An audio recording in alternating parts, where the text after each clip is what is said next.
the pain of the pandemic. We know this is not our election, but as Canadians, we can't take our eyes off our neighbors. What they decide will resonate around the world. Elections, always extraordinary stories. We just have no idea how this one will end or when it will end. So settle in and welcome to America Votes. So, neighbor, who's it going to be? Trump or Biden? This choice is yours, but nothing you do stays within your borders. We, the people next door, feel the echoes of your decisions. Our economy, our health, our security interwoven with yours. With the border closed, we've been apart for a while, but we see you in your streets, in your emergency rooms.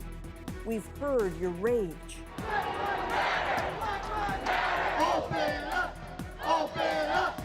We also know your capacity for charity, ambition, determination. Early voting lines show how much you care. So we are standing by to listen to your call, your democracy, your choice. This is America Votes.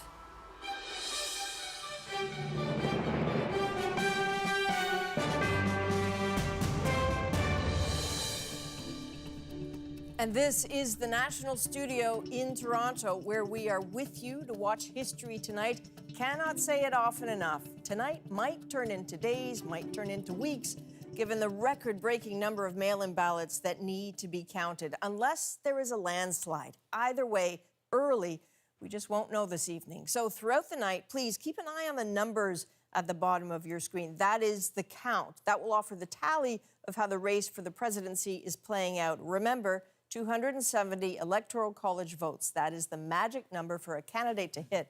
This is not like a Canadian election where the numbers sometimes rise and fall as candidates are elected or leading.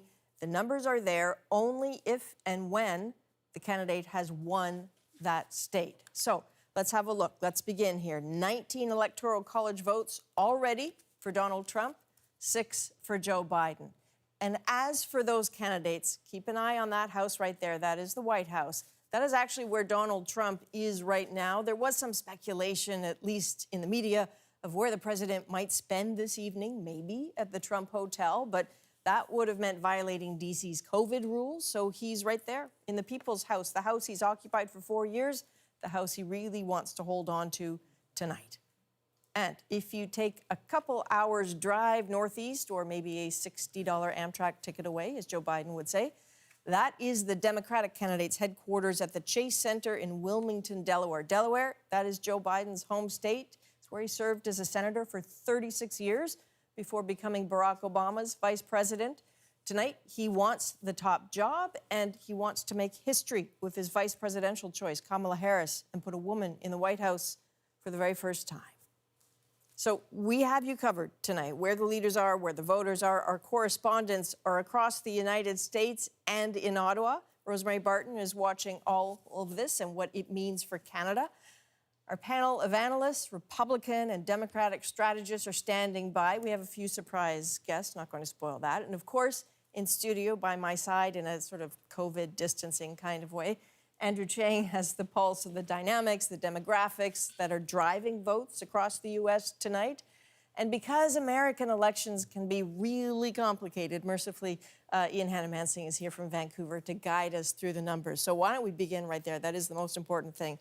Let's look at that Electoral College map. 26 for Donald Trump, 9 for Joe Biden. What is happening? Yeah, well, the map, Adrian tells the story, and so we're going to get familiar. Hopefully you'll get familiar with this map through the evening. Where you see the gray stripes, those are states where the polls are closed, but we don't yet have results. Solid gray, you've probably figured it out, many of them out west. That's because the polls are open, but we don't have results yet, obviously, because the polls are open. Where you see light colors, it's because the states are leaning either red, Republican, Donald Trump, or blue, Biden. The ones with the bold colors, though, we've seen enough there, the people who are watching this, and Adrian will go through the process that leads to that, but they have been picked up by one candidate or the other. So you see Oklahoma, Indiana, Kentucky, all have been won by Donald Trump. Vermont, Massachusetts, District of Columbia, Delaware, all won by Joe Biden. And so none of those really surprising. This is the thing, Adrienne, about a U.S. presidential election. Every vote counts, every state counts, but only some states are really pivotal when it comes to deciding who goes to the White House.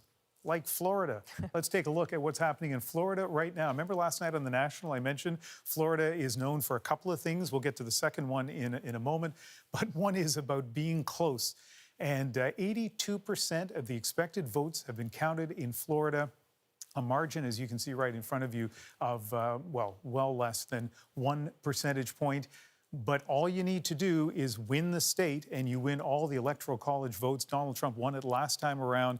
And it's generally considered he needs to win it again if he wants to have a good chance of staying in the White House for 4 more years. I want to show you 2 other states right now. Georgia just north of Florida, and that has been bouncing back and forth even at this early point in the evening. Just 11% of the votes counted here. You would expect that to go Republican, but the Democrats have high hopes for Georgia. They feel there have been some demographic shifts in the state. They feel that they can increase the black vote, and if they do, they increase their chances, they hope, of winning. But right now, it is close, but they are not in the lead. And one more state, this is a big lead for Joe Biden in Ohio. Ohio, a very important state, 18 Electoral College votes there.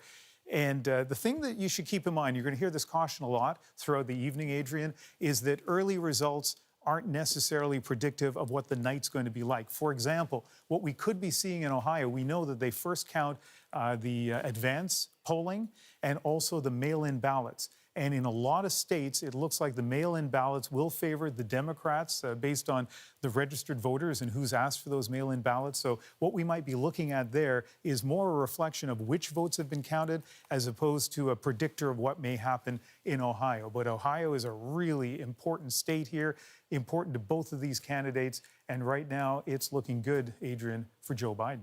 So I'm curious about one thing, because it's a lot of states to look at, but can you broadly give us a sense of what the must-dos are for these candidates and what a state like Texas, which is just up on your board there now, means to them? Well, so Florida, essential to Donald Trump. He kind of needs to win that, is the conventional wisdom in order to win the White House. Again, Texas, for sure, is really important. And on most U.S. election nights, we wouldn't even be talking about Texas, because since 1980, powered by the Bushes, father and son, Texas has been a sure thing for the Republicans. But as you know, the Democrats are thinking maybe they have a chance to get a win in Texas. If Trump were to lose in Texas, that would be a huge blow to his chances. But Biden has a path. Even if he loses Texas, even if he loses Florida, if he can rebuild the so-called blue wall. So there were 3 states that were part of the blue wall that Trump managed to breach 4 years ago. Pennsylvania, Wisconsin, and Michigan. Those 3 states, he won all the Electoral College votes by a total of 50,000 votes in all 3.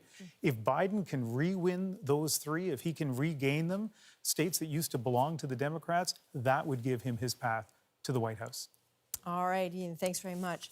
So some of the key states that Ian just spoke about that chart the path to victory have just closed this hour. Let's take a look at those. There are 172 Electoral College votes up for grabs in states where polls closed this hour, and that includes 2 battleground states, Pennsylvania and Florida. Polls in another key state, Ohio, with its 18 Electoral College votes, closed last hour. Now, voting also wraps up right now in parts of another state important to both Trump and Biden. That's Michigan, where there are 16 electoral votes available. All right, so at 8:09 p.m., again, the count at the bottom there, 30 Electoral College votes for Joe Biden, 26 for Donald Trump. Very early days. The 2 people watching those calls the closest, obviously Donald Trump and Joe Biden. But we have 2 people watching those 2 people. Paul Hunter is covering President Trump, who is inside that house behind him, the White House. Susan Ormiston is in Wilmington, Delaware, covering Joe Biden. So first to Paul. Paul, what's the feeling in the Trump camp right now? Well, you know, for the moment, all is calm, at least right now, and at least right there. Indeed, Donald Trump is inside, up on the 2nd floor, watching TV, watching the results come in, knowing that he is behind in the polls, knowing that he's behind nationally, knowing that he is behind or close in all those battleground states that Ian was talking about. So it's calm here, it's calm now. It was calm this morning when Donald Trump went across the river to Arlington to meet with his campaign workers to thank them for the campaign that he's just been through. It was kind of a, in contrast to the bombast that you see from Donald Trump at his campaign rallies, especially just this past weekend. It was almost like a melancholy Donald Trump. He talked about how hard it is to lose for him personally. The kind of language you don't often hear from Donald Trump. What does that signal? What does that tell us about what he knows? Who knows? We don't know. Back in the White House, just past the pillars on the ground floor, Adrian, you've been there, the East Room. In that room tonight, about 250 supporters of Donald Trump gathering for an event, wondering, will Donald Trump come down and talk to them at some point? When results come in, what will he say? Will there be, the potential for chaos or violence, depending on how he interprets the results? On that note, Adrian, I'm going to describe what you can't see, which is an incredible sort of level of security around the White House tonight, like multiple fences, perimeter fences, with police all over the place. They talk about unscalable walls that they put up on the backside of the White House, and you can hear it, or I can hear it anyway, just past Lafayette Park, a giant gathering, watch party ostensibly, but this is an anti-Trump crowd. And that's why the perimeter fences are up, like security that I haven't seen in I don't know how long around the White House. This is an election like no other, Adrian. It's going to be a long night. All right, pace yourself. Thank you, Paul. So let's head over to Wilmington, Delaware. Susan Ormiston is at Biden headquarters. Susan, we've all heard the polls repeatedly say that Biden is ahead, and indeed, if you look at the Electoral College count, he's ahead 44 to 30. Do you get a feeling of confidence from there? Yes, I think his campaign is feeling quite good tonight. Confidence may be a stretch. They all have a bit of political PTSD from 2016 when they thought Hillary Clinton was going to win, and she didn't. And she didn't in Florida, which is what they're all watching right now. They're worried about Florida and whether Biden can win that state, take it away from Donald Trump. It's very close. It's expected to be, and we may know that result fairly early. So we're standing in a parking lot, Adrian, in Wilmington, Delaware, outside the Chase Center. This is the pandemic election, and we're outside, which is better than being inside. And there are cones set up along the parking lot pavement here because in about an hour's time, we think, there are going to be maybe 200 to 300 cars come in here, and there's going to be another Biden car rally. That's the kind of campaign they've run. His team took a gamble. They decided that the less Biden, the better during the last 3 months of this campaign. The more Americans saw Donald Trump, the more they would reflect on what another 4 years of Donald Trump would look like. That was their calculation. So although Joe Biden didn't really hide in his basement, as the president used to say famously and often, he did run a very sort of sealed campaign. The car rallies he had were invite only. There wasn't extra media allowed. He did go around in the country ever since September, but everything was very controlled. He stayed on the script, and there was very little test, really, of his stamina and also of hard, critical questions to this candidate, as you might expect during an election. So we will see tonight if that strategy has worked. What has worked for him, it appears, is favorability. It's something they do measure, and he scored better all along than President Trump by about 9 to 12 points better. People liked him better. He's not the perfect candidate, his team would admit, but he didn't have a lot of sharp edges. So that's what he's been running on. That's what's kept him in the lead through a pretty stable campaign, and we may see him out here on a stage tonight to speak to the nation. We'll see. All right, Susan Ormiston in Wilmington, Delaware, thank you. COVID car rallies by invitation only. I think if we had had this conversation a year ago, nobody would have believed that that was even possibly a thing. Thanks very much, Susan. We'll get right back to you. So again, Electoral College vote right now, 44 for Joe Biden, 26 for Donald Trump. Nothing on that board is a surprise. Nothing is different from what it was in 2016, still very early on.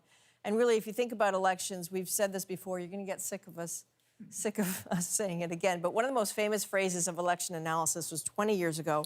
American journalist Tim Russert simply said, he wrote it on a little whiteboard, Florida, Florida, Florida. It was bang on then. It may still be tonight, a state both candidates want desperately.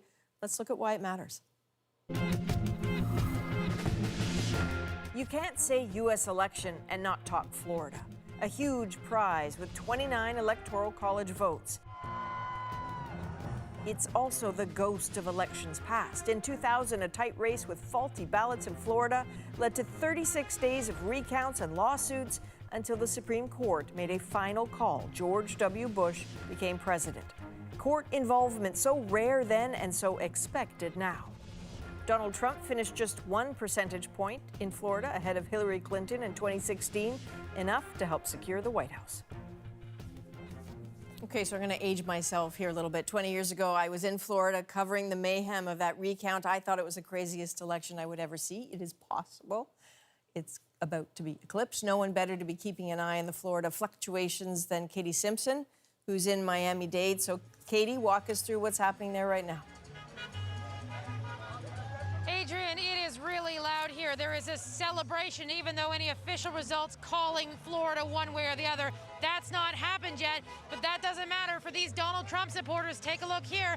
People have been here for hours now with their flags and their signs, getting passing cars to honk and cheer on Donald Trump.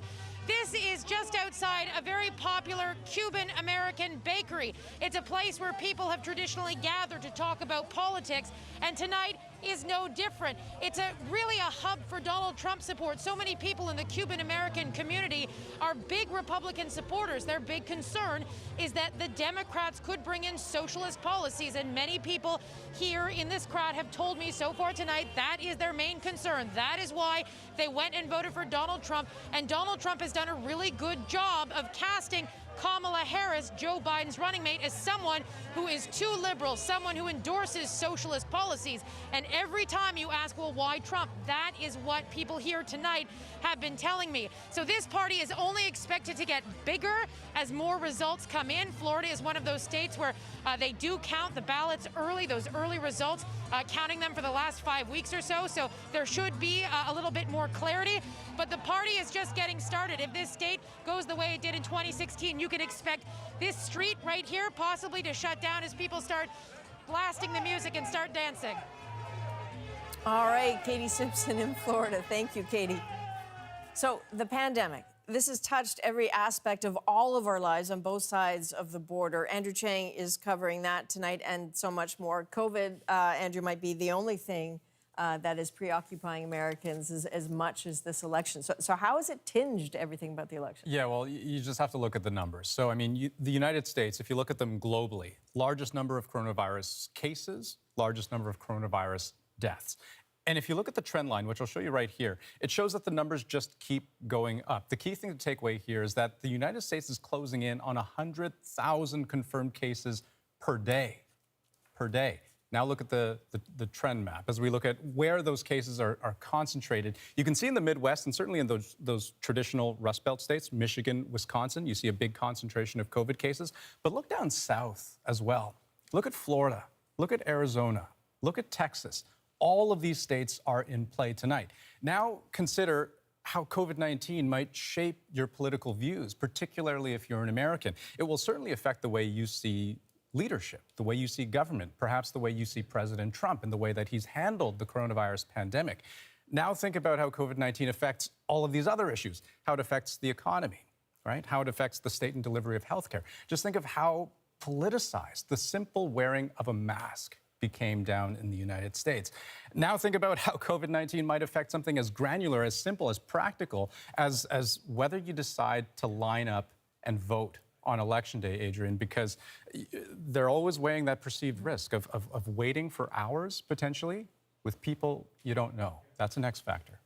All right, Andrew, thank you. It's going to be very interesting to see who showed up and in what numbers. I know we're going to be watching that all throughout the night. We're also watching that count. We won't take our eyes off it.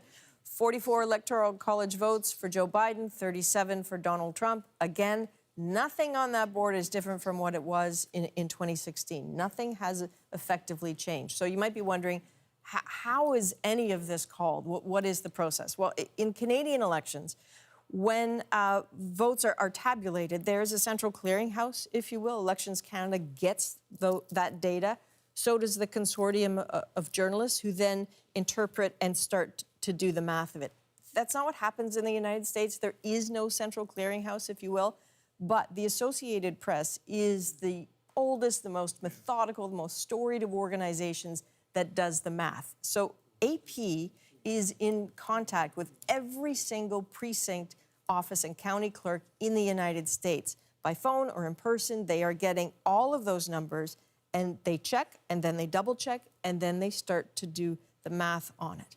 So CBC has a data arrangement with the Associated Press. We are also observing 5 U.S. networks, ABC, NBC, CBS, CNN, and Fox, which each have their own process for calling states and calling the election as well. Only when 3 of those networks are in alignment with the data of AP will we at CBC feel comfortable saying that something has been called. So the point of this tonight is not speed, it is accuracy.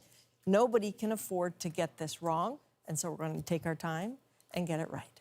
And so, as always, Canadians are waiting anxiously to see who will govern their biggest trading partner, including one particular Canadian, Prime Minister Justin Trudeau.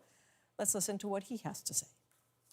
We're going to continue to, watch and make sure we're standing up for Canadian interests every step of the way. But we will allow the American elections, obviously, to unfold as they will, and Canada will watch. I don't think we'd expect him to say anything different. So let's bring in our chief political correspondent, Rosemary Barton. So, Rosie, there are so many issues of concern, but can you narrow down a few that are of issue to this country?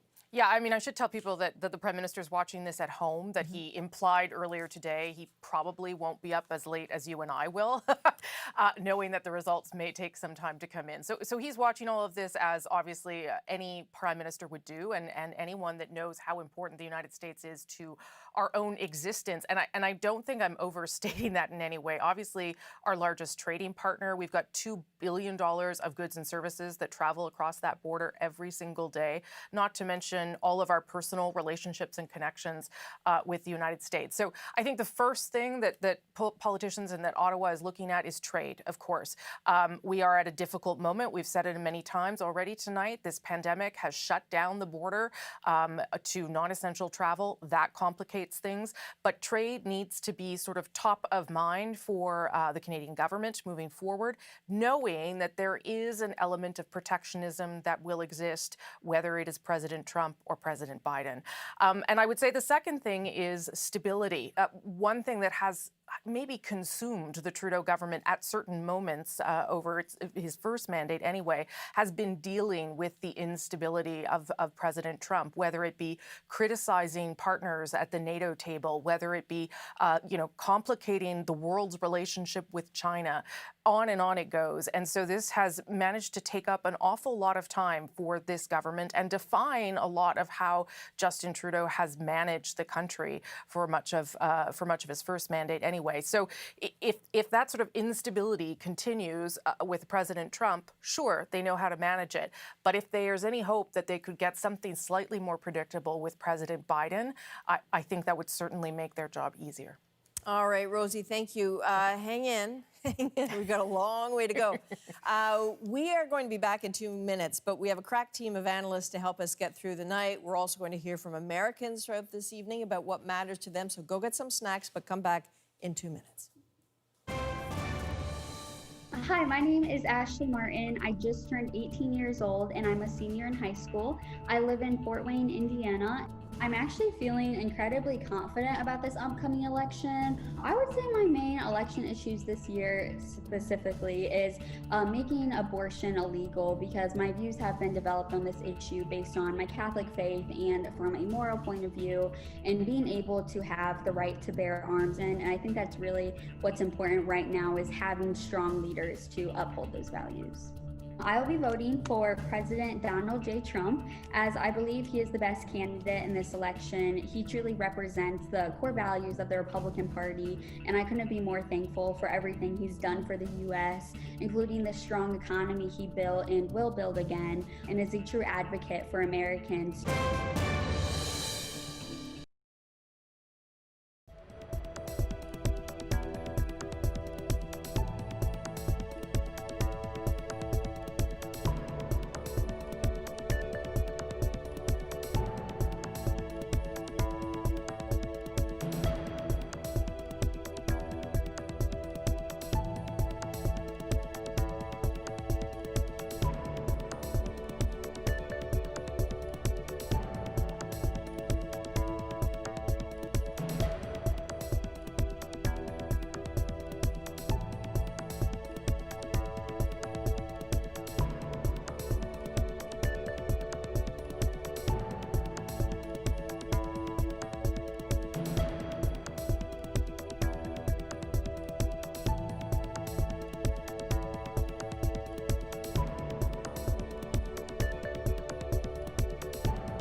All right, welcome back. You're looking at a live shot of Black Lives Matter Plaza, which is in Washington, D.C. It is just outside the White House. The crowds have been gathered there for quite some time. There was an anti-Trump rally earlier, and now they are waiting with much of the rest of the world for some sort of interpretation of what the American people want from their presidency for the next 4 years. We'll see how long they have to wait there. Welcome back to the National Studio and to America Votes. Let's have a look at the count at the bottom of our screen here. 44 Electoral College votes for Joe Biden, 42 for Donald Trump. The evening is moving on as we approach 8:30. So Ian Hannah-Mansing is here to catch us up. What made those numbers move? Well, as Katie Simpson pointed out, Florida is looking really good for Trump right now. And as the panhandle votes get counted, because their polls closed last, it's probably just going to increase the lead for the Republicans. So that is looking good, although we have not put that yet in the Trump category. When we do, you're going to see those numbers bounce up quite a bit. If Trump prevails in Florida, and it looks like he will, then Biden is going to be even more concerned about that blue wall that I was telling you about before. So let's take a look at some of the results there. In Michigan, look at that. Donald Trump with a huge lead in Michigan. This is a state that normally is Democrat, that Trump only managed to win by a narrow margin. I think it was 0.2% of the vote last time around, but 3% of the votes counted. And as I've mentioned before, and I'll mention again, a lot depends on what that 3% represents. Is it mail-in? Is it day of? Is it a part of the state that is favorable to one party or another? A lot of the U.S. states are more divided than we are in Canadian provinces in terms of political support from one area to another. Okay, let's move on to another important state for Joe Biden. If he doesn't win Florida, then he wants to win Pennsylvania. He is leading, but again, just 4% of the vote there. Ohio is really interesting tonight. And in Ohio right now, almost half the votes have been counted and a huge lead for Joe Biden. So when you get to 49%, you start moving away from just reflecting the certain polls that are being reflected. But still, only half of the votes there. Ohio is considered by many to be a must-win for Trump. So we'll watch that very carefully. And I want to show you one more state. This is one of these states where, as I look at it, I was saying to Adrian, it reminds me of the rehearsals that we did over the last few days where we just put simulated numbers in. I said, is this possible? 43% of the vote counted in Texas, a significant lead for Joe Biden. As I mentioned to you before, this is a state that the Republicans have been able to count on since at least 1980. And let's add one more state to this, North Carolina. This is one that the Democrats would love if they could pull off a win here. And right now, 40% of the vote counted. Did you sense the surprise in my voice by that? I am surprised that that much vote counted and a commanding lead for Joe Biden. So we're going to dig down a little bit more and see what's happening in North Carolina. But I mean, as you've been sort of being cautious throughout the evening, is saying is that, there is this phenomenon of certain precincts report early. There can be the impression of I think the Americans call it a blue mirage or a red mirage that doesn't necessarily tell the whole picture. So. Yeah, and so at some point you start asking yourself how much of this is still the mirage, how much of this is a reflection of the diversity within a state. And so that's one of the things we're going to be watching. That's why you're going to keep coming to me over over again. I will always. And I will update the numbers for you. All right, thanks, Hanno. Ian, I always call you Hanno. That's okay. I'll you can never call me stop. Hanno. That's fine. So listen, Ian spoke about Pennsylvania, why it is important. Again, like Florida, this is a state you're going to hear a lot about tonight. Let's look at why.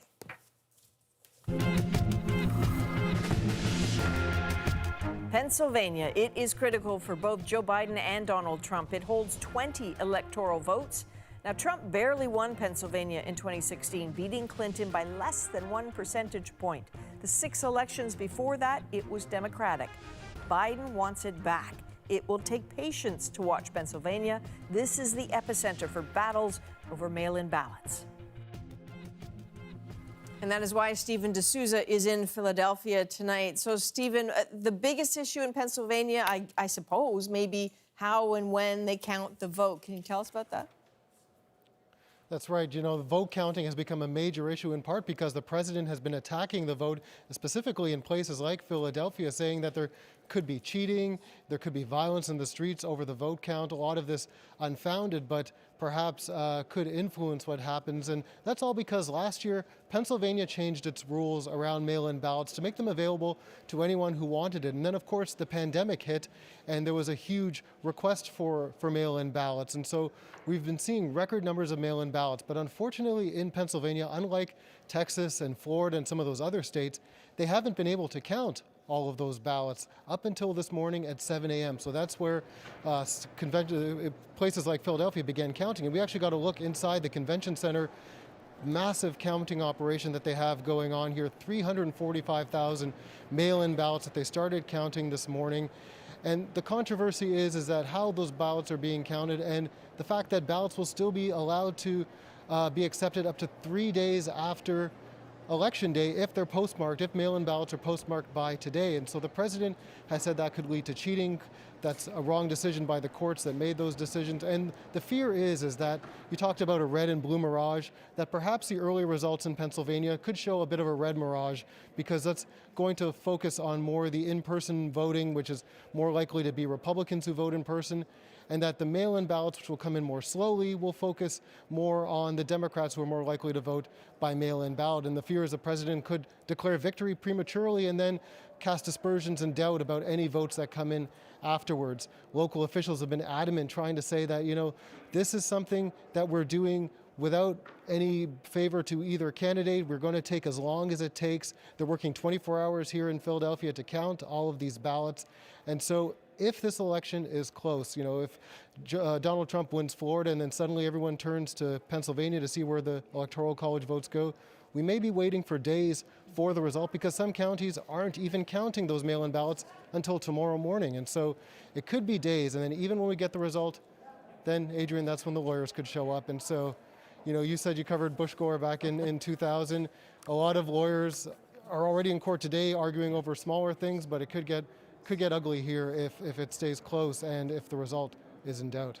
Well, thank you, Stephen. I also know that, that those people who work counting those ballots, it matters very much to them that they get it right. So Let's hope the process continues. Thank you, Stephen. Andrew, I want to ask you a little bit about Pennsylvania, about the dynamics there. Yeah, well, it's just striking that both camps knew exactly how important Pennsylvania was going to be tonight well in advance, weeks and even months ago. If you think back to any of the presidential and the vice presidential debates, any time the candidates said the word fracking, they were talking directly to Pennsylvanians. And keep in mind, this is an issue that does not normally make it onto the presidential political radar.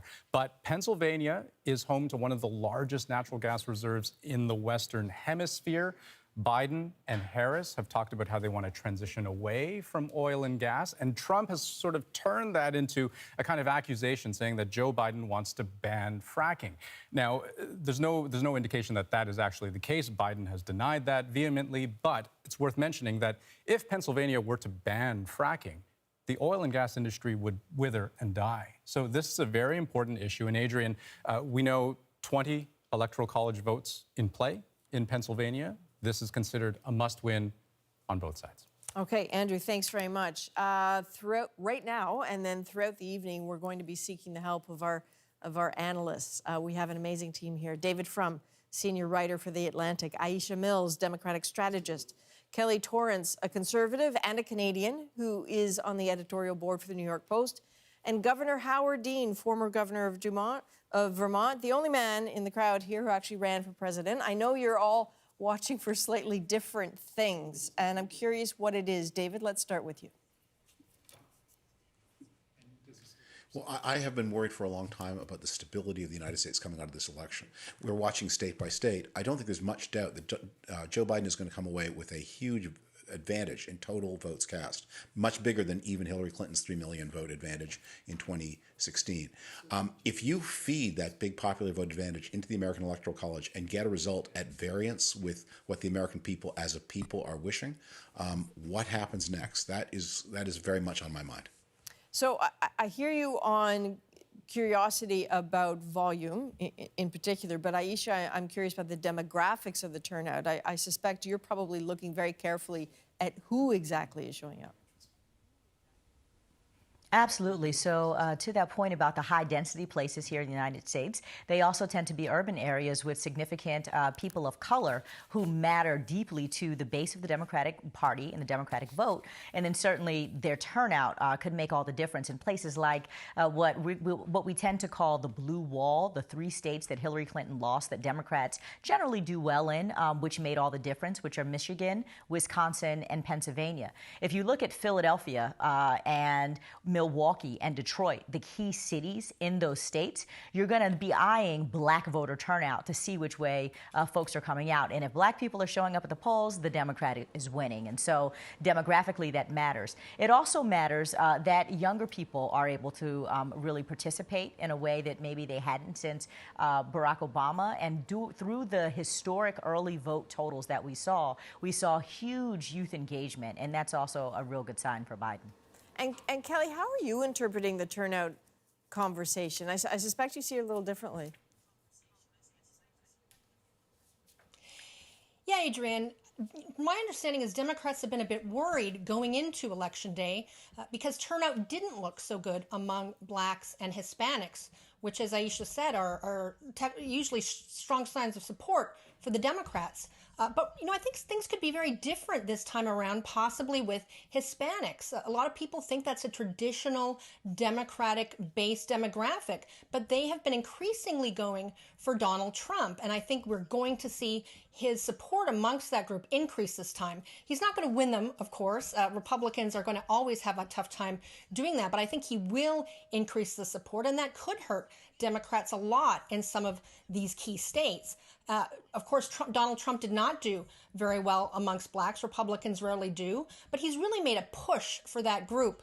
In his final rally, one of his final rallies yesterday, having a little pump on stage. He's had people like 50 Cent, a big rapper, support him and go against Biden. So he's really trying to make inroads with that group. Whether it translates into any change into support, we'll see tonight. The other thing I'm looking at, of course, is if some of the mistakes made in 2016 are also made in 2020. And And one of those is in polling. And I think we're getting a little idea of that. A lot of people were predicting a Biden landslide. It's looking to me that's not going to happen. Of course, he could still win. It's a very tight race. But this is nowhere near the landslide that some pundits and pollsters were predicting. And the other thing I wonder if mistakes were made is the Democrats didn't campaign very much in a lot of key states in 2016. They really didn't campaign a lot at all this season with COVID-19 and some of the worries there. Will that hurt them? Biden certainly did make some visits to Pennsylvania, but he really didn't go to Michigan or Wisconsin very much, and we'll see if that hurts him. Okay, so it's really early to be writing anything that approximates an autopsy for this evening, and I'm wondering, Governor Dean, is it your sense, because these points are taken well, though, about who doesn't show up or who does, is it your sense that Joe Biden may get the progressive vote that Hillary Clinton did not? What Joe Biden's getting is enormous numbers of young people, and that's something that's going on for the last election cycle in 2016, 2017, 2018, 2019 in Virginia, and now. That's a very important thing for our party. We are seeing a bigger turnout among African-American men, which is a group that Hillary didn't do as well as she needed to do. Black women have been unbelievable. Of course, they are really out there, even more so than they were for Hillary. So I'm actually incredibly optimistic. Florida doesn't look as good as I'd like to. I've just been watching some of the other stuff coming in. Kelly's right in the sense that we are going to lose more Cuban Americans than I thought. Barack Obama actually won Cuban Americans because younger Cuban Americans tend to vote young, which means they vote Democratic. This doesn't look like that this time. It looks like we're going to lose Miami-Dade. We are picking up everywhere else in Florida, though, except in the Panhandle, where we never win. But we are doing much better in some of the really crowded states. I wouldn't write off Florida. The biggest surprise to me is we are just really cooking with gas in North Carolina. The numbers coming out of the big metropolitan areas in North Carolina are incredible. So all we have to do is win one of the states, and this is virtually over. Either Georgia, Florida, or North Carolina. If we win one of those, all of which the polls have closed at now.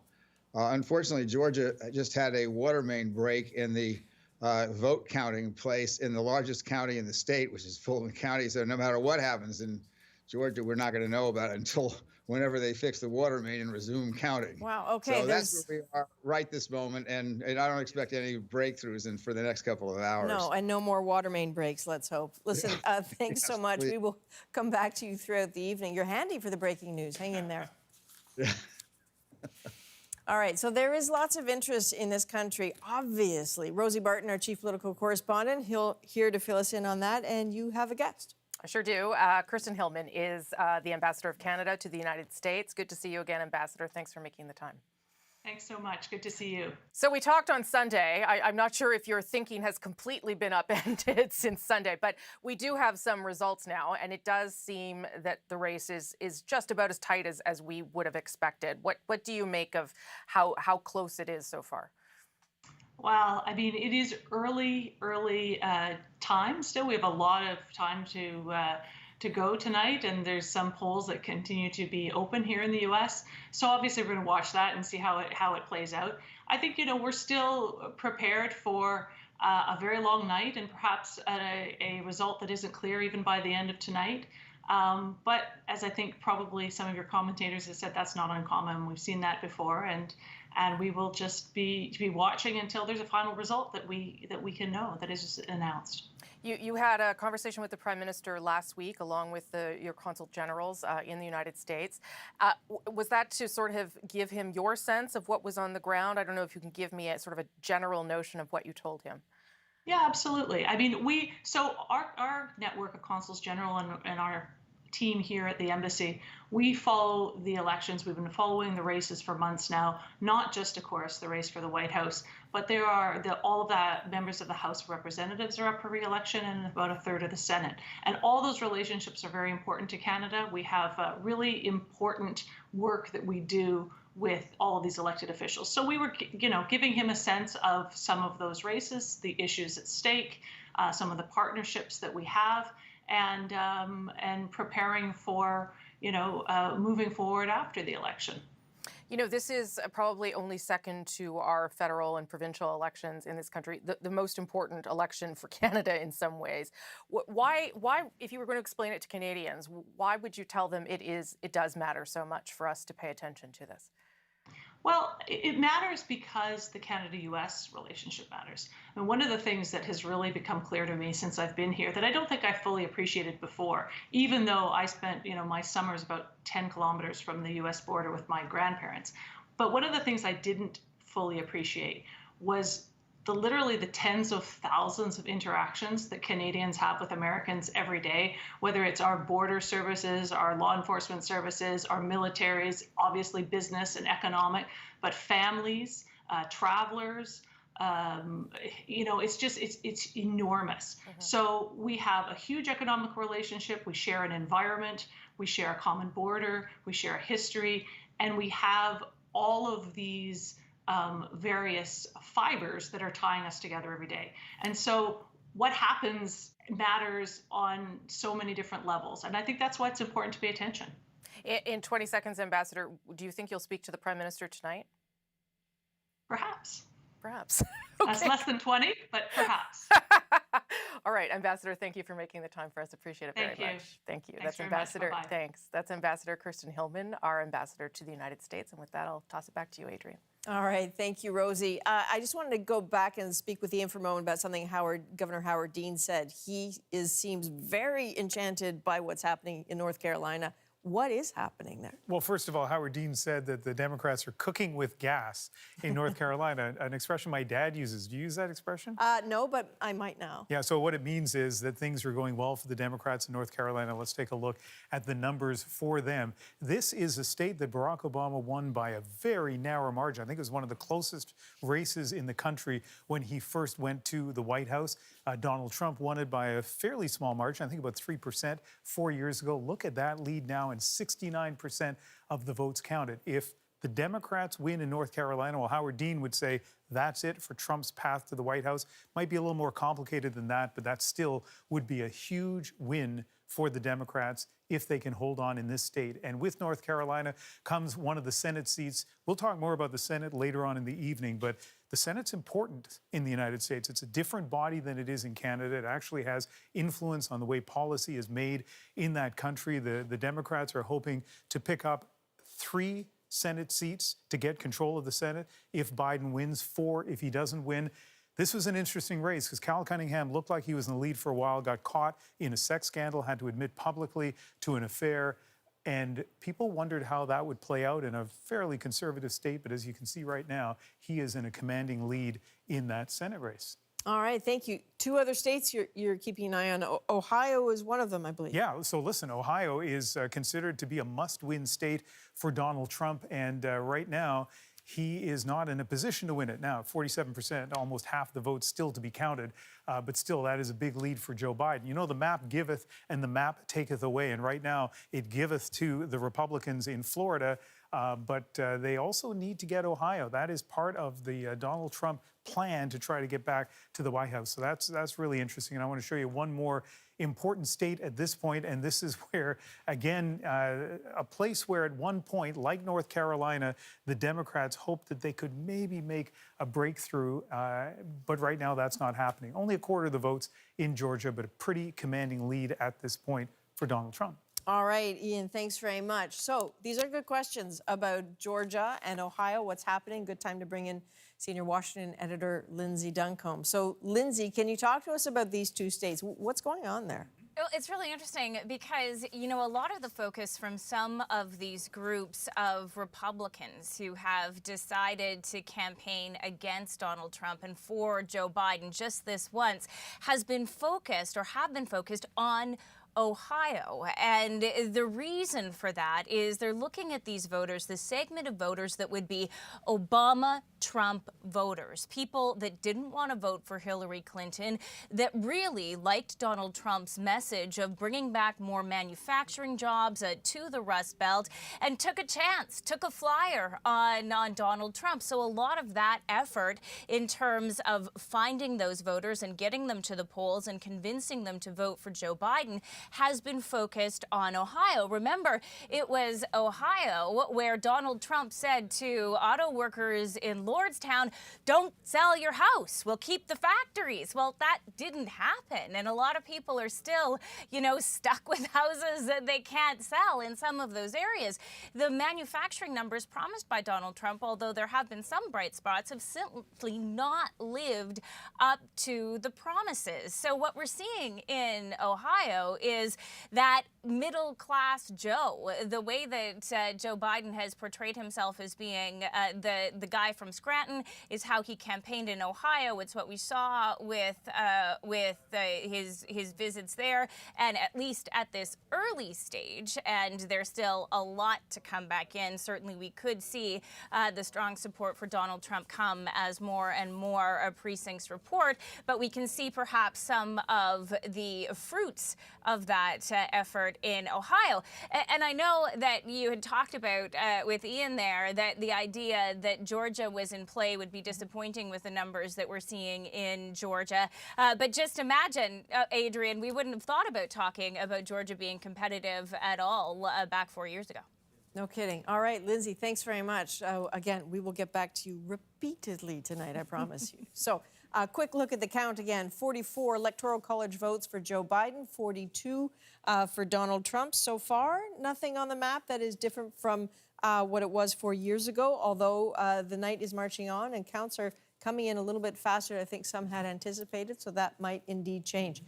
There has been, as we all know, a pretty serious get-out-the-vote effort for Americans all over the world, including the hundreds of thousands of Americans who live right here in Canada. One of the people leading those efforts has been Nick Nurse, head coach of your Toronto Raptors, of Canada's men's national team. I think we just like to call him Canada's coach, and he joins us now. So, Coach, nice to see you. Really great to see you.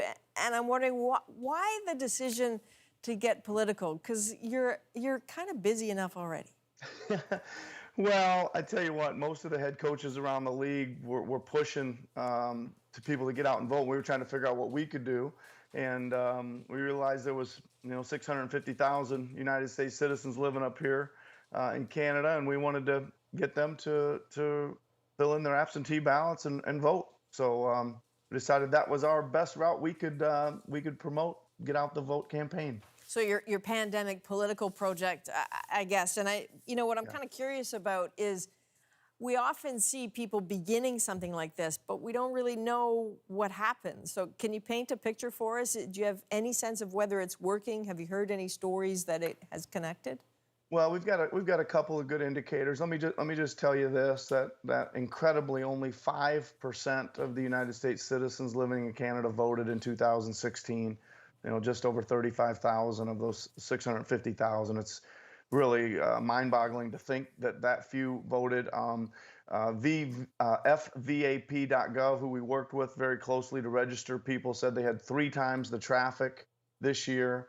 In Canada, they had double the traffic worldwide for Americans living worldwide. We did get our message out all across the world as well, using all our Raptors platforms. Our players were great. Our coaching staff was great getting it out there. So we have seen an uptick in at least traffic. We'll have the results eventually. It'll be a while to see how many more people voted this time, but it'll be a bit. But we'll certainly report back on that. Okay, we'll be waiting. Thank you very much, Coach. Yep. Great to see you. Thank you. Yeah, have a good night. You too. All right, so we have to take another very short break. We are back in 2 minutes with America Votes. It's Carolina McCabe, and I'm 20 years old. I should be going to college right now in Boston. However, due to the pandemic and this election cycle, I decided to move down to Florida to live with my 81-year-old grandfather and help him out. What's been fascinating to me this election cycle is that the Cuban American community, especially in Miami and South Florida, is deeply divided. As a young woman, I feel threatened by my leaders and the future that this country has. And so I am voting for my future. I'm voting for my grandfather's Social Security and Medicare so that he can have health care. I believe that this election will come down to Florida and the Latino vote specifically. This is the first time I've been eligible to vote in a presidential election. I'm proud to be voting for Joe Biden because with him, I see a livable future.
Welcome back. You're looking at a live shot of voting right now in Milwaukee, Wisconsin. There are about 3 minutes left before the polls close in Wisconsin and a number of states across the United States.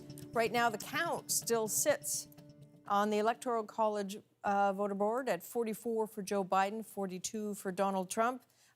Ian has a lot to say. I can feel him wanting to talk. What's 90 going on? seconds. I've been given 90 seconds. Let me say Wisconsin, one of the states I'm really keen to watch this hour. Biden pretty well has to win Wisconsin if he wants to win the White House, and he's probably nervously looking at what's happening in Michigan, early on in Michigan, but if he can't do well in Michigan, you got to wonder if that's going to spill over to the fairly similar state of Wisconsin. Speaking of nervousness, Donald Trump probably feels that way about Arizona. This is a state that he carried only by about 3.5 percentage points last time around. The polls have been favoring Biden. Hard to imagine Trump going on to a second term without winning the state of Arizona. And one more thing we have to look at one more time is Texas. Most of the polls are closed in Texas, but some will close this hour, and the numbers in Texas are extraordinary. Who would have thought that with 55% of the vote counted that Biden would be in the lead? Howard Dean probably thought this, but for the most part, I think this is coming as a surprise, and it goes without saying, but let me say it anyway. If Trump can't win in Texas, he's in trouble tonight. All right, thank you, Ian. So we're about 2 minutes before the polls close. Again, Governor Howard Dean with the breaking news about the water main break in Georgia. You have an update on that? Yeah. Two things that Howard Dean said made my ears perk up. One, that North Carolina is cooking with gas, and the other, that there's a water main break in Georgia. He's all over it. So yeah, there is a burst pipe. I've actually been following this for a little while. So there's a burst pipe at State Farm Arena in Atlanta. This is where the Atlanta Hawks play, an NBA team. And it happened in a room where they were counting absentee ballots. The net result is that there is, in fact, going to be a delay. This burst happened early in the morning, somewhere around 6 a.m. They fixed it, took about 2 hours. But the important part is that because of the slant of the floor, apparently, the water drained in just the correct direction such that none of the ballots were damaged. It's good news. So this is in Fulton County, Adrian, 130,000 ballots in play at that particular area. And it's possible we may not get firm results actually for days. That's what election officials are saying, but there has been that delay. But those ballots are high and dry, so that's a good thing. Thanks very much. We are 30 seconds away from a lot more polls closing. Let's look at the numbers at the bottom of your screen. 48 Electoral College votes for Donald Trump, 44 for Joe Biden. That's where things sit right now, but in a few minutes, that could look very, very different. So hold on to your hats. We really are just getting started here on America Votes.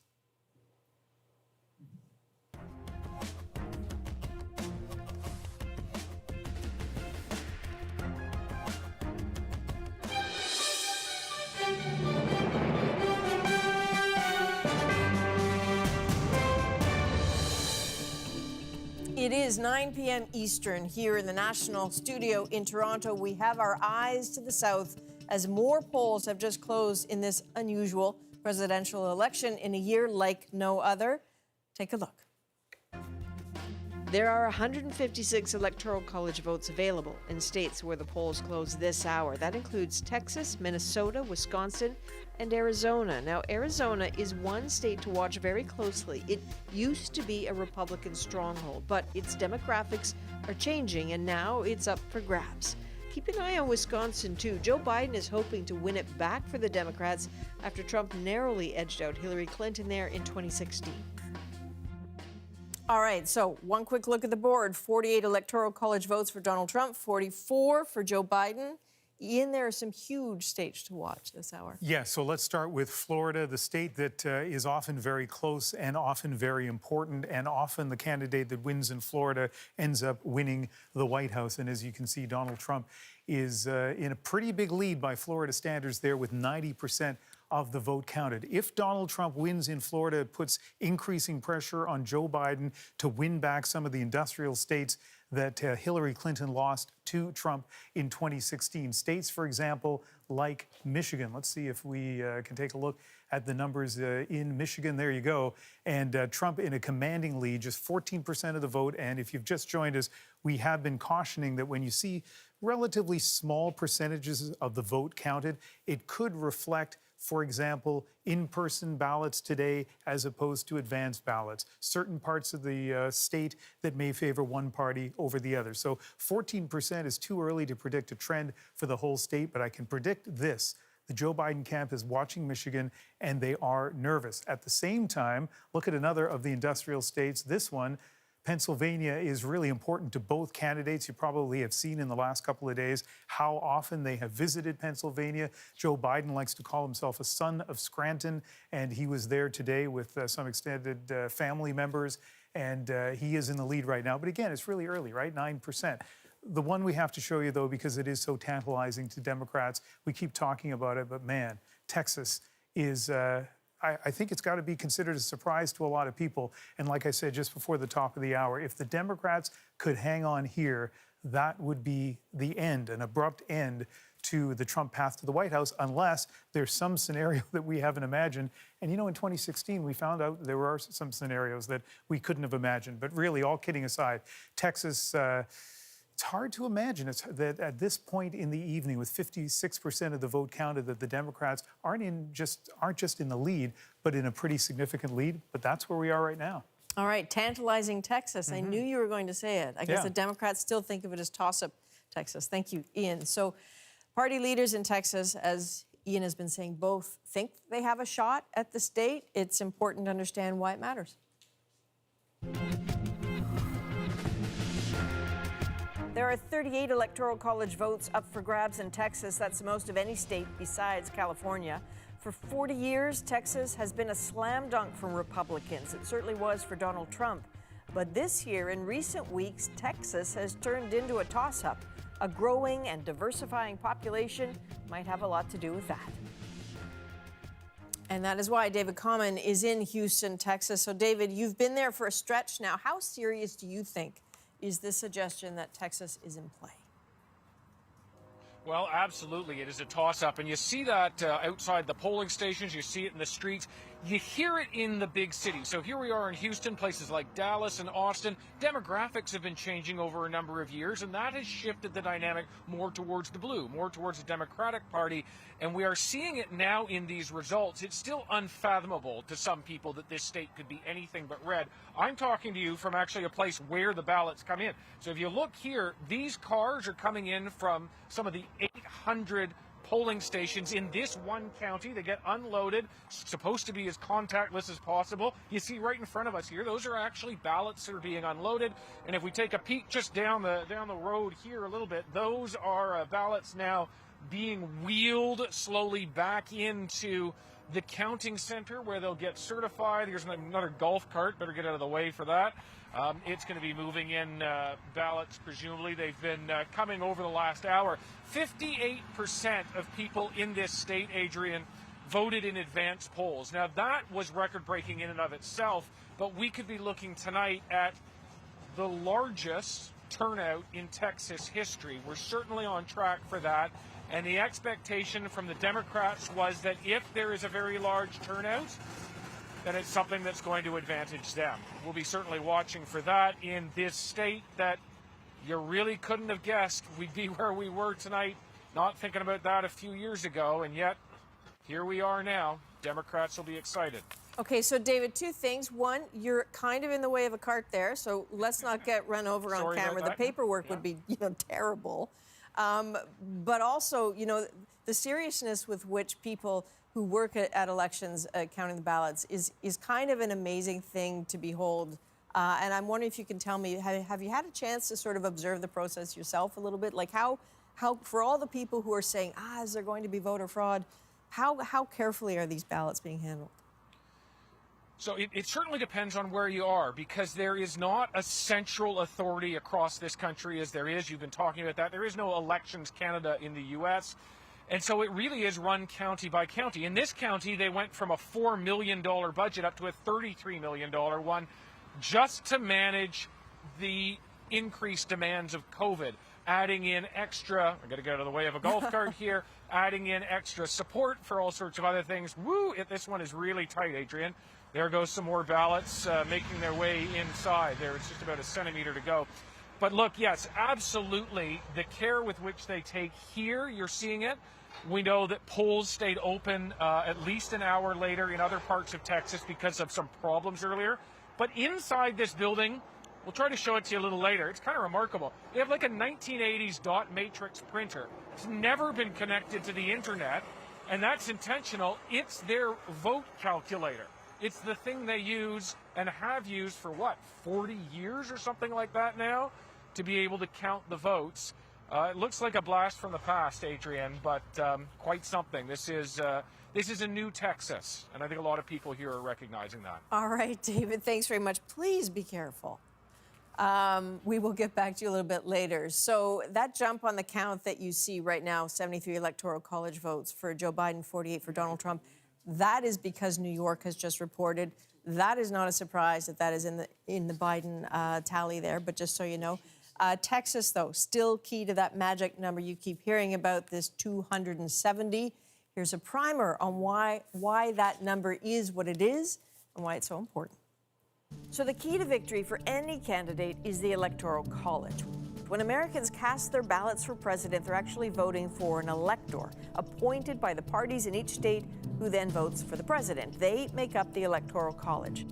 There are 538 electors in total. So the magic number to win the White House, 270. But under this system, the candidate who wins the popular vote doesn't necessarily get to be president. That is what happened in 2016 when more Americans voted for Hillary Clinton than Donald Trump. But Trump narrowly won several key states and captured more Electoral College votes than Clinton, 306 to Clinton's 232. All right, so I want to show you something behind me, a visual representation of how close these men are right now to hitting that magic number 270 and winning the White House. We will show you that throughout the night, but remember, there's a possibility no one gets there tonight because of the unprecedented mail-in ballots in this election. It could be a long, long night. It's still pretty early, and for just some perspective, it's not unusual to be counting ballots in the United States after Election Day. It happens effectively every election, but typically the result is so clear that those votes don't really have that much sway at the end of the day. So this year is different, obviously, for the volume in the places that are key. Right now, I'd like to bring in David Frum and Kelly Torrance. So, David, Texas is key. The Texan George W. Bush, last Republican president, you were his speechwriter. I have to wonder, where has he been? He's been quiet. He's declined to make himself a target. Donald Trump would love to run against George W. Bush instead of Joe Biden. So if George W. Bush volunteered to enter the race, he would give Trump a better target. I think what is going on in Texas, what is going on in Florida, what is going on in North Carolina and the Midwest, give us a sense of how, coming out of this race, whatever happens, we're going to need a new kind of political vocabulary. What we're seeing is Biden doing incredibly well among suburbanites, among people with more education, and that's why he's suddenly dominant in places like Houston and Dallas, places that were once the heartland of the Republican Party. He's doing much better than Democrats have done in a long time with kind of older white working class people. That's why he's looking so strong in Ohio. But meanwhile, we're seeing that Trump is doing better than expected among Latinos, and we will probably later discover among Latino men. And I think one of the things that we're really going to have to think of is people have been talking for a long time very casually, but they use the phrase, they suggest that there's some kind of community of color and that all non-white votes belong together. And I think what we're seeing tonight is that that holding Latino voters and black voters in the same coalition is increasingly challenging. Black voters are massively aligned with the Democratic Party. Latino voters are not, but upmarket white voters are swinging hard away from the Republicans to the Democrats. All right, and Kelly, I'm wondering, as you listen to people talk about Texas and you listen to David and you look at the numbers, as a conservative, do you really think you could lose Texas? It's possible, Adrienne, and that certainly would be a big upset. We have to wait, of course, for more of the votes to come in. Beto O'Rourke thought that he could bring down Senator Ted Cruz and win Texas, and certainly money from across the country went to him to help to do that, and he wasn't able to. So Texas is still a very tough nut to crack for the Democrats. And I think, David had made some good points. I think he's right. The Democrats really have sort of expected the Hispanic vote to go to them, and that just is not the case. And Donald Trump really has increased support amongst this group, which is just one reason I think that the idea that Donald Trump voters are racist has been just a crazy statement that has been made over the last 4 years. Also, of course, put paid to by the number of people who, as a reporter of yours mentioned earlier, voted for both Barack Obama and Donald Trump. There are many reasons to vote for a candidate, and the idea that because some people find Donald Trump distasteful, that other people can't possibly have a reason to vote for him. I think we saw that was not true in 2016, and we're seeing that's not true now in 2020. But yes, Texas is growing. The demographics, it's got a lot of young people coming to it. I think Republicans are certainly going to watch it more carefully. But it's a Republican stronghold, and it would be a very big surprise if Joe Biden took it tonight. David, you want in on this? Oh, but race and racism are absolutely the voting issues. I mean, the thing that the mistake that I think a lot of people have made is, I mean, to assume that, well, because people have Spanish as their mother tongue, they can't be animated by anti-Black prejudice. That's obviously not true, as the whole history of Latin America shows. But what is going on also here, and I think this is, as I say, when we get close to this, we're going to see that the advantage that Trump's had is among Latino men. That the biggest fault line in American politics may turn out after this election to be sex, not race. We are going to see a gender gap so big that it's going to look like a mathematical error. And historically, the Latino gender gap has been by far the biggest of any of the groups, bigger than the white gender gap. Okay, that's interesting. All right, thanks very much. We'll come back to you soon. We're going to go right to Paul Hunter, who's at the White House now, because I really want to talk about Arizona, because you have been there recently. What did you see? What are voters saying? Why is this now an important state to both? Yeah, I mean, we'll get numbers pretty soon out of Arizona. I've been waiting for them all night. Indeed, we spent a bunch of days there not too long ago, picking up on all the talk about Texas. I've always seen Arizona and Texas as kind of the sister states down that way, that everybody's for years now thought, yeah, this will be the cycle that it turns Democrat. We did documentaries in Arizona and in Texas last election cycle. Both times I thought, is this the time it's going to happen? So we see the numbers coming out of Texas right now, super surprising. Less surprising it would be if indeed Arizona, when the numbers start to come out now, starts to flip. We spent a lot of time in Maricopa County. They have this saying down there, so goes Maricopa County, goes the White House. Arizona, like Texas, has been a long-time Republican state, but the demographics have started to change. Yes, the Hispanic population has grown. Also, a lot of people coming in from out of state looking for jobs and a lower cost of living than, say, California, which is, of course, heavily Democrat. So the people are changing, the politics are changing. But interestingly, we met a lot of people who had voted Trump last time or were going to vote Biden this time, including, by the way, white suburban women. Maricopa County includes Phoenix. It's the fastest growing county in the country. So it's going to be very interesting what happens in Arizona. We saw in the Senate race in the midterms, it flipped Democrat for the first time in a long time in 2018. So there were signals that the population there was changing, that the politics are changing. But, at the same time, looking back at 2016, I remember they thought it was going to go and it didn't. The newspaper didn't back Trump. They got death threats, and in the end, Trump won. Same thing this time. Yeah, we met a lot of people that had flipped from Republican to Democrat, but man, we met a lot of hardcore Trump Nation Republicans who said, look, things that, David Frum was just saying. Trump is not a racist. I love the guy. He's good for my small business. A Mexican-American woman supports Donald Trump because she believes he's good for her small business. So it's America in a nutshell almost. It's a real hodgepodge. The population is changing, but it's still very much divided. We'll see what the numbers are as they come out this hour. All right, Paul, thanks very much. Paul's right. Arizona is kind of interesting.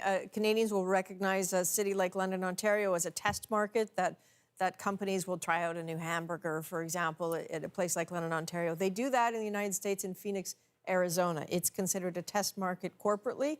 In some ways, maybe it's a test market politically. Ian, what is happening there? What's the latest on the count? Well, let's take a look at Texas, because Texas continues to be fascinating. And I say fascinating not just because it's an interesting race. It's an important race, right? 38 electoral college votes come with winning Texas. And so let's see where we are right now. The Democrats continue to hold the lead. And when you look at 61% of the votes counted, there are two ways to interpret that. If you're a Republican, you probably say, okay, so we've got a chance here, 40% more votes, we need to close that gap. On the other hand, this has been a sustained lead for the Democrats in poll after poll after poll. At one point, maybe about 5 minutes ago, it was basically a dead heat, and then the Democrats pulled ahead again. So a sustained lead for them, 61% votes in. I want to show you two other states where the polls have just closed. They're important, although these are just really early results. Minnesota is an important state to the Democrats. Hillary Clinton did win it by a surprisingly small margin last time around. And really, Joe Biden, I don't know if he needs to win Minnesota, but I think it's important for him to win Minnesota as he tries to win the White House. And one other important state that I want to show you right now, and that is Wisconsin. This is critical, really, to Joe Biden. It's one of those blue wall states. We're going to use all kinds of metaphors, whether the wall has been breached, whether Donald Trump can make his way over that wall again. Right now, Donald Trump is leading in Michigan, one of the other blue wall states. And as you can see at this point, I mean, 1% by itself is not significant. What's significant is we need to keep an eye on Wisconsin. Absolutely. And so, Andrew, it's a good time to bring you in. What are we watching for in Wisconsin? Yeah, so if you think about a big part of why Republicans were able to break through in Wisconsin in 2016 was because Black participation plunged. If you fast forward to 2020, it was thought that one thing that might act as something like a fire starter, a matchstick, was what happened in Kenosha, Wisconsin. So this was back in August. You had the shooting of Jacob Blake. What followed that, police shooting, what followed that was sort of days and weeks of riots, of protesting, of anger, of violence. There was a state of emergency declared. The National Guard was sent in. And if you recall, what sort of spiraled out of those protests was another infamously deadly incident where you had Kyle Rittenhouse, a 17-year-old who came in. He wasn't even from Wisconsin. He came in from Illinois to confront protesters, Black Lives Matter protesters, ended up in an altercation, he says in self-defense. Of course, his critics would argue against that, but he ended up killing 2 people. So, since then, Trump has been sort of making a point at his rallies to sort of make this message of law and order, lionizing police and saying that if you want security and if you want safety, don't vote for Joe Biden because he's been trying to tie him to the looting, the lawlessness, the protests. But if you want safety and security, vote Trump. The extent to which that message has resonance is what we're going to see play out tonight. We will find out. Andrew, thanks very much. And again, the count. Let's look at the bottom here. 80 electoral college votes so far for Joe Biden, 51 for Donald Trump. It is very early. We have to take another short break. We are back in 2 minutes with America Votes. Hello, my name is Neil Taff, and I'm a singer, dancer, actor, model, personal trainer, massage therapist, makeup artist, bartender, and also sketch artist. And I live in Los Angeles, California. Work has been so slow these days because everybody's out of work. With the current president that we have and the stand that he's taken with different issues in the world, it has really changed the climate of this country. My blackness, my health, my finances, my very existence has been jeopardized because of our current administration. As a Black community, we need to vote. Everyone needs to vote. So many people have died because of trying to get the right to vote, and here we are, we have that right. I'm seriously hoping that Biden and Harris win for this election because it will actually allow them to clean up the mess that has been happening for the last 4 years.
Well, hello again. You are looking at a Philadelphia counting facility. That's in the Pennsylvania Convention Center. Here's what's interesting about Philadelphia and Pennsylvania in particular with mail-in ballots. They were not even allowed to begin processing those mail-in ballots until this morning, Election Day. That means opening the envelopes, matching the signatures, putting them through the machines. Those machines can process 32,000 ballots an hour. Sounds like a lot. They have an awful lot to do. It is possible that count might not be finished for a few days. So we all know now, thanks to the pandemic, a massive amount of mail-in voting has taken place across the country. According to the U.S. Election Project, possibly 60 million ballots have been mailed in. It's a lot. Let's have a look at this. This is obviously a U.S. election like no other, in the middle of a pandemic. And for safety reasons, more Americans will vote by mail than ever before. And the rules differ from state to state. So some, like Colorado, Oregon, Washington, have been doing mail-in ballots for years. Others, like California and Nevada, are expanding mail-in voting because of the pandemic. Some states automatically mail ballots to every voter. In others, voters have to request them by mail. And in a small number of states, including Texas and Indiana, they have to explain why they want to vote by mail and not in person. Just over half of states will only count mail-in ballots that arrive before or on Election Day. The rest will count ballots that arrive after Election Day, as long as they're postmarked on or before November the 3rd. Those states represent about 2/3 of all Electoral College votes, which is why a winner might not be declared tonight. And which is why we need to go to senior Washington editor Lindsay Duncombe. We know this is already one of the most litigated elections in American history. Can you bring us up to speed on that? Well, we're getting news even tonight about how some of these lawsuits are playing out. You know, there are thousands of lawyers in these battleground states for both sides, both the Democrats and the Republicans. What has just happened tonight in Nevada is that the state Supreme Court has dismissed a Republican lawsuit about how the mail-in ballots were being counted. This particular issue was about how they were being processed, how signatures were being analyzed through a combination of software as well as people, matching the signature on file to the signature on the ballot. That lawsuit has failed at the state level, but certainly we can really separate the litigation into two pieces, and we're really transitioning from one to the other now. And the first piece of litigation was around the rules of voting in a pandemic and adapting to the changes that states were making because of concerns about voting by mail. A lot of that coming from Republicans trying to push back on some of those rule changes. Now what happens is we shift to the idea of what kind of legal battles might play out if the race is tight. And that's where the lawyers come in. And that's why you found yourself in Florida for days and days on end over the issue of the recount in that county. I think as we look at the closeness of these races coming in, one of the nightmare scenarios for the campaigns as well as for people that have to fan out reporters to all of these courthouses is the idea that this race could be contested in many different courthouses, in many different battleground states with many different issues, because we don't know if there is going to be a big point of conflict, what the hanging chad of 2020 will be. Certainly, though, there are all those lawyers at the ready, and certainly Donald Trump has laid the groundwork for this with his comments about how it'll go to the lawyers if he is not on top initially. So something that his campaign has alluded to and is anticipating. I almost had a flashback there when you said hanging chads. I thought we were done with that, but all right, thank you.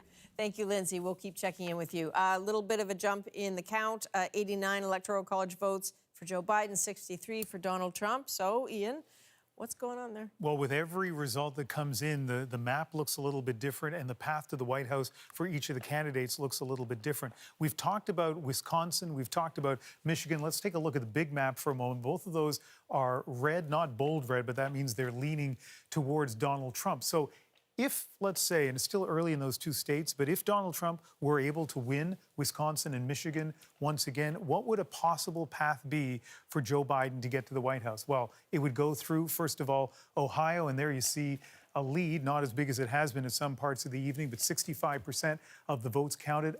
18 Electoral College votes from Ohio. So that would certainly boost the Biden race for the White House. Let's look at another state where he is leading right now, and he would take this away, obviously, from Trump from 2016, 15 Electoral College votes in North Carolina. And so that also would take him one step closer to the White House. And let's show you one other state where Donald Trump is leading, and that is Pennsylvania. But here's the thing, 12% of the vote counted in Pennsylvania. Adrian has artfully been preparing you for not just a long night, but quite possibly a long week, because Pennsylvania has already told us, some of the counties, that, first of all, legally, they can accept mail-in ballots in some cases until Thursday or Friday.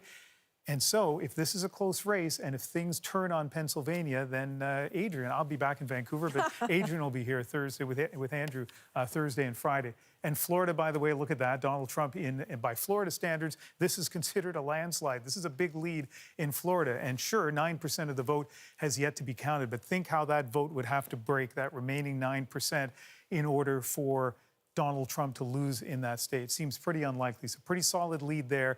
We've always said Florida was must win for Donald Trump if he wants to go back to the White House. It looks like it is a will win. All right, Ian, thanks very much. And so, good time to go to Katie Simpson in Miami-Dade. We're in the middle of a pandemic. You're in the middle of a party in Little Havana, right? Adrian, most people here, I do have to say, for the most part, are wearing masks, but it certainly is a party. Come on, we'll show you. There's music blaring. There's been some salsa dancing in and along the sidewalk as cars drive by slowly, honking, some of them with Donald Trump flags. We're in the heart of the Cuban-American community, and there is a lot of support for Donald Trump here. And actually, in this Miami-Dade County, where we are right now, where Hillary Clinton won this district back in 2016 by about 300,000 votes, Joe Biden is not having nearly as strong a performance tonight, and a lot of Democrats are really disappointed that Joe Biden wasn't able to draw that same support, and it could have a really big impact on the state overall. Democrats rely on lopsided victories in counties like Miami-Dade, in Broward County, where there is a lot of Democratic support. But so far, the early results show that Joe Biden was not able to draw that same support that Hillary Clinton drew. And again, it could have a significant impact on the overall race for this state. Now, people here are very well aware of the history of Florida. Only 2 times in recent history, really, has someone won the presidency without taking Florida. John F. Kennedy did not win Florida when he beat Richard Nixon. And in '92, Bill Clinton did not win Florida when he beat George H.W. Bush. So there's a lot of history here, and if history is going to be any guide, people here are generally excited about how things are going, but at the same time, still a lot of nerves, still a lot of anxiety. Until those results come in, though, there are some celebrations happening here in Miami. All right, Katie Simpson at a party in Little Havana in Miami. Thanks very much, Katie. So I suspect there is no partying where we're going next. Aisha Mills, Democratic strategist, Howard Dean, former governor of Vermont, also a Democrat. How are you two doing, Aisha? You know, I'm optimistic. I have been optimistic going into this because of how excellent the early vote turnout has been. Literally, we have broken records. It's historic, this voter turnout so far. And that always bodes well for the Democrats when people participate. So I'm feeling good. So far, the states that don't look good for Joe Biden are not states that Joe Biden actually needs to win in order to secure this thing. So right now, it's very, very, very, very early, but still feeling good about the map. Okay, Aisha, Governor Dean, do you share that degree of optimism? Well, I remember living through 2016, which is pretty awful. I'm disappointed in Florida. I was hoping we would win it. I think it's less likely now. But I'm very concerned about Michigan and Wisconsin. We need to win those states and then put Trump away in North Carolina and/or Pennsylvania. There is a path to the presidency if we don't win Michigan and Wisconsin, but I'd like to see, and it's early still, but I'm a little surprised that Trump has a lead there. Of course, you do not know what's been counted, and that makes all the difference. And speaking of what's been counted, I mean, to what degree do the mail-in ballots have anything to do with those states? I mean, you must be thinking about those throughout the night.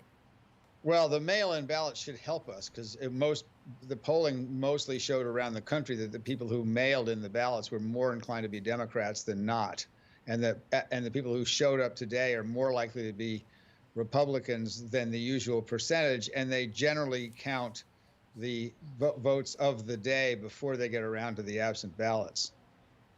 Okay, you don't have any more breaking news on water mains or anything else going on? I don't have any more breaking news, and I'm glad I don't. We're going to be waiting about a week for Georgia. Georgia's going to be close. But again, Georgia and North Carolina are the two states that would put us over the top almost no matter what else happens. And Texas would be the end for the president, no matter what else happened on the map. Okay, well, still early days on Texas, but Aisha, do you think it's actually possible that Georgia goes to the Democrats? I think that anything is possible. Is it probable? We'll see. I tell people all the time that these things don't just happen overnight. It's not like Georgia woke up yesterday and said, hey, we're going to be a blue state now. There have been years and years of work, especially in North Carolina as well as in Georgia. In Georgia, Stacey Abrams completely changed the landscape of that state. Now, she didn't win her race when she ran for governor, but she got more votes statewide than any Democrat in modern history there in Georgia. All of the organizing work that she did, as well as the fighting that she continues to do against voter suppression that has been happening in Georgia, which has been a bit disastrous for Democrats. She has been pushing back against that and helping to organize people in that state.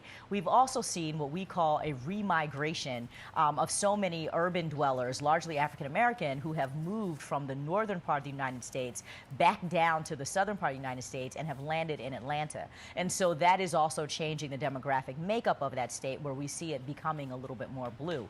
This has all happened over time, and I think that it is absolutely possible that we'll see the fruits of all of that transition and organizing bear out tonight. North Carolina, though, I'm more optimistic about because now North Carolina has a Democratic governor, and the state legislature has also flipped and is Democratic, and that work that has been done by a gentleman named Reverend William Barber, who used to be the head of the NAACP there and now runs a Moral Mondays movement of organizing in the state, has over the last 8 years or so transformed the landscape there in North Carolina. So the work that we're seeing bear fruit tonight, or possibly could bear fruit, just really should be accredited to the people who have done this work in getting people in line and organized and signing up to vote over decades, really. All right, so much to watch. Aisha Mills, Governor Howard Dean, will be back in touch very soon. So Rosie is following again.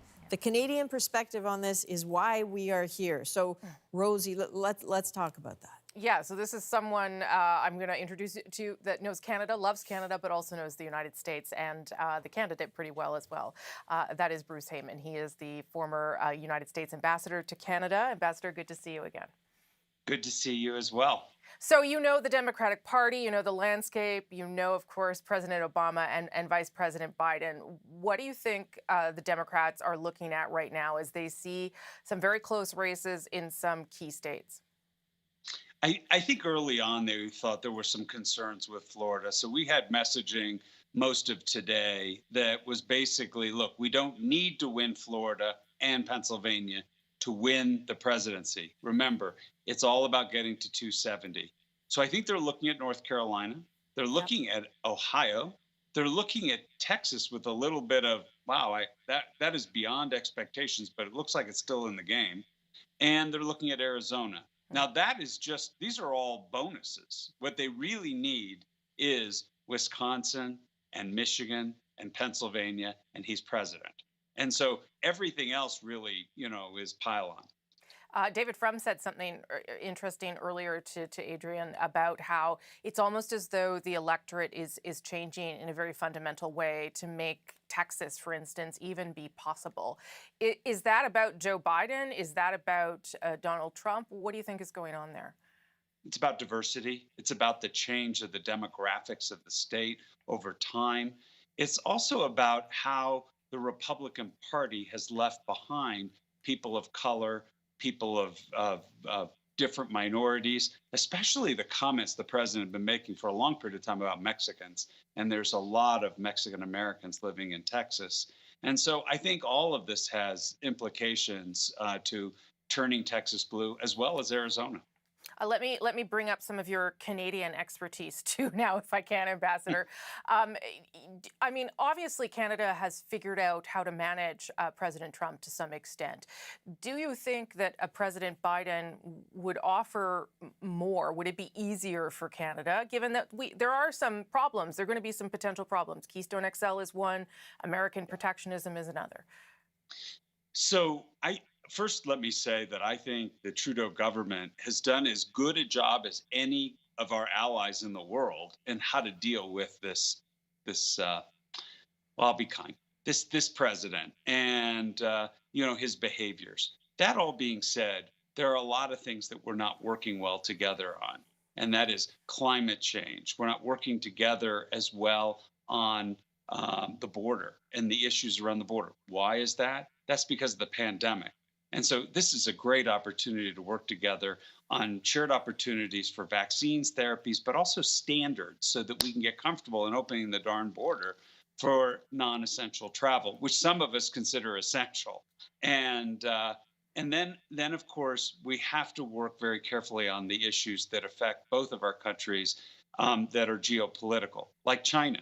And I think that the way the Trump administration dealt with China was a go-it-alone strategy. And while they did some lip service for Canada with regard to the challenges Canada is facing, I think we need to do a coalition coming together, a multilateral approach to deal with China and some of the other issues in the world, climate change, pandemic, threats. That has to be done with partners. And that's where Canada comes in. You're our best friend and partner, and we've got to get on side with you. Okay, Ambassador Heyman, I got to leave it there. Hopefully we'll talk, you and I, in the days ahead, if you don't mind. Thank you. No, I don't mind. Be well. Okay, you too. Thank you very much. There you go. Someone who knows both the United States and Canada pretty well, Adrian. And it's so interesting to note, of course, that there are going to be challenges no matter who is president. They're just different kinds of challenges with Joe Biden. I mentioned Keystone XL, protectionism certainly, but as the ambassador said, climate change suddenly takes on a sort of different import, given that Joe Biden wants back in the Paris Climate Agreement. Interesting. All right, Rosie, thanks very much. It's always interesting looking, by the way, at the Skype and the video calls and the sort of the Hudson Bay blanket, delicately placed there. You can just keep an eye for, if we can, here at the count at the bottom of the screen. 89 Electoral College votes for Joe Biden, 63 for Donald Trump. As elections go, it's still very, very early. No surprises on the board there yet. So you can also follow this coverage on cbcnews.ca. Our interactive results page will have up to the date results of the races for the president and, crucially, for the U.S. Senate and the House of Representatives. As all the ballots are counted, you're also going to be able to find information about the Electoral College, the battleground states, the ballot counting, so much more. That is all at cbcnews.ca. So we have to take another very short break. We are back in 2 minutes with America Votes. My name is Jeremy Liggett. I'm a United States Army veteran and former deputy sheriff. And currently I live in the state of Florida.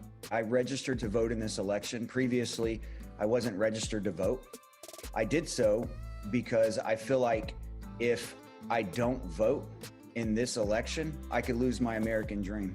When I say American dream, I mean our freedoms as Americans.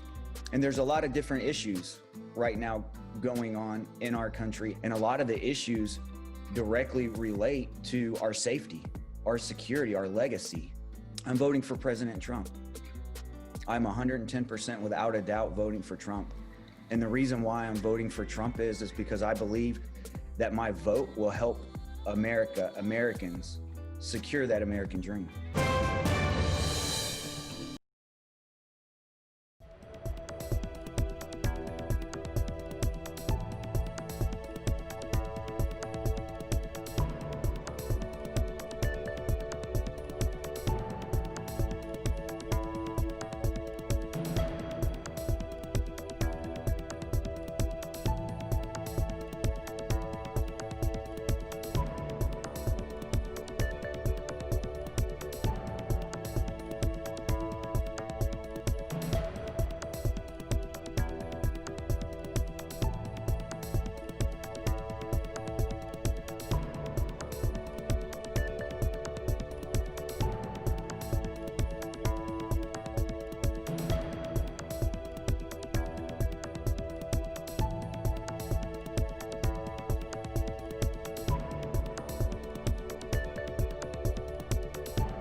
right, welcome back to America Votes. It is just about 9:45 Eastern. Quick look at the count for the Electoral College votes: 89 for Joe Biden, 63 for Donald Trump.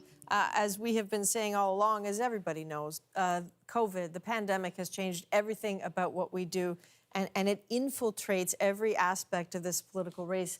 Andrew, you have a guest standing by to talk about that in particular. Yeah, so we've got Dr. Ali Khan joining us right now, former Assistant Surgeon General, also an epidemiologist. Dr. Khan, thank you for making the time. Can I start just by asking you kind of a general question? In your mind, how consequential is the outcome of this election as it relates to COVID-19? Extremely consequential as we think about containing the disease in the United States. So for many years, I have been saying that the socioeconomic political implications of a pandemic can be as severe as the health implications. And we're now seeing that play out in the United States with the current set of elections. And if you look at the exit polls, this is not the first election we've had during a pandemic. We had an election, a mid-year election in the United States in 1918. But this is the first true public health election. If you look at the issues that matter the most to voters based on the early exit polls, so 1/3 of voters in the United States in the exit polls say the economy is the number one thing that matters to them. Well, obviously that's directly tied to the pandemic. The number two thing that matters to them, about 20% of people, 1/5 of people, is the coronavirus, not surprising. But 3 and 4, so 1/5 of people are concerned about racial inequalities, and that's excellent to see that social justice and what's been going on in the U.S. has moved its way up to a critical issue for Americans. Number 4 at 1/10 is crime. Now, I will propose that social justice, racial inequality, crime, these are also public health issues. And the last thing on that list for the exit poll is health policy, and obviously for the United States to make sure that we have universal health coverage. So all the key issues in America today are directly related to the pandemic. But what would change the discourse, though, right? Because if you think about how the dialogue has played out, I mean, it's almost a battle between the idea of saving lives and saving the economy. How would anything change the course of that conversation? So that's an excellent question. And I think you framed it in what is a false dichotomy, right? And this is what we're seeing in the exit polls also, that the half of the individuals think that the economy is more important, and the other half think controlling coronavirus is more important. This is a false economy, right? A dichotomy. We see, look at China, look at New Zealand, look at Australia, Taiwan, Vietnam. I can go on and on and on. They have proven that the way to fix your economy is get the disease contained. Right. And we see this again. This is what has happened due to deliberate misinformation and disinformation in the United States to say that, I think about half of Americans in exit polls say that the virus is contained, and the other half say it's not contained. And you think, wow, 300,000 total, but 230,000 reported deaths in the United States. How is the virus contained? 100,000 cases a day, 700 to 800 deaths a day. That's not a containment strategy. Right. And yes, you're right. We've continued to see those numbers go up and up. Dr. Ali Khan, thank you so much for making the time to join us. Thank you very much. So, Adrian, the numbers are really staggering. I mean, Dr. Khan mentioned 240,000 deaths to date in the United States due to COVID-19, closing in on 10 million confirmed cases in that country. Pretty scary numbers. Yeah, it's incredible that we hear those numbers every day. We just digest them, and it's the number's almost too big to understand sometimes. Speaking of numbers, let's look at the count board. 89 Electoral College votes for Joe Biden, 63 for Donald Trump. Ian, you have a few more results. I hear you pacing back and forth. Yeah, well, because I'm trying to look at my two computers here, and I'm really a paper guy, as you can see, and I'm starting to lose control of my paper. That's a different story. Let me tell you, though, there is a story emerging this hour that is looking good for Donald Trump and the Republicans. And let's begin in the state of North Carolina. This is one that the Dems are hoping to pick up. They're in the lead, but look at that lead. It's been shrinking over the last 30 minutes or so. 86% of the votes counted. Of course, in the Electoral College system, even 0.1% is enough to carry all of the electoral college votes in that state, but that is a razor-thin margin, and if the Democrats could end up losing that, that's going to be bad for them in terms of trying to get to the White House. Ohio, again, an important state for both parties. We saw that in the way that they campaigned, and we see the lead for Donald Trump with 72% of the votes counted. I should point out in North Carolina and Ohio, those are two places where mail-in ballots that were postmarked by Election Day today can still be counted for days forward. And so if it remains really close, that will delay the final tally of election night. Michigan, this one's really interesting, right? Because this is part of that blue wall, a state that voted Democrat, Democrat, Democrat in presidential election after presidential election. Last time around, Trump beat Clinton here in Michigan. It was widely assumed that the Democrats could win it back. And I know it's just 21% of the vote here, but that big margin has maintained big throughout the counting to this point. So it's going to be really interesting to see what happens in Michigan. And Texas, kind of reverting to what you might expect in Texas, a lead for Donald Trump, 67% of the votes counted. If the Republicans hold on to Texas, if they hold on to all the states they won last time, if they can eke out a win in North Carolina, which is close right now, if they can continue to hold the 3 states of the blue wall, that is the path to victory for Donald Trump. All right, Ian, thanks very much. Texas is absolutely interesting. Big questions about what happens if it gets tight. David Common is in Houston, Texas. So, David, what are the factors here if it gets tight? Because I know there have been some lawsuits there recently.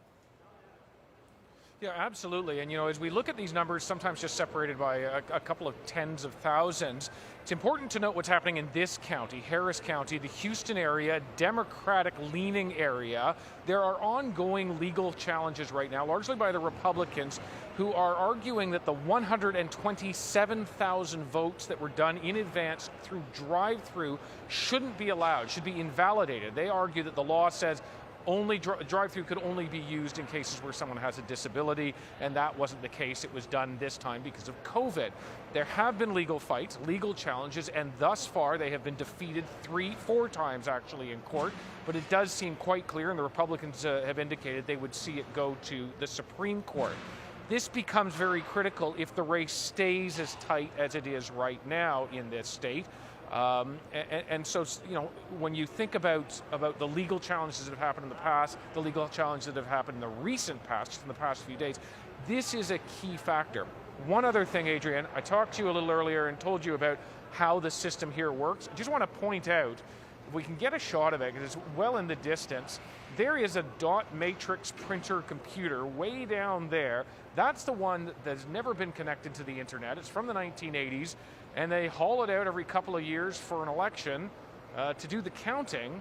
That's how things work here. The fact that it's never been connected to the internet is seen as proof, I suppose, that it has not been fiddled with by outside powers, Adrienne. Ah, that is amazing. All right. David Common in Houston, Texas. Keeping an eye on those lawsuits is very, very difficult. We already know this is the most litigated American election in history. David, thank you very much.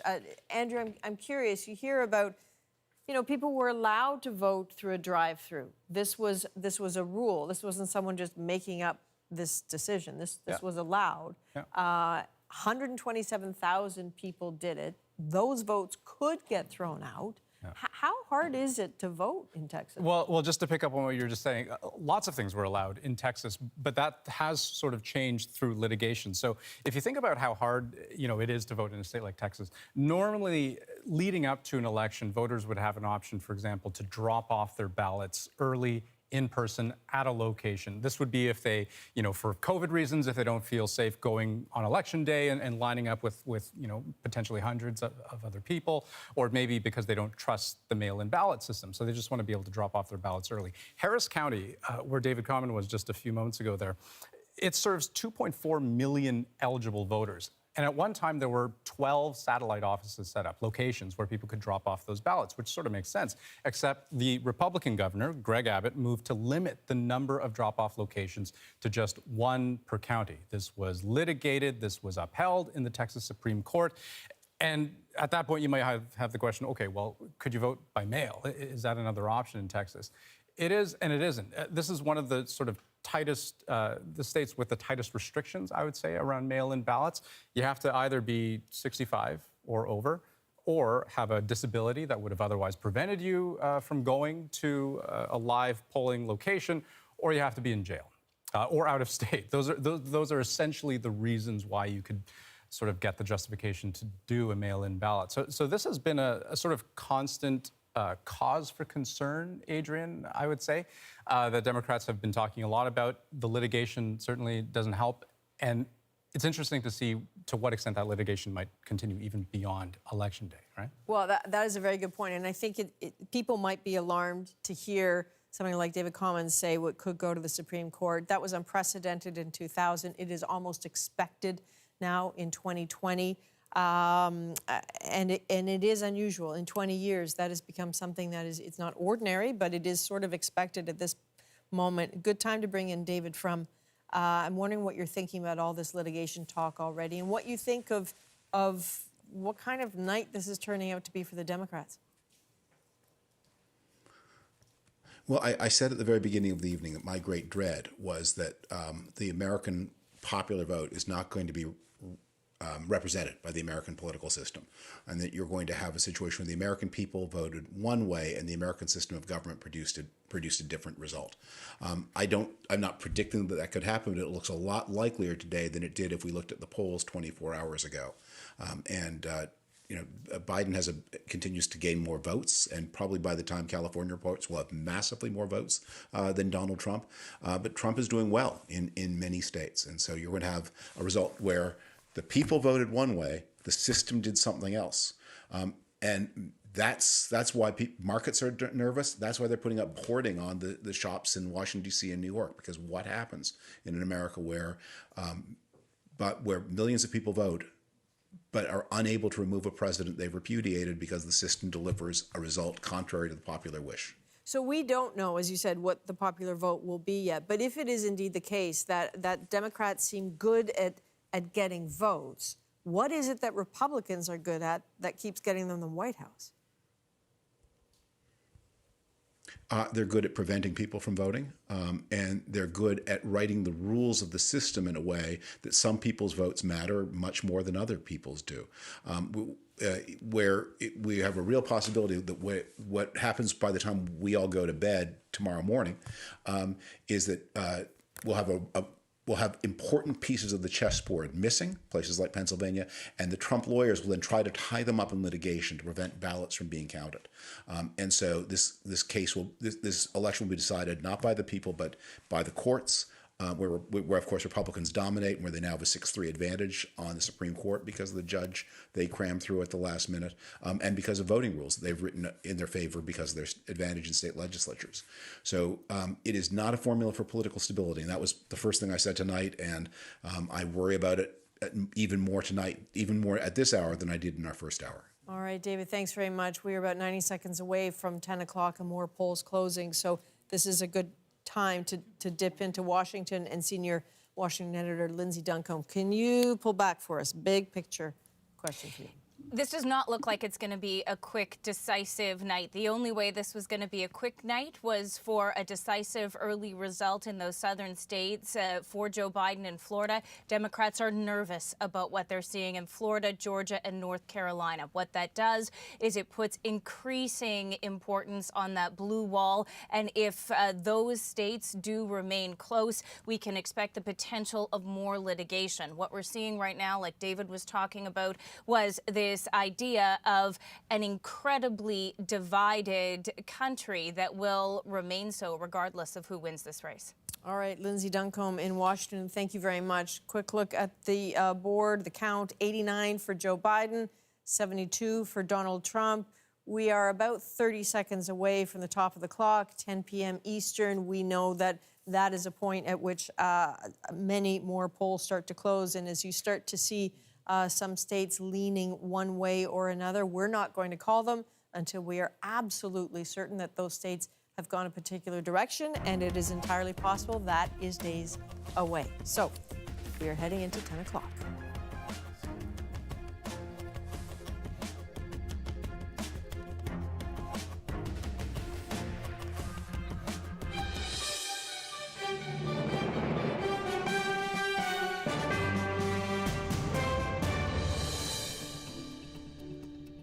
Again, hello. It is 10 p.m. Eastern here in the National Studio in Toronto. So many more polls have just closed in this unprecedented presidential election. How many times have you heard that over the last 4 years? So let's have a look at these races. 2 states this hour. There aren't many electoral college votes up for grabs, just 21. Montana and Utah likely wins for Trump, but polls show a tight race in Iowa. Okay, so Ian, can you catch us up to what is happening, what's about to happen, and what has just happened? Yeah, maybe the theme for this hit could be too close to call. Okay. And let's begin with Florida. Remember, we saw in Florida Donald Trump kind of pulling away from Joe Biden. Let's take a look at where it is now. Now, you look at that number, and you might think to yourself, that's a pretty good margin for Donald Trump, particularly in Florida. I was saying last hour, by Floridian standards, that's kind of a landslide. And yet the people who study these numbers say that is still too close to call.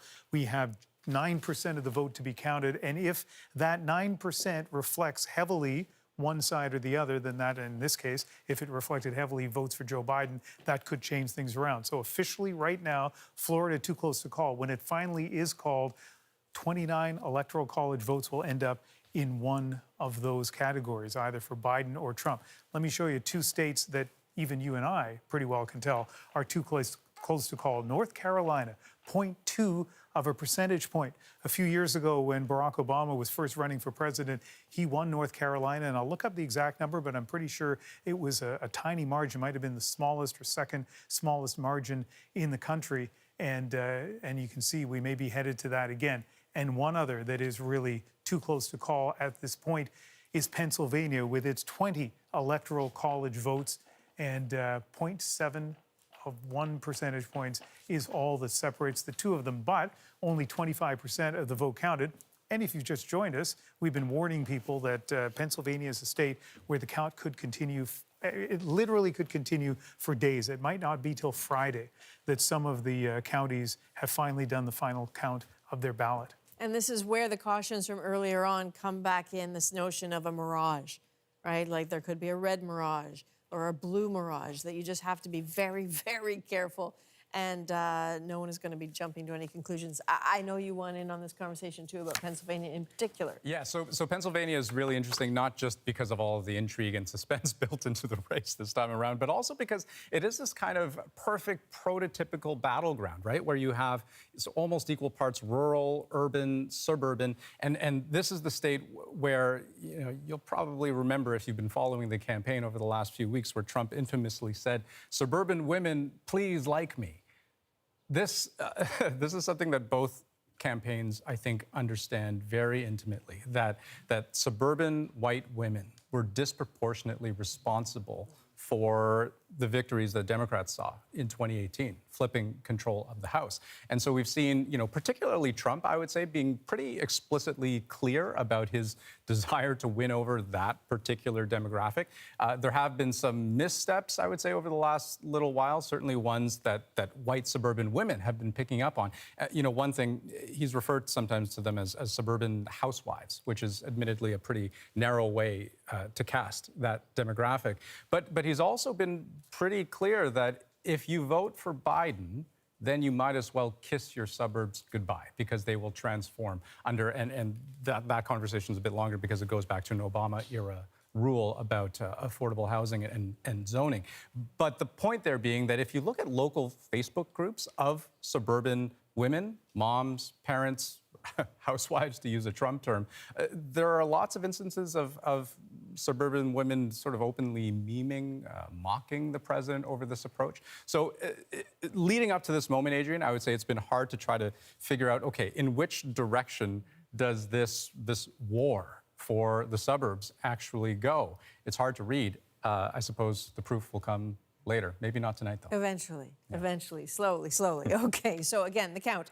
89 electoral college votes for Joe Biden, 72 for Donald Trump. Hasn't moved much in a while. It might not for a while. We're going to have to be patient. I want to go back to Pennsylvania, though. We can't stop talking about this. Stephen D'Souza is there. And I'm trying to get a handle, Stephen, on perspective on how many mail-in ballots there might be, you know, needed to count. Well, that's a funny question because some city officials just did a news conference, and I'm pretty sure it's probably the biggest audience they've had for a news conference about the counting of ballots. And reporters pretty much asked in 15 different ways, when are you going to have the results? And they've told us that they've counted about 75,000 mail-in ballots here in the city of Philadelphia, which is the largest county in all of Pennsylvania. And they have about 350,000 mail-in ballots so far, and that's just what they've received up till now. There's still drop boxes that need to come in. There's still others that are being accepted up until Friday. And so, of course, reporters here are trying to do the math. It's like, well, if you did 75,000 over the last 10 hours, does that mean, this many an hour? And they said they can do about 10,000 or 12,000 an hour. But that's if they're running straight through. But they said, it's harder than that because at the beginning of the day, you have to open the envelopes, you have to get people going, and then you have to have shifts, and it gets into all of these very basic things. And so the answer keeps coming back. It's going to take 2 or 3 days before we get the results here in the city of Philadelphia. And that's a city and a county where they're counting right now these mail-in ballots. There's a lot of counties that said they're not going to start counting them right away. They're going to wait until tomorrow. They're going to prioritize the in-person voting. And so it's one of these things where, we were showing earlier the massive vote counting operation they have here at the convention center. And a lot of pressure is on all of the people in there and the city officials too, because you have the President of the United States saying that any mail-in ballots that are counted after Election Day could lead to cheating. It could lead to violence. He criticized the Supreme Court for allowing that to happen, even though it was actually a state Supreme Court decision. So a lot of pressure being faced here, and still a long way coming, Adrienne, for those vote counts. All right, Stephen, thanks very much. And those pictures that we were just looking at of the counting, those are live pictures. So not only do they have a lot of work ahead of them, they have to do this while keeping in mind masking and social distancing. It is really hard. They have a long slog ahead of them. And again, these are people who care very, very much about getting this right.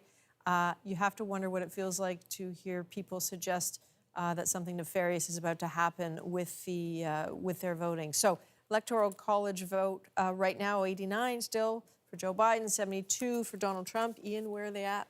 Well, the president, of course, the big race tonight, who's going to go to the White House, but the Senate also an important race that we're keeping an eye on, because what the Senate does has a big impact on the policies of the United States and, by extension, impact on Canada with the direction that the United States is going. You can see right now that's the count, because a lot of Senate seats are up for election tonight, but only a small number of those are in play. The Democrats have to gain 4 seats in the Senate tonight, a net gain of 4 seats in order to gain control if Joe Biden doesn't become president, 3 if he does become president. And there is 1 net gain to report so far across the country. It is in Colorado. Cory Gardner, the current senator from Colorado, or one of the senators, John Hickenlooper, a 2-term governor, former mayor of Denver, is now senator, or about to be Senator Hickenlooper. So that is 1 gain for the Democrats. They're hoping to gain at least 3 others. All right, Ian, thank you. And one senator who has managed to keep his seat, Senate Majority Leader Mitch McConnell. He spoke just a few minutes ago, shortly after winning his re-election in Kentucky. Let's have a listen to what he has to say. So tonight, Kentucky said we're keeping our front row seat in the Senate. We don't yet know which presidential candidate will begin a new term in January. We don't know which party will control the Senate. But some things are certain already. We know grave challenges will remain before us, challenges that could not care less about our political polarization. We know our next president will need to unite the country, even as we all continue to bring different ideas and commitments to the table. But we also know, beyond any shadow of a doubt, that our nation, our people, can do this. Okay, that was Mitch McConnell, Senate Majority Leader. He retains his Senate seat that he won in Kentucky. I think he first ran for that seat in 1984, so it's been a long time. Lindsay Duncombe is our senior Washington editor. Lindsay, again, some perspective here. There's the prospect of another division in that the presidency goes one way, the Senate goes another. What does that mean for trying to get anything done in the United States? Well, look how much the president has been able to get done over the last couple of years, or look at how much Barack Obama was able to get done when he faced divided government. This is a country that is in the grips of stalemates when it comes to making laws. They can't even agree on a new bailout package to respond to the coronavirus. So certainly for someone winning the White House, getting the control of the Senate, getting control of the House, being able to work in a less divided government would be easier to get things done. The chances of that happening, we'll see if it happens later tonight. You know, if there is to be any real movement in the Senate, Ian was saying it's just going to happen in a couple of key races.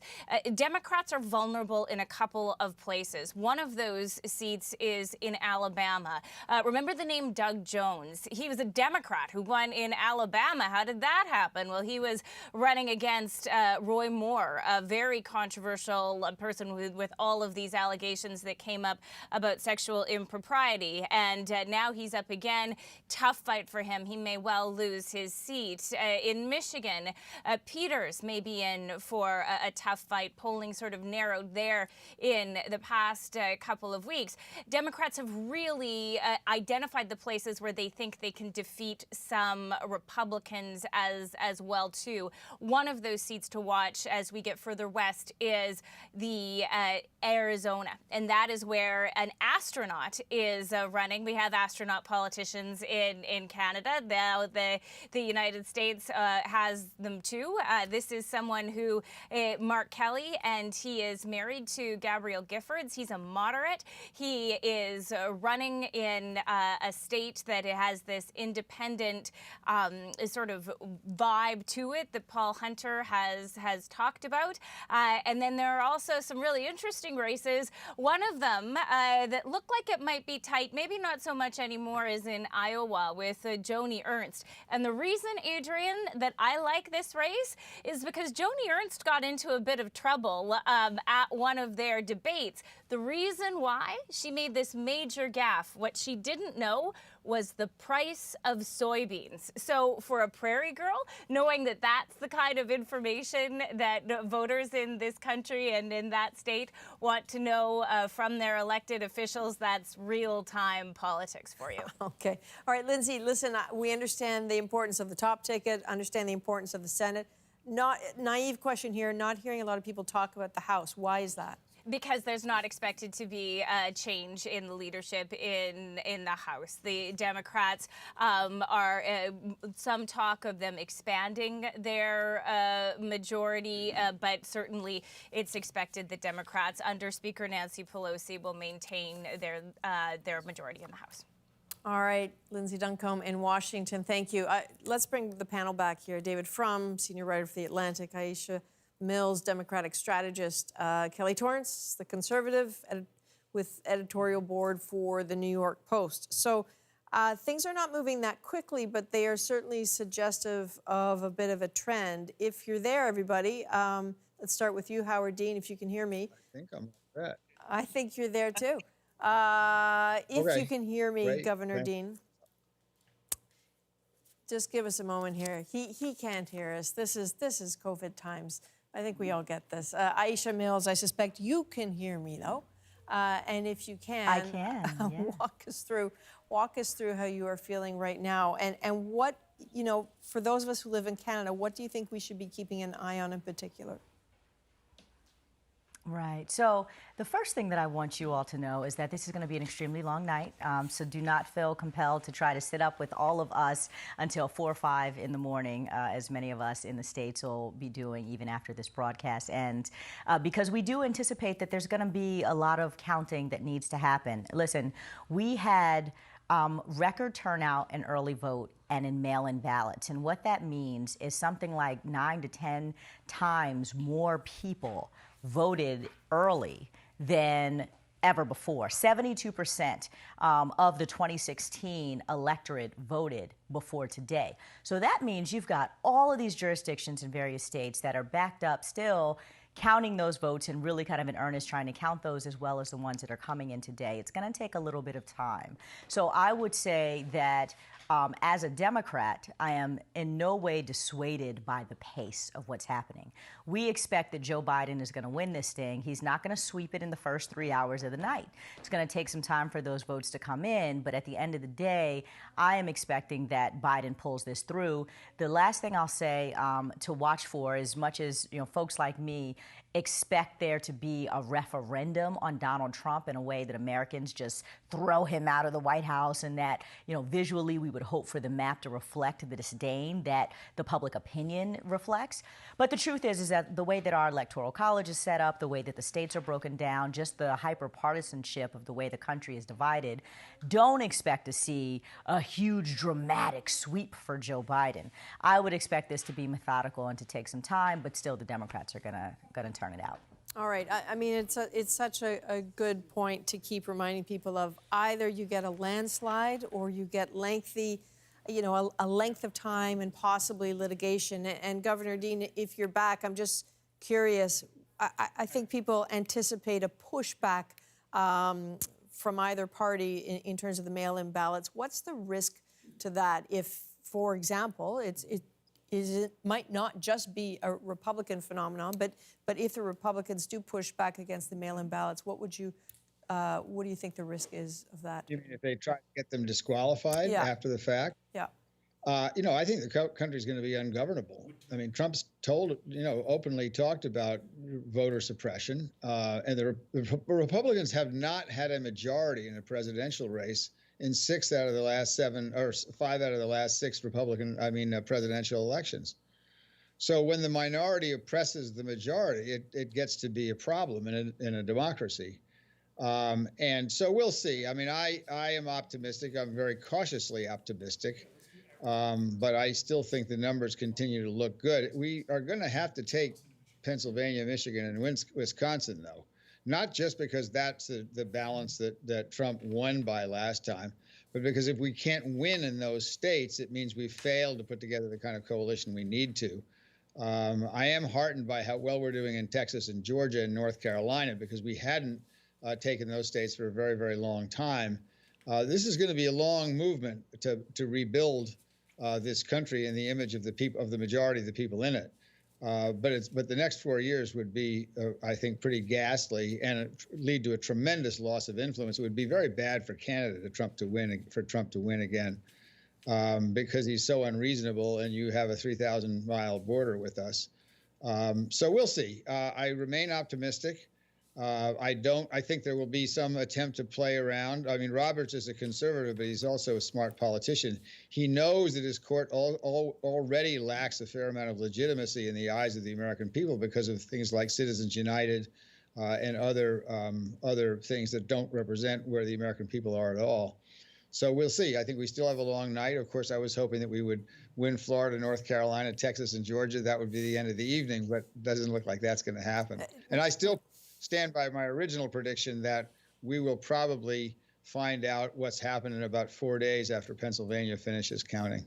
Okay, Governor Dean, Kelly Torrance, I mean, there's a lot there to talk about, but one of the things I wanted to ask, as an outsider, looking at the United States, you can understand why people ask the question, why would anybody try to stop votes from being counted? What is we're not saying that that's the way this is going, but what is the defense for that?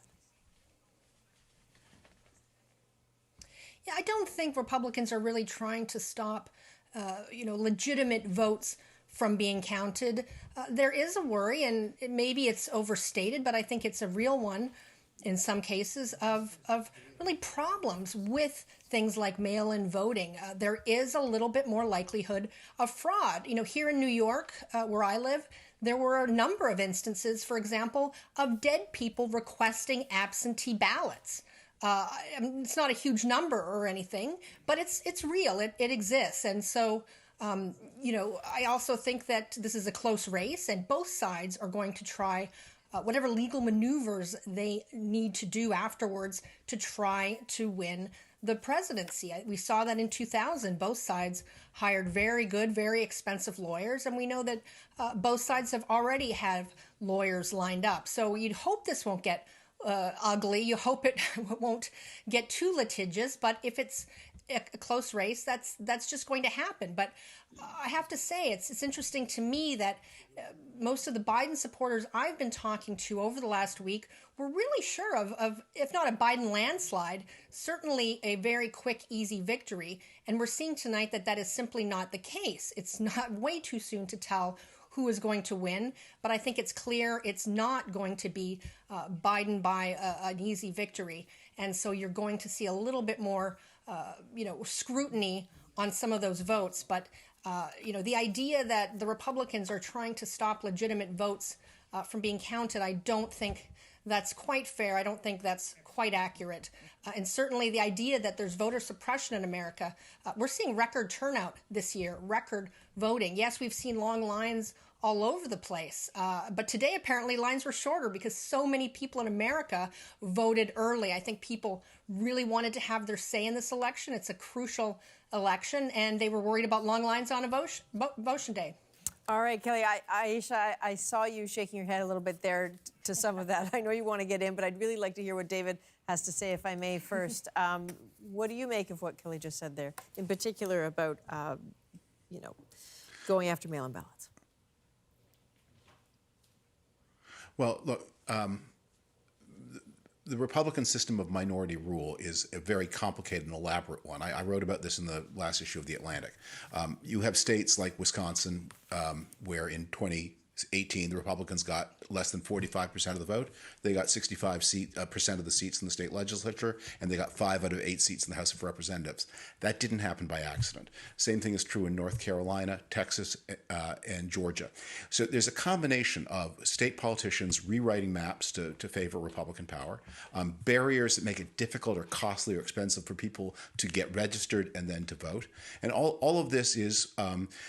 Look, as has been said, the Republicans have lost the popular vote in 7 of 8 presidential elections. The party, this is something that I've been writing about in my work for a long time. Republicans have been promoting for a long time a set of ideas that just didn't map to the country anymore. And their option was either to change their ideas or to change the electorate. And what would happen in a fully democratic system like Canada, like Britain, is that a party that has lost elections for a while adapts the way Labour adapted under Tony Blair in Britain to come into line with where the country is. But in America, the option is always there. If you get power in a year ending with a 0, as the Republicans did in 2010, a census year, and you can redistrict in a year ending with a 1, then you can write the map in a way that with 40% of the country, you get 60% of the power. And that has been the strategy. And that's being tested tonight.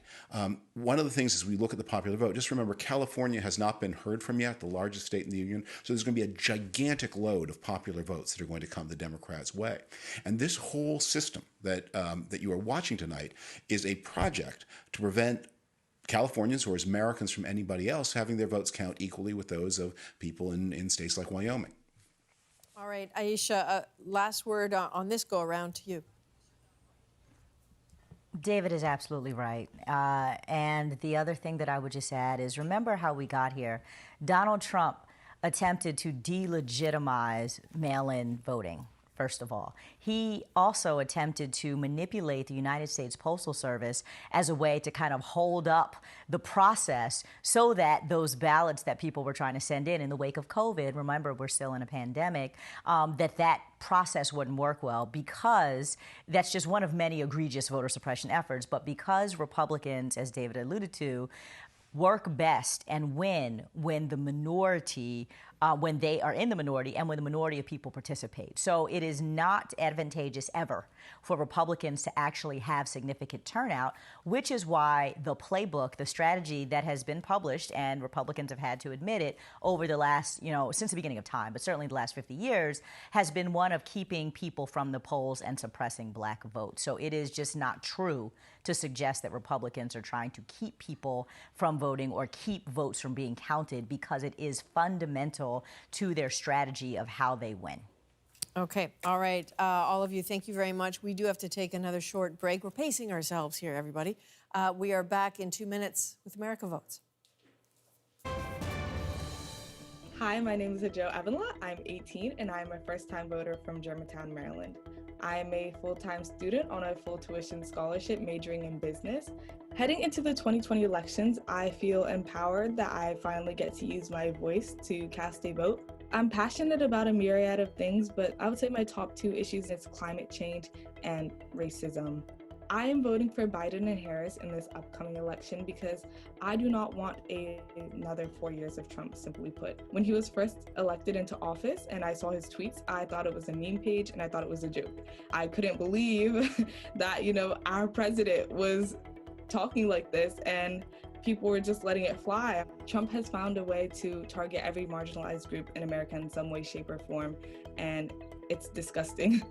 And I believe we deserve a better leader.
All right, welcome back to the National Studio in Toronto. It is 10:28 Eastern Time. Let's have a look at that count again. Hasn't moved much in a while. 89 Electoral College votes for Joe Biden, 80 for Donald Trump. It's important to know that nothing on that count represents a shift of any kind from 2016. Nothing dramatic has happened, which is not to say nothing interesting has happened.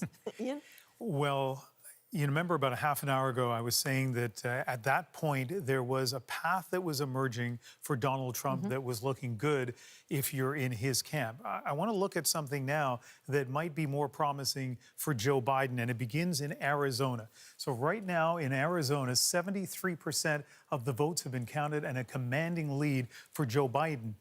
Arizona was won by Donald Trump last time around. If this were to hold, then that would mean that Donald Trump would lose 11 Electoral College votes. Now, by itself, he has room to do that if you look at his results from 2016. But to do that, he also has to hold on to Wisconsin and Michigan. Let's take a look at where we're at right now with Wisconsin. Still a lead for Donald Trump there. 44% of the vote counted. But in Wisconsin, some of the counties are going to be tabulating their early ballots, their advanced ballots, their mail-in ballots towards the end of the night. And one of those, we understand, is the city of Milwaukee. So that could skew things because we do believe that those advanced ballots do favor Joe Biden. In Michigan, a bigger lead. This has stayed fairly consistent for Donald Trump. But again, we hear that advanced ballots and mail-in ballots could be among the last things that are reflected here, that what we're seeing right now are same-day voting. So that makes that 36% look entirely different. So keep in mind, Michigan, Wisconsin become critical for both of these candidates. One last state I want to show you just before we go, and that is the state of Florida.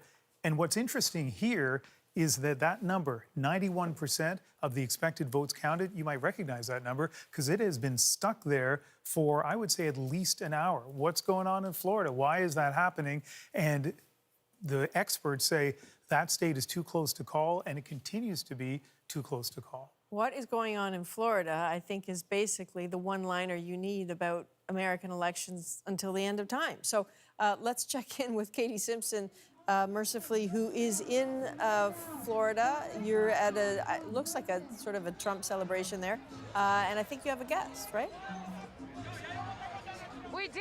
So we're right now at a gathering place for the Cuban-American community. It's a popular bakery, and it really is a gathering point for all political sort of watch parties, celebrations. And the Cuban-American community, they're big backers of the Republican Party, big backers of Donald Trump. I'm joined now by Jeanette. Jeanette, this was your first election voting, and you voted for Donald Trump. Can you tell us why? Well, this is my first election. I'm super excited. I was waiting for this day.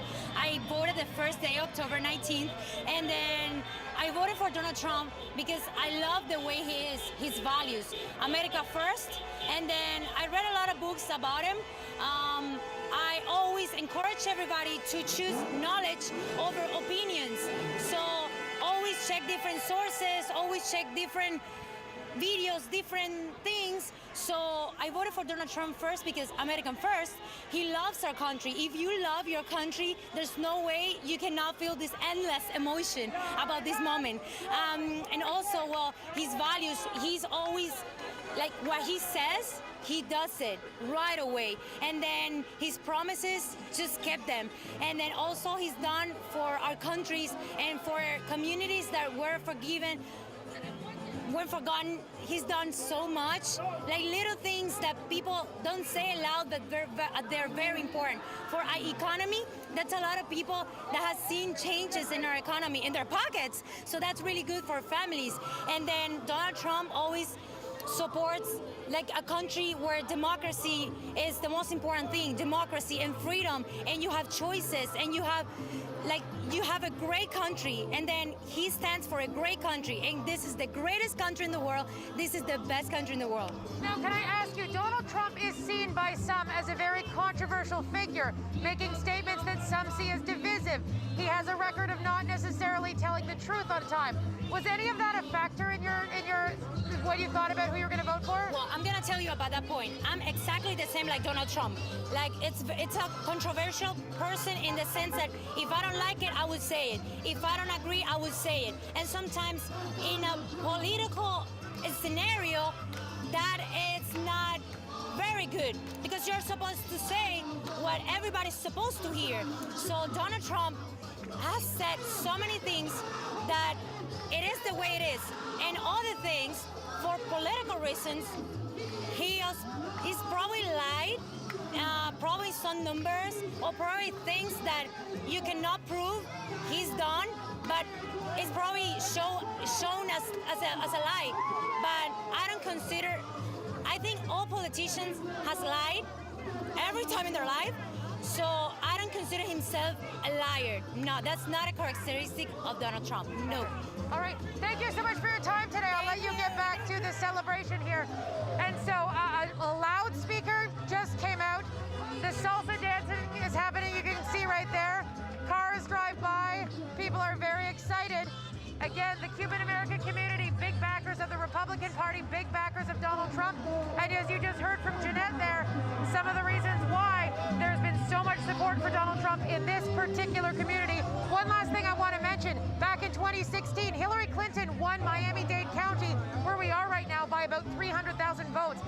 Joe Biden wasn't able to draw that same support. He is leading in this district, but he is not anywhere near where Hillary Clinton was in 2016. So there's been a significant drop in support. This particular area has helped Democrats in the past with overall trying to win the state. Overall, big lopsided wins here, but it's a much tighter race this time in Florida. All right, so interesting. Katie Simpson had a very loud Miami-Dade. Thank you, Katie. Quick look at the count here. This is important. 98 for Joe Biden, 80 for Donald Trump. The jump for Biden, none of those are states that are unusual. The same pattern as last time. But look at this. This is a live shot of Biden headquarters, which, you know, in a time of a pandemic, nothing looks like a normal political headquarters. That is a parking lot. This is a car rally, but there's definitely no celebration going on there. I know it's early, but Susan Ormiston, if we can bring you in here, listening to Katie talk, Susan, about the feeling in Florida, we know it took the Democrats a while to get down there. They were so cautious because of COVID, but in a way, did that hurt them? Yes, I mean, it was a gamble early on to have this campaign so safe, so COVID protected, to keep Joe Biden in his house here in Wilmington, Delaware, doing virtual events. And it took them a while to also pick up that Florida was shifting, as Katie has described. And I spent a week down in Florida a couple of weeks ago with Latino community and with seniors, the two blocks of demographics that influence the vote down there in this election. And, you know, the experts I spoke to on the Latino vote from a Florida university said that they were surprised that it was shifting, particularly among young Latino men, that they were attracted to Donald Trump for various reasons.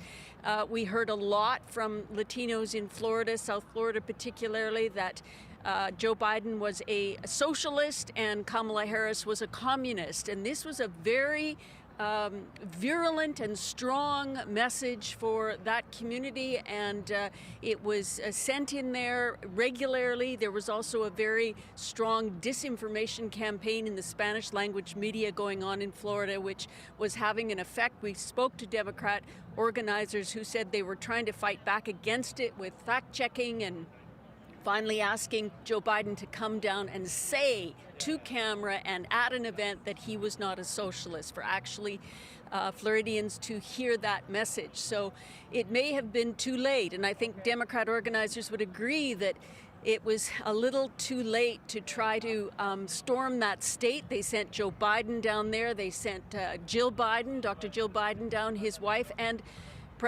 former President Obama was down there several times, including in the past week, to try to drum up the vote. But they have to be disappointed by the early results there tonight. It hasn't been called, but they were worried about Florida. Now, they always believed that there was other paths that Biden could take without Florida, and it looks like he will be looking at those even more strongly tonight. All right, Susan, thanks very much. I can't stop looking at those pictures of that parking lot. I know by now, at this point in the pandemic, we should certainly be, you know, used to pandemic pictures, but it is a very strange sight. It certainly looks like a very unhappy sight.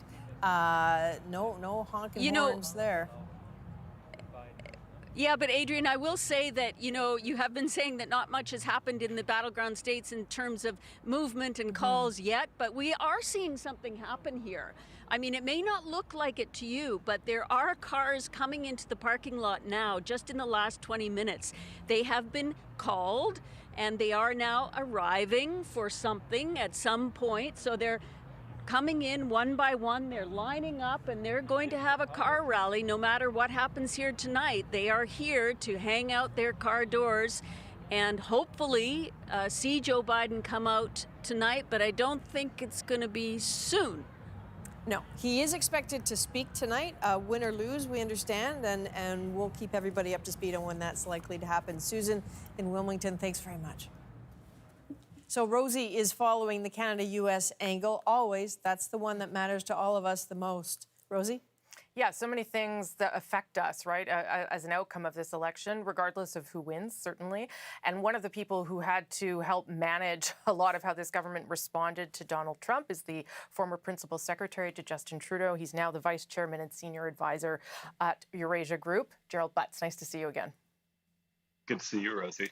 So let me just ask you about what we're seeing here in terms of the count. Are you surprised that it is taking so long, that it is this close? Well, I think if you start from the premise that American politics is very polarized, then you shouldn't be surprised by the outcome of, and I say the outcome, we're nowhere near the outcome, I'm afraid. It's probably days and weeks until we have a definitive outcome tonight. So I would say no, you shouldn't be surprised by this evening's events. I'm going to get you to put on a couple of hats. I'll start with what you used to do and what you did for the Liberal government, which was help to manage the relationship between the Trump administration and here. What would the government be doing right now in terms of preparation? What would they be thinking about, assuming the Prime Minister is still awake? What would they be worried about right now? Well, I think that they're trying to decide which of two plans they're going to operationalize in the next couple of days and in the next few weeks. I think in the last campaign, most people in Canada thought the outcome was a foregone conclusion that Hillary Clinton was going to be the next president of the United States, and the government, I think, wisely hedged its bets and had two plans ready to go and operationalize the one that was appropriate given the outcome of that election. So I suspect the same thing is happening now. And the outreach that was done, whether it be to members of Congress, governors, but also to people inside the White House that you were able to form relationships with, how key was that to just trying to keep channels of communication open? And will they continue? Are those relationships still there? Yeah, those relationships are really important. I think the most important relationships between the relationships that keep a ballast in the Canada-U.S. relationship are those between businesses and families and people. This is an enormously productive, constructive relationship between two countries, possibly the most successful, peaceful bilateral relationship in the history of the world. And Canadians have a lot to fall back on, no matter what the outcome is tonight. Let me get you to put your other hat on then, as vice chairman of the Eurasia Group and senior advisor there. What are your concerns about a global impact of another 4 years of Donald Trump? John Bolton was on Power and Politics yesterday, and he said he has concerns that a second mandate for Donald Trump would mean the guardrails are off and that there's nothing really to stop President Trump from pushing ahead with his agenda, which is clearly not to promote multilateral organizations that Canada is involved in. Yeah, I think there are obviously a lot of things to be concerned about if a clear mandate is given to the president to continue the policies that he's been pursuing in the last 4 years. It remains to be seen what happens in the Senate. I just noted before we came live that John Hickenlooper was declared in Colorado. So the United States system is, in some quarters, notoriously famous for being replete with checks and balances. So we'll see what the full outcome of tonight's events are. But I think it's really important from a Canadian perspective that whatever happens tonight, that Canadians promote their values on the world stage and try and make those things that we care about most happen through multilateral institutions. But there's no doubt, Rosie, that a clear second mandate for Donald Trump is bad news for multilateral action on a whole range of issues that Canadians care about. In 30 seconds, just your thoughts on what that would mean for the fight against climate change and whether Joe Biden would help the world if he wants to get back in the Paris Agreement. Well, look, I mean, I think it's too soon to tell what happened tonight. And one of the, as you have been in the unenvious position of doing on many election nights, Rosie, you're subject to trying to interpret what has happened before it has happened, right? And what it all means. Yeah. But a clear repudiation of campaign that Joe Biden would be bad news for the climate. There's no question about that. That he staked a huge element of his campaign on aggressive climate action. He's running on the most significant climate plan of any presidential nominee. But it still remains to be seen how that all turns out. Okay, Jerry Butts, I'll leave it there for tonight. Thank you so much for making the time. Stay safe. Appreciate it. Thank you. Stay healthy. Thank you. I will. That's Jerry Butts. He's the former principal secretary to the Prime Minister and also vice chairman and senior advisor at Eurasia Group. There you go, Adrian. Interesting to get a little bit of inside information in terms of, how the government is preparing. We know they're preparing for every eventuality, and we know that they're also preparing for not having a winner tonight, which may be the direction we're headed in. Who knows? Right. Very clearly, there's no easy scenario for them, no matter what happens tonight, Biden, Trump, or neither of the above. That's right. All right, Rosie, thanks very much. We'll get back to you in a bit. Okay. So I'm going to want to look at the count again at the moment. 102 Electoral College votes for Donald Trump, 98 for Joe Biden. The jump that you're seeing for Donald Trump there, again, not surprising, Kansas and Missouri. And really that, at this point, at 10:45 at night Eastern time, that is the core takeaway. Nothing that you're seeing on the count is any different from what happened in 2016. So nothing has fundamentally shifted at this point and might not tonight. We'll have to see how it goes. So battleground states, the key ones, those are still to come.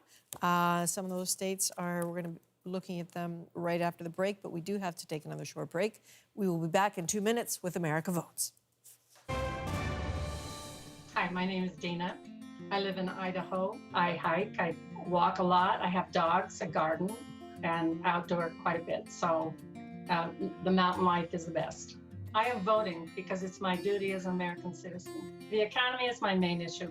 I am voting for President Trump because I think he's the only one right now. He is the man that can bring our economy back. And he is a man with an M-A-N, capital M-A-N. He may not talk slick, but he does a lot of action. Many of us, regular people, understand exactly. There's nothing really phony about Mr. Trump. There's a lot of phoniness going on in politics. And I think we're tired of it.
there. Welcome back to the National Studio in Toronto. We are closing in at the top of the clock. It's about, I think it's 10:49 Eastern time. So at the top of the clock, a number of polls are closing, certainly on the West Coast. Very important. The count has jumped in the last little bit. 118 Electoral College votes for Joe Biden, 102 for Donald Trump. That jump for Biden in particular is about Illinois. This is a state with 20 Electoral College votes, but it's a state he took in the state the Democrats took in 2016. So again, the numbers are climbing as they did in 2016. Nothing unusual confirmed yet, but what about what is percolating in? If there was a headline this hour, it's not an elegant headline, but I think it's descriptive, it would be really, really close. Not very good. The numbers, not just the numbers at the bottom of the screen, but then when you factor in the California, Oregon, Washington are coming, almost certainly will be in the Biden side of the ledger. But right now, of course, Trump is leading in Florida and Texas. We haven't called them yet, but if he were to win that, that would boost his numbers as well. So all of a sudden, we're paying a lot more attention to places like Pennsylvania. We pretty well thought Pennsylvania was going to be important, and it seems more important than ever, given the closeness of this race. Just 40% of the votes counted, and as we've continued to say, they could be counting votes in Pennsylvania for the rest of the week. And now we pay attention to a couple of states that normally don't get a lot of attention on national election specials, particularly in Canada. And I'm not just putting Maine up because I grew up in New Brunswick and I like Maine. I also want to point out a couple of things. First of all, the counting here seems to have stopped right around the 20 to 22% level. Maybe it's because they now have a preferential ballot, and that's difficult for people to contend with, the people who are doing the tabulating. Also that they have been inundated with advanced ballots, I think a record number of advanced ballots. But those 4 electoral votes might loom large. But if you're a Republican, don't get too comfortable with this margin, because Maine has repeatedly gone, most of their seats anyway, and I'll explain what I mean on that later, repeatedly gone to the Democrats. And so too with Iowa. When you look at this, Iowa at this point has the Democrats in the lead, but that would be a surprise if it held that way. 6 Electoral College votes. So Maine and Iowa, Adrian, all of a sudden could become really important if we have, a virtual tie between Biden and Trump. Yeah, so interesting. Andrew, let's talk about Iowa for a bit. I was there for the primaries. They were not happy with Donald Trump in Iowa. He did, with Joe Biden in Iowa. Right. He did not do very well there. Yeah, and Iowa's kind of a funny one, right? It does tend to be one of the swingier states. One of the swingier states. Often decided by razor-thin margins. One hinge of that swing is certainly the farm economy. A third of Iowa's economic output is farming and agriculture. And when you look at how Trump plays in this state, I mean, the farming industry is certainly one that will have benefited from the fact that Trump sprinkled billions of dollars in aid to farmers. That obviously is going to play well there. But also consider the flip side to that, which is that farming was quite seriously hurt by Trump's trade war with China.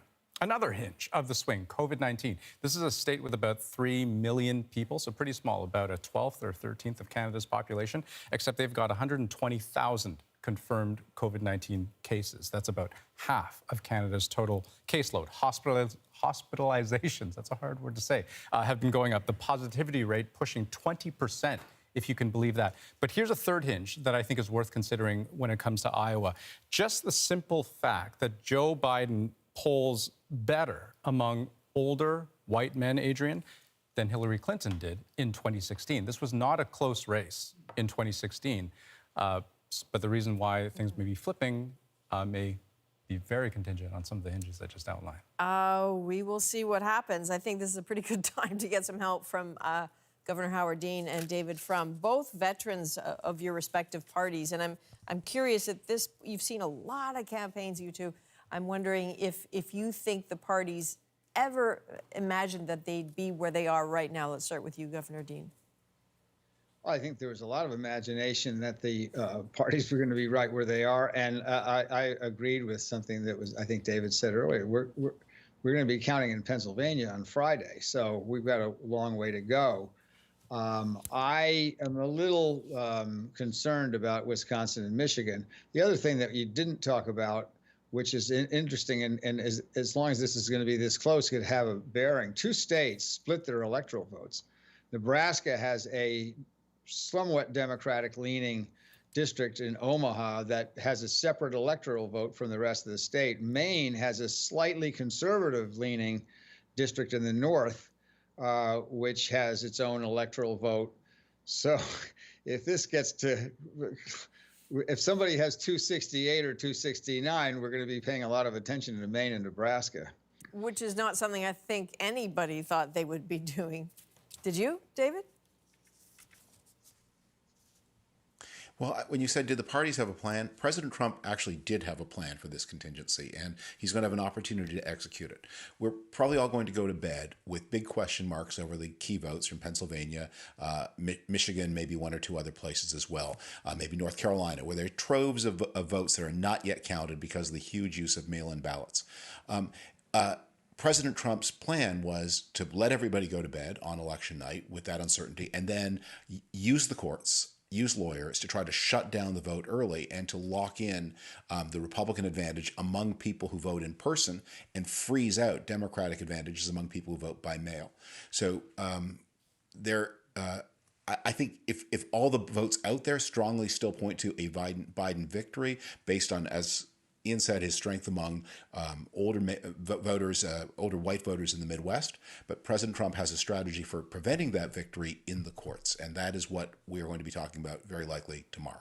And is this why, again, I ask this question as an outsider, is this why there's been so much focus and enthusiasm from Republicans about getting that Supreme Court positioned the way it is so quickly? I mean, is that sort of a flight of fancy, or is that sort of really important to them in this context?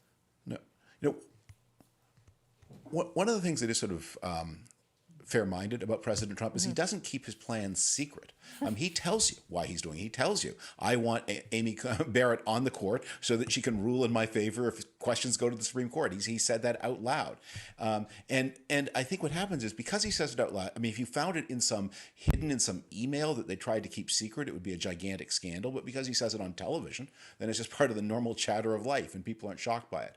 But that was his plan.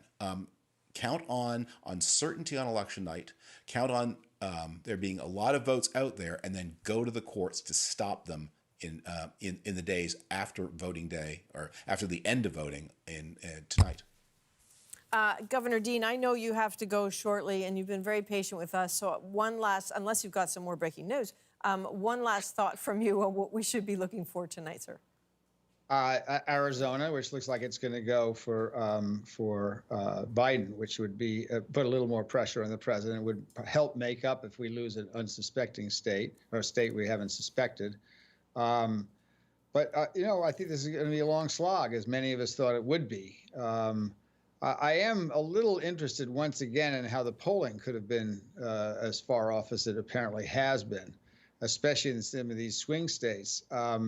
But there'll be plenty of time to discuss the polling after we figure out who the president is. Yeah, that is a key question, because I know everyone who was so nervous about the polling repeating itself, the polling problem, many people were assured, listen, the polling has adapted in 2020. They've learned lessons from 2016. David, what do you think the state of the polling industry is right now? Polling has had a lot of problems. It had a problem in the Brexit referendum. And I think the basic problem is that the people who answer polls are more and more different from people in general. So pollsters are talking to people who are selected for their willingness to answer polls, and that has created a huge problem. That's one of the reasons why exit polls are so notoriously worthless, because think about it. I mean, you've just voted, you've stood in a while for a time, you have other things to do, you're anxious to get home, and somebody with a clipboard asks you if they can have 2 minutes of your time. The people who say yes to that question are not a statistical representative of the population as a whole. They're special kinds of people, different in all kinds of ways from everybody else. So that is a problem, and I think everyone who works in the polling industry has been aware that they're delivering a product that is less and less accurate over time. All right, David Frum, thanks very much. And Governor Dean, thank you for hanging out with us this evening. We know you have to scoot, but we really appreciate it. Thank you, sir. One quick look at the, take care, one quick look at the count. before we go to the top of the clock. 118 Electoral College votes for Joe Biden, 111 for Donald Trump. What's behind that little jump there? Trump, it seems, has won Wyoming and Mississippi. Again, nothing too surprising there. That is as it was. We are closing in at the top of the clock, and by that I mean 11 p.m. Eastern, an important time because a number of key polls are closing at 11 p.m. on the West Coast. We might not get results from them for a while, but it is important to know that those are closing, and this is sort of marching along. Here we go.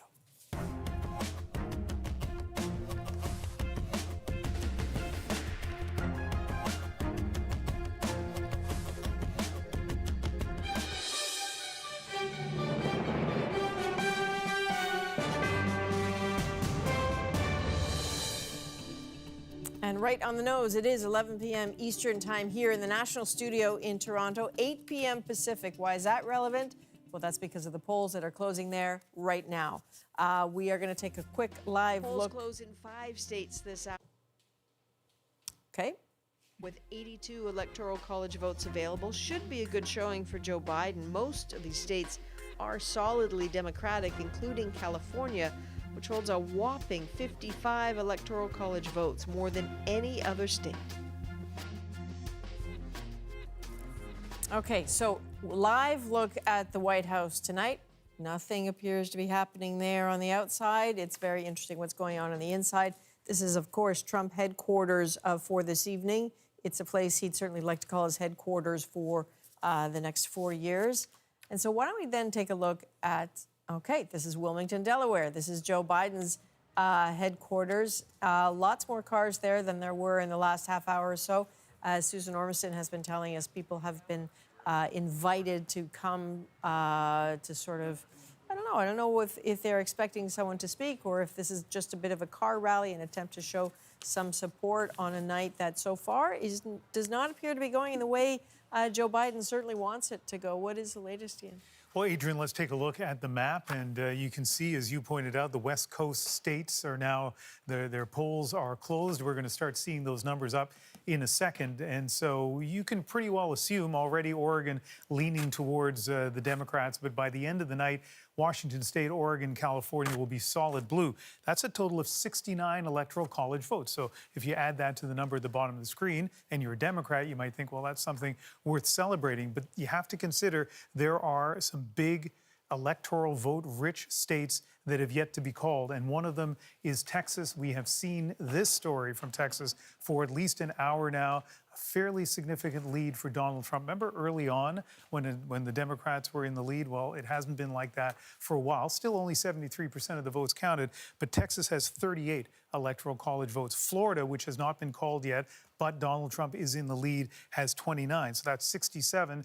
Washington State, Oregon, and California have 69. So let's say that's a saw-off. Then we start looking at the Iowas, the Maines, and especially Pennsylvania. Again, it's going to come back to the ones that were anticipated in the beginning, Pennsylvania in particular. Andrew, what are you watching right now? I think Arizona's of interest, right? Yeah, so Arizona is interesting. And if you think of Arizona, think of how the state has been shifting and politically. And Maricopa County, which we've heard talked about a few times so far, that's really important because it is one of the most important counties, just in terms of population in the state, but it's also more crowded, it's more educated, it's more diverse. So Phoenix and its suburbs are in Maricopa County. Both campaigns have spent millions of dollars in advertising to try to woo both sides of the coin here. But like so many other states, think of how COVID-19 has almost catalyzed the political shift in Arizona. So this is a state with about 7 million people, so we're looking at about 20%, let's say, of Canada's population, except it's got just as many coronavirus cases as all of the territories and provinces of Canada combined, about 240,000 confirmed cases. This has been a big issue because think of COVID-19 and who it disproportionately affects. Older people, people of color, both of which make up big voting blocks within Maricopa County, but also in Arizona. And if you think back economically, how this plays, it's actually quite tricky. Back in May, the Republican governor, Doug Ducey, he really pushed to reopen restaurants, reopen businesses, reopen salons. What followed was maybe unsurprising. You saw a really sharp uptick in the number of confirmed cases, the number of hospitalizations, and the number of deaths. Adrian, this is so emblematic of states right across the United States. How COVID-19 plays into the calculus of the average voter going to one of those polling booths and deciding, okay, who's going to be my next president? Hard to know. Interesting. All right, so let's have a look at the Electoral College vote. I'm just going to move this computer because it's in the way for something I want to show you. That is, let's call it the thermometer, if you will. This is where the different candidates stand in that race to 270. 192 for Joe Biden, 111 for Donald Trump. What happened in the Biden category? That was California, Washington, Oregon. Lots of numbers there. None of that unexpected. Here's another number to look at. This one's interesting. So national share of the vote, in other words, the popular vote. So far, it's sitting at 50.4% for Donald Trump, 48% for Joe Biden. That's particularly interesting. What is the utility of a popular vote? I mean, arguably, at some point, it is about as useful as air mile loyalty points in a pandemic. You can have them, but you're not going anywhere. Really, what matters, again, is the Electoral College, 192 to 111. I can feel you wanting to jump in there, Andrew. Oh, sorry. Yeah. Well, so, I mean, that was actually a little bit of a surprise. Oh, sorry. Yeah, no worries. So one of the, I guess, running themes that we've been talking about and you've been talking a lot about with the panel is how it's going to be difficult to know sort of a definitive result, right? Certainly by tonight and perhaps even over the coming days. Wisconsin, you know, we heard Howard Dean talk about how important the Wisconsin result was going to be. And, you know, over the last, I would say, 24 hours, we've been getting a little bit more insight from the head of the Wisconsin Elections Commission about just what kind of a hurdle they are dealing with. So, first off, consider that there's a record number of absentee ballots that they have to count, somewhere in the ballpark of 1.9 million of them. The important thing to understand about absentee ballots is that they're actually quite a bit more difficult to process than ballots that come in on Election Day proper. That's because of a whole bunch of things. They have to be sort of checked against poll books. The signatures have to be checked. Addresses have to be checked. You know, in the case of Wisconsin, it has one of the strictest voter identification mandates across the United States. So they have to check witness signatures. Just to give you another example of all of the sort of work that goes into processing an absentee ballot. Even consider this. I mean, they've got to feed those ballots into the machines, right? They've got to be smooth enough. If they get damaged somehow in the process, there are actually people who have to replicate the ballot, make a new one essentially from scratch so that it's smooth enough to feed through the machine. Also consider the fact that a lot of this work, Adrian, started today. Wisconsin is not a state that was allowed to even begin processing these ballots, the absentee ballots, before 7 a.m. this morning local time. So, boy, that's tricky, huh? Critical work ahead. So much critical work ahead. Thank you. I won't surprise you again, I promise you. Feel free. So let's have a look at Biden headquarters now. Again, that sort of parking lot in Wilmington, Delaware. That jump that you see on the screen, again with the count, 192 for Joe Biden, none of that is unexpected. I do think it's possible there was a scenario in the minds of Democrats earlier this evening that maybe by the time California came in, that would push them over the top. Definitely is not what is happening. So Susan Ormiston is somewhere in that crowd in Wilmington, Delaware. There you are. Walk us through the scene there right now. Well, I'm happy to report that there are things happening here. There are more and more cars coming into our parking lot for the drive-in rally for Joe Biden. It's the Biden brand. It's the way he's conducted this campaign really from the summer, late summer, and certainly after his convention, which was in this parking lot as well. So they're coming in one by one. They're lining up. It's getting about half filled now. They've all got cones, socially distant cones for the cars. And what this means, Adrian, is that they are assembling for some event.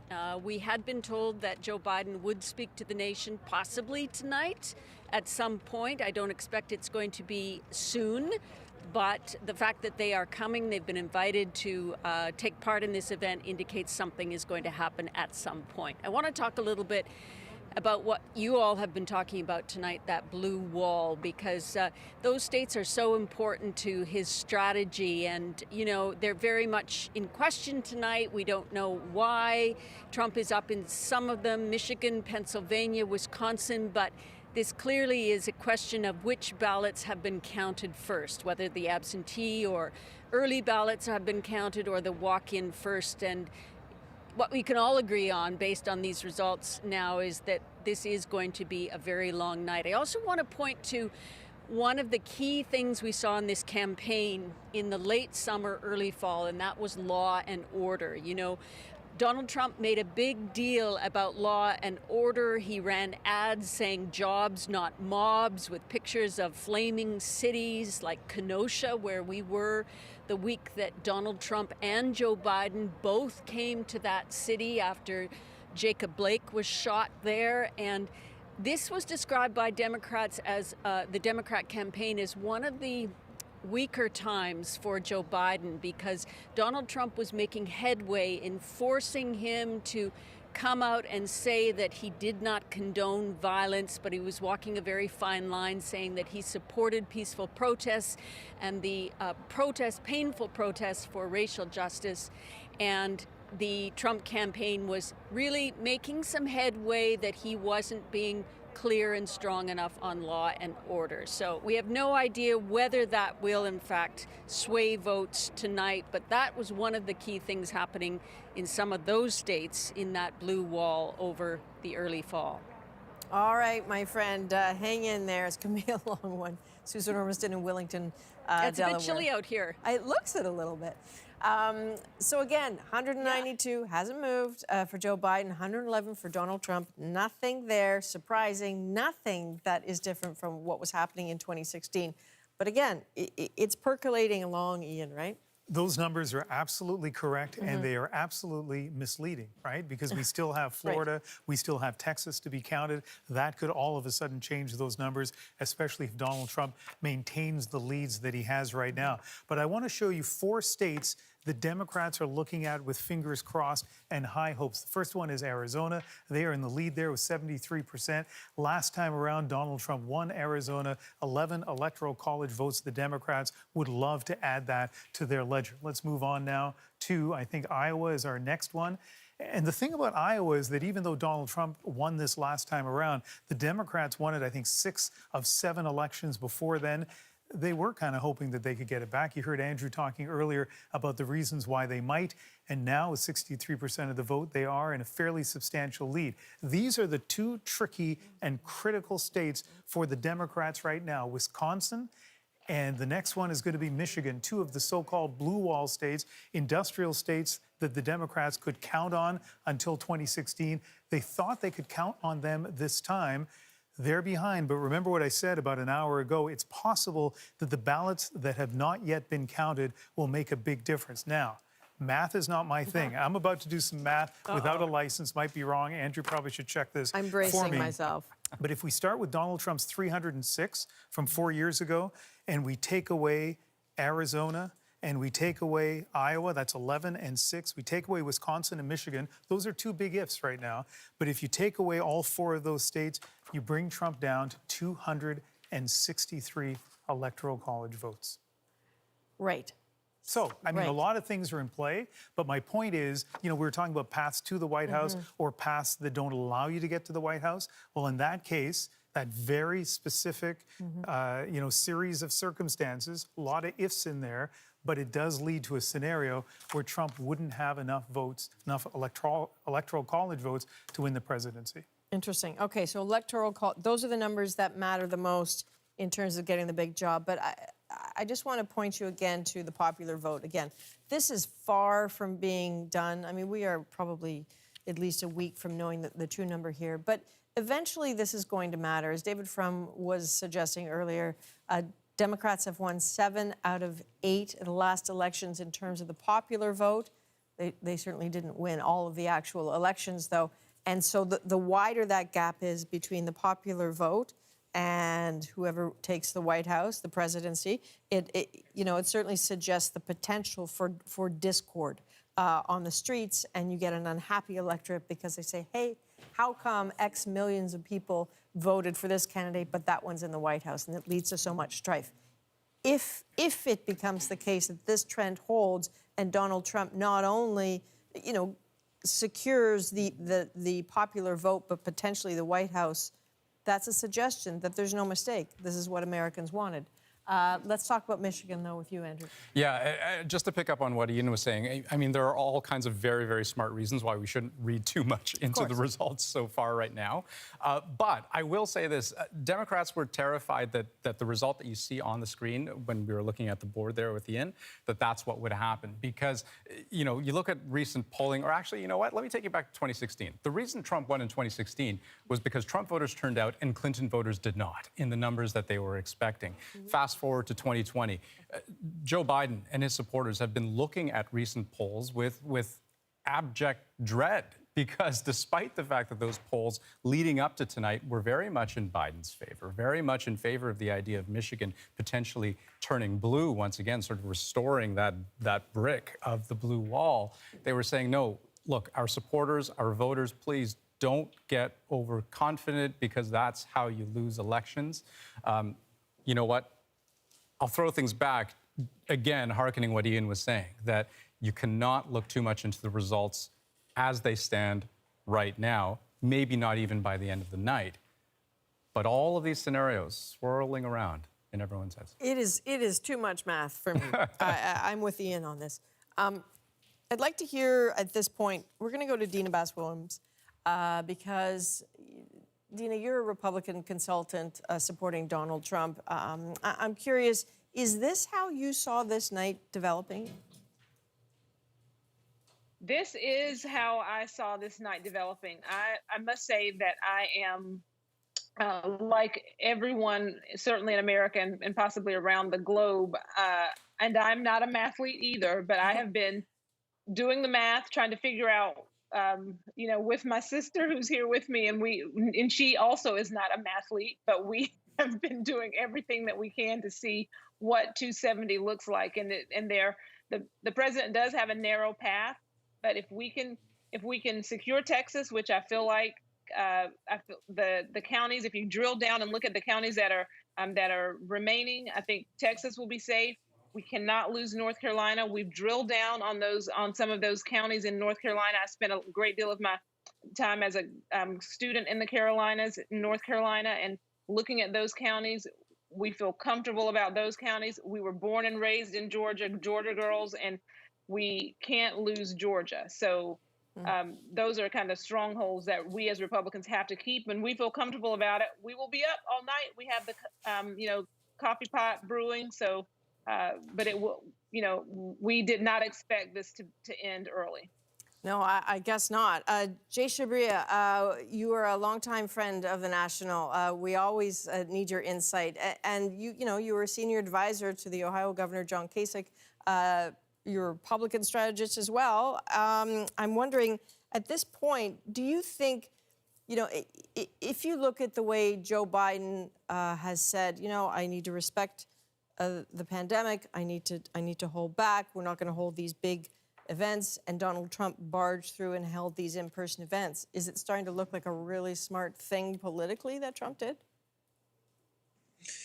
Look, Donald Trump's strategy has always been against the grain, against gravity. Joe Biden really didn't have a strategy this election. I've been saying it for a long time. His strategy was to be as quiet as possible and try to make Trump hang himself. It may yet work tonight. We still don't know. But Joe Biden has been unable to prosecute any type of case against Donald Trump's entire election. He has been unable to impact the narrative all the way back from COVID. So it's really not been about Joe Biden or a strategy he's got. It's all been about Trump and whether or not Americans want to reelect him. Jury's still out tonight. There's a few states outstanding here, but Trump's path to victory looks a lot clearer than it did a few hours ago. And another thing I would say, Adrian, too, is I hope the media stops listening to these public polls. They are garbage. They have been garbage for several election cycles, and they continue to be. And they mislead the American people, and they mislead Canadian viewers too. I do think at some point, I mean, that is fair. That you know, there are very talented people who work in the polling industry. I don't think, you know, no flies on any of them. But I do think there has to be a conversation about the efficacy of polling.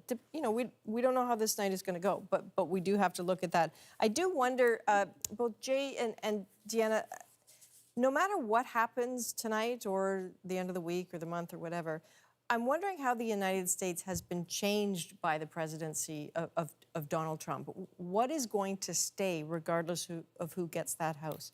Deanna?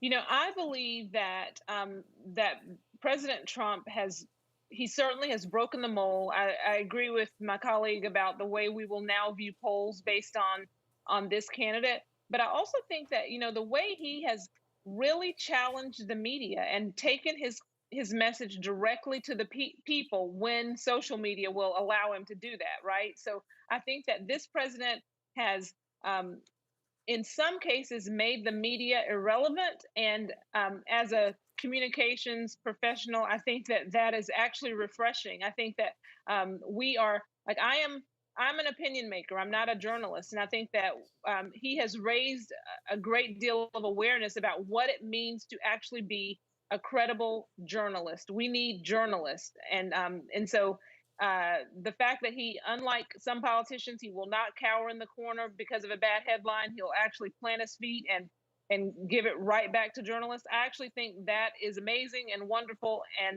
And this nation will be changed. And, you know, the world will be changed because of it. All right, last word to you, Jay, on this same question. So, Adrian, I want to go back to a topic that you were talking about a little bit earlier about the popular vote versus the Electoral College. And really, the way in which I look at this is the Democratic Party in this country really doesn't understand what is happening in Middle America, and they don't really have a message for Middle America. And that's kind of a legacy project here, whether or not Joe Biden pulls this out or not, because he certainly could win this today.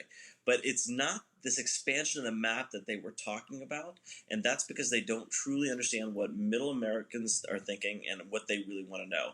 It's a conversation with the Democratic Party more than anything else. Okay, listen, Jay and Deanna, it's great to speak with you, and Dina, sorry, we will dip back in later. Thank you very much. Again, long night ahead. I'm glad you have your coffee pot there. I've got my tea standing by here too. So I'd like to play a little bit of tape for you because Senator Lindsey Graham has just secured a 4th term in the South Carolina Senate race.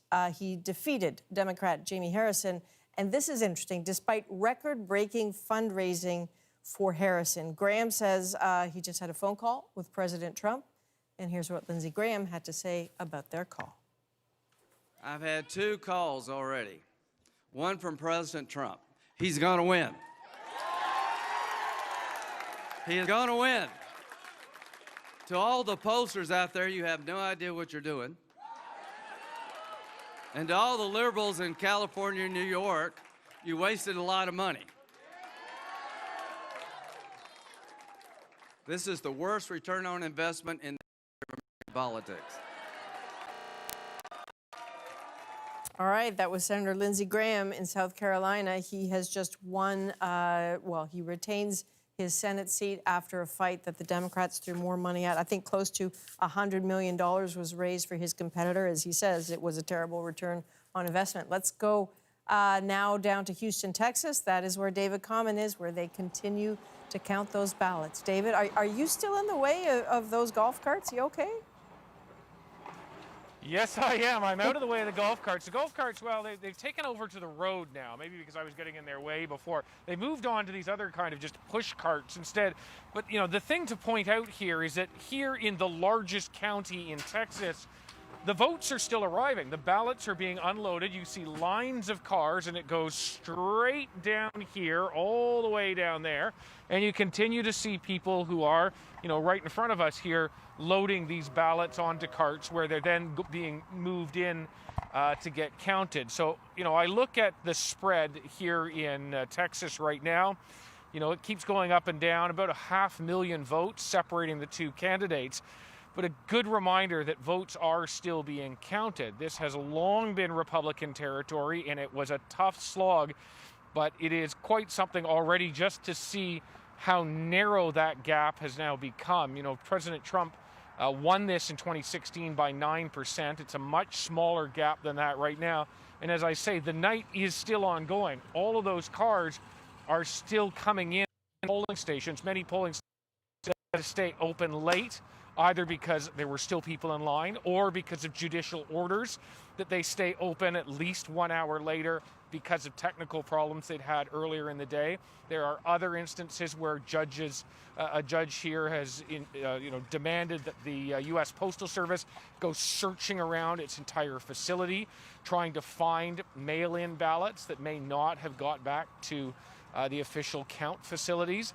So there is still an effort that's going on. We're beginning to see that gap widen a bit more in the president's favor, in Trump's favor. And yet, it's still very close in a way that has not been seen in this state in a very long time. So we're going to keep watching. All right, David, thanks very much. Yeah, you're right. 40 years that Texas has been a Republican state. Thank you, David. So, Andrew, I'd like to talk to you if you can. You know, Democrats were keen on Texas in part because they thought they had, they could capitalize on some demographic shifts. That's right. Yeah, and so the way I've heard Texas being described as is being in transition, but on steroids. I mean, this is one of the fastest changing and one of the fastest growing states in the entire country, where elections are increasingly being decided not in rural parts of Texas, but rather in large suburban areas and large metropolitan areas, even megapolitan areas. So when we talk about this demographic shift, you really have to think about, and so Texas is a big state, right? But think about Texas as the eastern half of it having this Texas triangle. So in the southwest, you have San Antonio, it runs up through Austin to Dallas in the north, and then down southeast through Houston. Most Texans live within the Texas Triangle. The Texas Triangle is responsible for more than 3/4 of the entire state's economic output. It is a big deal. It has seen migration coming from all parts of the United States. It tends to be a younger electorate, more diverse, more professional, lots of white-collar jobs there. Increasingly, it is not just the most important part of Texas. In a way, it has become Texas. It is synonymous with the state of Texas. You know, in 2018, we saw glimmers of hope with, the Senate race, Beto O'Rourke against Ted Cruz, losing, of course, just falling short, but they had hope there that this demographic shift could power them to victory. We'll see tonight whether they can pick up the momentum from that and carry it forward. Thank you, Andrew. This is going to be an interesting conversation, I think, for the Biden camp at some point, whether the ground game was not what it needed to be at this point, even including the parameters of the pandemic. So let's just take a quick look at the different headquarters. Again, you're not seeing much. That is the White House. That is where Donald Trump is headquartering tonight. He is on the second floor of the residence watching the results in the East Room down below. Apparently, about 250 invited guests who are watching. We don't know what's going on in there. And let's have a look at Wilmington, Delaware. A $60 Amtrak train ride away. That is the sort of cars keep showing up there for a Biden car rally. Again, this pandemic is so hard. These are not the headquarters of elections past by any stretch. Nothing is as it was. All right, as we head out on those pictures, just know we're back in 2 minutes. Hi, my name is Pega Garishi. I'm a 35-year-old unemployed person living in the Metro Detroit area, and I'm a first-generation Iranian American. 2020 has been very weird for me. I worked from home for a little bit, and then I lost my job, and then I ended up having to move back home to live with my parents. Heading into the 2020 elections, I have a lot of emotions. I'm anxious, I'm hopeful. It's a lot of mix. It kind of swings every day. I vote because it's my civic obligation to vote, and I want my government to be represented by my beliefs. I am voting for Joe Biden this election. He was not my choice during the primaries, but I believe him and Kamala Harris will do a great job. I am hoping that the United States in the next 4 years will become less divided and hopefully more progressive.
right, welcome back to the National Studio in Toronto. It is 11:31 p.m. Eastern Time. Quick look at the count. 192 Electoral College votes for Joe Biden, 111 for Donald Trump. Bottom line of this so far is at this point in the evening, nothing dramatic has changed. Nothing is different from what it was in 2016. But that doesn't mean the math isn't shifting a little bit for both of these candidates, right? Yeah, I mean, really, it is much closer than that number at the bottom makes it appear. And I've been talking about that you have to factor in some of the states that are still to report, and they are leaning Republican. If they go Republican, suddenly those numbers tighten up. And so every remaining state matters a lot. You know that old saying, what happens in Vegas stays in Vegas? Yes. Well, what happens in Vegas is delaying what's counted everywhere in the state of Nevada. Apparently, the lineups were so long in Clark County, I think it's called, that a judge said, you got to make sure that those lineups are dealt with before we actually start announcing the vote. So we're waiting for Nevada. It is that kind of stripy gray color because we don't have any results to announce yet. And I want to quickly update on a couple of smaller states that we talked about before, whose importance is even greater given how close this race is likely to be. It has flipped in Iowa. As you can see, Donald Trump now in the lead there with 3/4 of the votes counted. And one other small state has also flipped. Last time we looked at Maine, the Republicans were in the lead. This is more the pattern we would expect in Maine. It has been solidly Democrat for years, and so it is at this point with half of the votes counted. We heard earlier, though, about the fact that Maine and Nebraska, the two states where not all of the Electoral College votes necessarily go to the winner. So if that comes to play later on and we see a split in Maine, I'll go through that right now. It seems like why explain that when we don't need to explain it. What I will explain the next time you talk to me, though, Adrian, is what's happening in Wisconsin and Michigan. Because, you know, at the beginning of the evening, we were talking about how the path to the White House for a second term for Donald Trump was narrow and maybe steep. It's switched. Biden now is facing that more sort of obstacle-strewn path, and it goes through Wisconsin and Michigan. So we need to take a look at the numbers and a clearer sense of when we might know what the final numbers are in those two pivotal states. So the path is certainly much smaller for Joe Biden now. Yeah, there are fewer options, right? At the beginning of the evening, we were able to say, look, if he wins Florida, then he wins the race. If he loses Florida, North Carolina might be a possibility. Well, it looks like he's going to lose North Carolina. What about the blue wall states? Well, he's trailing in some of those states now. What about Texas, right? Texas would have made a big difference. So the options that Joe Biden seemed to have at the beginning of the evening are becoming fewer and fewer. There's still a possibility that he can win, but a bunch of things now have to break his way. Okay, Ian, thanks very much. All of that would be very good news for Donald Trump, who is right there at the White House. He is on the second floor of the residence watching the results right now. He has people gathered in the East Room down below. Reportedly, some 250 people are there to eventually, possibly celebrate and hear him speak. Our Paul Hunter is right outside the White House joining us now. Paul, what's happening? Not much, Adrian. Okay, see ya. Nice chatting with you.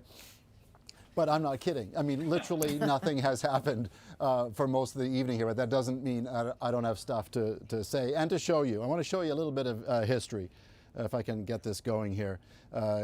Cameraman Jay Burrows, who's with us tonight, showed me this on his phone. It's a little bit of a video that he took, not working, of course, so that's the freeze frame of it. This is Trump headquarters last time around, 2016. It was much warmer, I can report that much. What's interesting is the date stamp on it. It's 2:50 in the morning. This is Trump on stage when he walked out, 2:50 in the morning back in 2016. What we have, I say nothing has changed here, but we have heard from the White House that Donald Trump will speak in the East Room at some point tonight, but they're in no rush. And they were noting that it was a late call last time. So, you know, things may not happen for a long time. Donald Trump evidently will come out and talk. But as I say, they're in no rush. It was a late call last time, so they're not worried if it's a late call this time. You know, the vibe this time is not unlike 2016. Donald Trump in 2016, we've talked about threading the needle before, he won all the states that he needed to make it happen. And you look at the numbers as they stand for the moment, and he's winning those states that he needs to do it again with one giant caveat. The big difference this time is all these early votes that we've been talking about all night and the length of time it takes to count them. That wasn't in play last time to the degree that it is in play this time, with the expectation that it helps Joe Biden. I want to bore you with one little bit of process, Adrian, which is how they count these things, at least in Pennsylvania. And you come to understand why it takes so long, right? The mail-in ballots come in an envelope.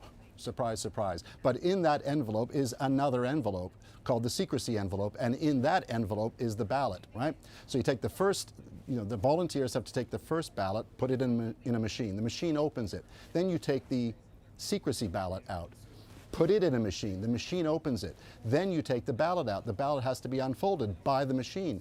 All this takes time, and so you wonder when mail-in ballots have gone through the roof in record numbers, why this might take days in places like Pennsylvania. Well, that's why. So back to what Ian was talking about, as the numbers progress, the big difference between this year and 2016 is the mail-ins that are going to take some time. Pennsylvania, they may favor Biden. What's that? It ain't over till it's over. That's in play this time. We've been saying all night elections are great stories, but great stories need great storytellers. You could never bore us, Paul. That's why we're glad to have you. Much as I try.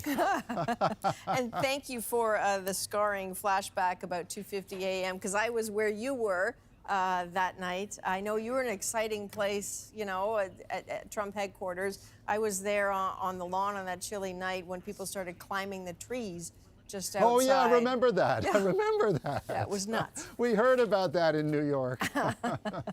All right, Paul Hunter at the White House. Hang in.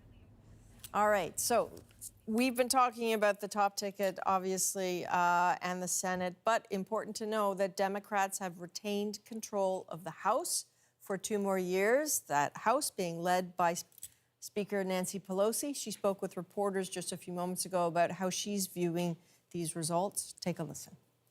We are in a situation where some of the states have just said we're not counting anymore until tomorrow morning. And of course, the West Coast has not chimed in yet. So there's more to come. Our race this time was all about health care. This was vote your health. We had that in the last election.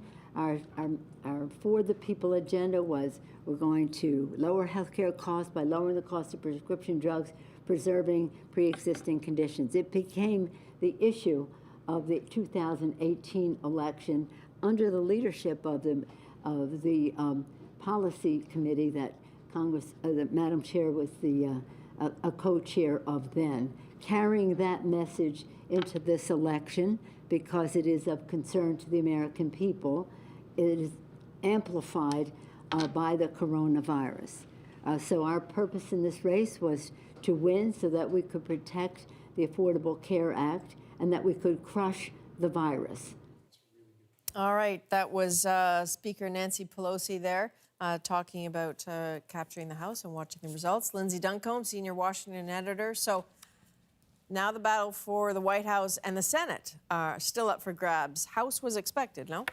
It was expected, and we're also expecting, too, with the results that we're seeing, although, as she mentioned, there is much still to come, is that the Democrats could expand their majority in the House of Representatives. Will they be the lone Democratic branch of government between the legislative and the executive branch there? That remains to be seen because there are a number of tight races in the Senate that we're continuing to keep an eye on to see if there is a chance that that could flip from Republican control to a Democratic control. And of course, obviously, the White House is still very much an open question. It was interesting, Adrian, to hear her say that we campaigned on health care because that is an issue that is going to be in front of the Supreme Court just next week in a position, in a case that the Trump administration is supporting, to throw out the Affordable Care Act, Obamacare, and despite promising to, the Trump administration has not put forward a new health care plan, even though the president says he wants to help people with pre-existing conditions. So that is something that will become of very urgent concern, potentially, although I don't want to project too far in the future, but potentially as we're still grappling with a result that could take days, even weeks to play out. All right, Lindsay, thank you very much. Appreciate that. We will get back to you. We're going to head right to talk to our panel again. David Frum, Aisha Mills, Kelly Torrance, and this hour, you will not see Howard Dean because he's gone, but you will see Tim Naftali, who is a presidential historian, certainly longtime friend of the National. So, Tim, let's just start with you. If you can give us some perspective here on the meaning of this moment and how unusual it is. Well, I'm struck by two things. The first is that we have not seen a repudiation of Donald Trump. Joe Biden has a clear path to victory and a logical path. But the repudiation of Trump that the polls suggested hasn't happened. If Joe Biden wins, he will win a close election. And I think that will have important ramifications regardless of who is in the White House, because Donald Trump benefited from some of the turnout. Not all of the turnout, and it'll be a huge number when we finally get it, went to Joe Biden. Donald Trump found more voters across the United States, and I think that will have political implications. The second thing I wanted to point out was that this is not over. There are a lot of underreported Democratic counties in Pennsylvania. There are a lot of underreported Democratic counties in Michigan. There are quite a few underreported Democratic counties in Wisconsin. The story is a little different in Minnesota. Hennepin County, which is Minneapolis, is I think 100% in. That's a very heavily Democratic county, whereas a lot of the rural counties that are important in Minnesota have not reported to the same extent. So Minnesota could get closer. But there's a lot of Biden vote that has not come in Wisconsin and Michigan and Pennsylvania. So this isn't over by any stretch. So I certainly take your point that this is a long way to go, and I think everyone, I hope everyone understands that. But Kelly, as you listen to that, when you hear that, and I think and you're doing the math as well, that the repudiation that was suspected and anticipated by Democrats of Donald Trump certainly doesn't seem to be happening in that landslide fashion they anticipated. What kind of fuel does that give Republicans who may have been wondering, what is the direction of this party? It's a great question, Adrienne, and it's certainly something Republicans have been asking ever since Donald Trump won the primary back in 2016. And, there's a lot of things that a lot of Republicans don't like about Donald Trump. He's crass, he's egotistical, he could tweet a little bit less, but there's also a lot of things that Republicans like about Donald Trump. He did not start any new wars in the last 4 years, and he's made a move to try to get troops home. And I think that's something that a lot of people around the world should appreciate as well. He's really made a big push to deregulate. Started pretty much as soon as he came into office with executive orders. He really has, his economy before the pandemic was just incredible. And really you saw record highs in employment rates for minorities as well, for Black Americans, for Hispanics, for others. There's a lot to like about him, despite what a lot of people think is a problem of character. And I think that Democrats made a mistake in thinking that because they, and even many Republicans, weren't so crazy about things about Trump the man, that voters would simply repudiate him, having nothing to do with policy. Well, when voters saw the policies of Joe Biden next to those of Donald Trump, they decided, a lot of them, that they were going to vote on policy. And a lot of people actually like some of the things other people don't like about Donald Trump. They like the fact that he's shaken up Washington. They like the fact that the media have gone after him for 4 years, relentlessly in many cases. And I think that the lessons of 2016, when a landslide Hillary Clinton win was expected and didn't, and a lot of people in the media and pundits didn't understand how so many people could vote for Donald Trump. I don't think they learned that lesson 4 years later. They still think that everyone views Donald Trump the way they do and don't realize that a lot of people view him differently or have reasons to vote for him that have nothing to do with his more negative qualities. And Aisha, you're a strategist. What are the conversations happening in Democratic inner circles right now? Well, I'll say this. So the heart and soul of the Democratic Party are black voters, black women in particular. The conversations that we're having are that America is as racist as America has always been. We saw in 2016 this complete, what felt for us like a sucker punch, coming on the backs of Barack Obama as our president, as the first black president. We saw this repudiation, if you will, of what some white people suggested was business as usual. They didn't really like the Clintons because it suggested something about the establishment, and they were very anti-establishment.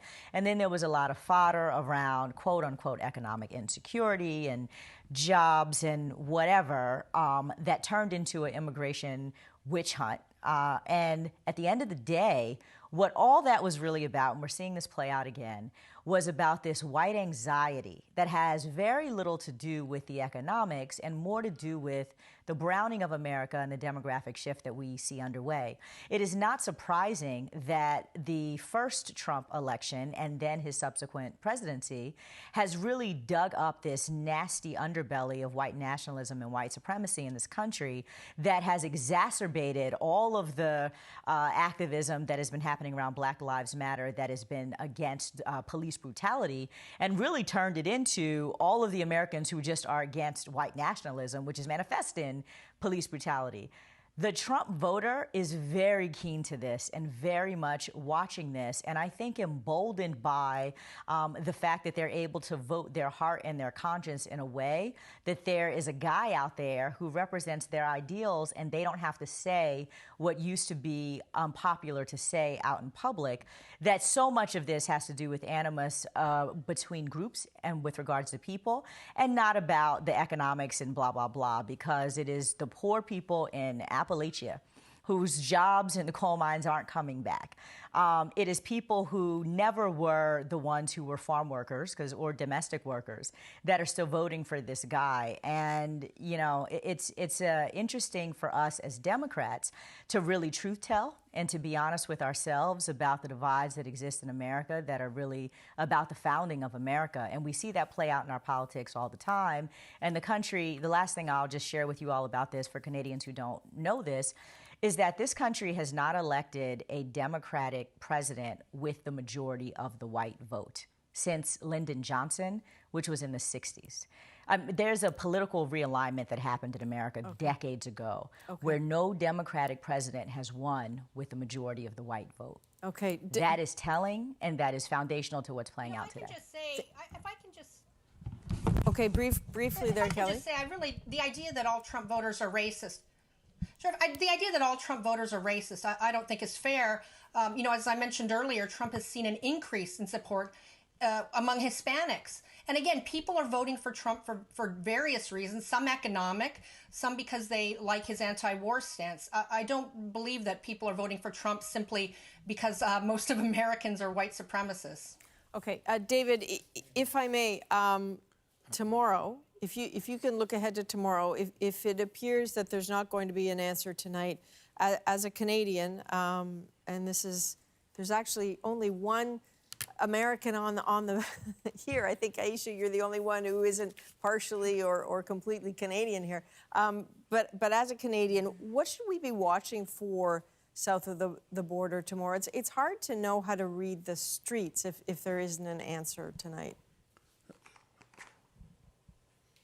Trump is going to rush to the courts, and where most of the judges are people he appointed, and to try to get the election stopped early.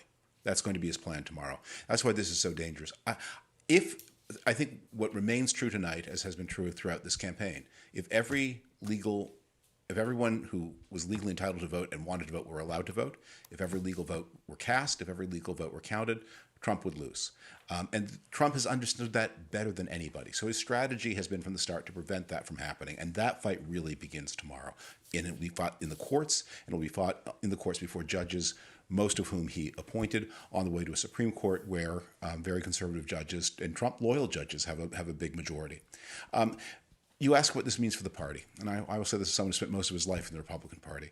Donald Trump struck a bargain with the Republican Party in which I grew up, in which he said, I'm going to be corrupt, I'm going to be authoritarian, I'm going to blow up the Western Alliance, and I'm going to blow up free trade. Will you allow me to do that if I, in turn, deliver to you other things that you like?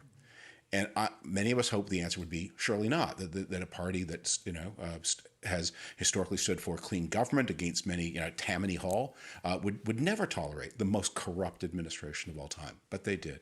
We thought the party of Ronald Reagan would stand up for the Western Alliance, but they didn't. We thought the party of George H.W. Bush and George W. Bush would stand up for free trade, but they didn't. And we thought, above all, that a party that is crammed with people who describe themselves as constitutional conservatives would not allow the kind of authoritarian moves that we see all the time from Donald Trump, the demands to jail his opponents, the attempt to use the Department of Justice as his personal law firm. Right now, the Department of Justice is in court suing a former friend of Melania Trump's to get her to not publish her memoirs, as if they were the Trump family law firm. So one of the things that is going to happen is, one of the things that someone like me hoped would come out of tonight is that a big enough Trump defeat would lead to an early redemption and renewal of the Republican Party. Make it, again, a normal center-right party like the British Conservatives or the Canadian Conservatives. Instead, we're going to have an authoritarian nationalist Republican Party that is deeply complicit in the most corrupt administration in American history, with no runner-up. Okay, everyone, thanks very much. We're going to take a quick break. David, we're going to work on your video because we can certainly hear you, but I think everyone right now, the last 7 months, if you've lived through the pandemic, you understand that sometimes technology is not our friend. We can hear you perfectly. We just could not see you perfectly. We'll work on that. You can also follow our U.S. election coverage on our website, including analysis on what this means for Canada. That is all at cbcnews.ca. We're going to take a very quick break. We are back in 2 minutes with America Votes. My name is Jim Thiel. I am a Michigan citizen, Republican, and husband. It is impossible to be an educated Christian and vote for a Democrat. I no longer trust the biased American media. We should all be fearful our nation would be lost under a socialist, Harris Biden administration. Why did I vote for President Trump? Make America great again. The swamp culture in politics is when personal benefit is placed ahead of elected duty. This is not a one-party problem. America First scares the hell out of me-first politicians. Trump is an American First leader. He has absolutely proved that.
All right, welcome back to the National Studio in Toronto. This is America Votes.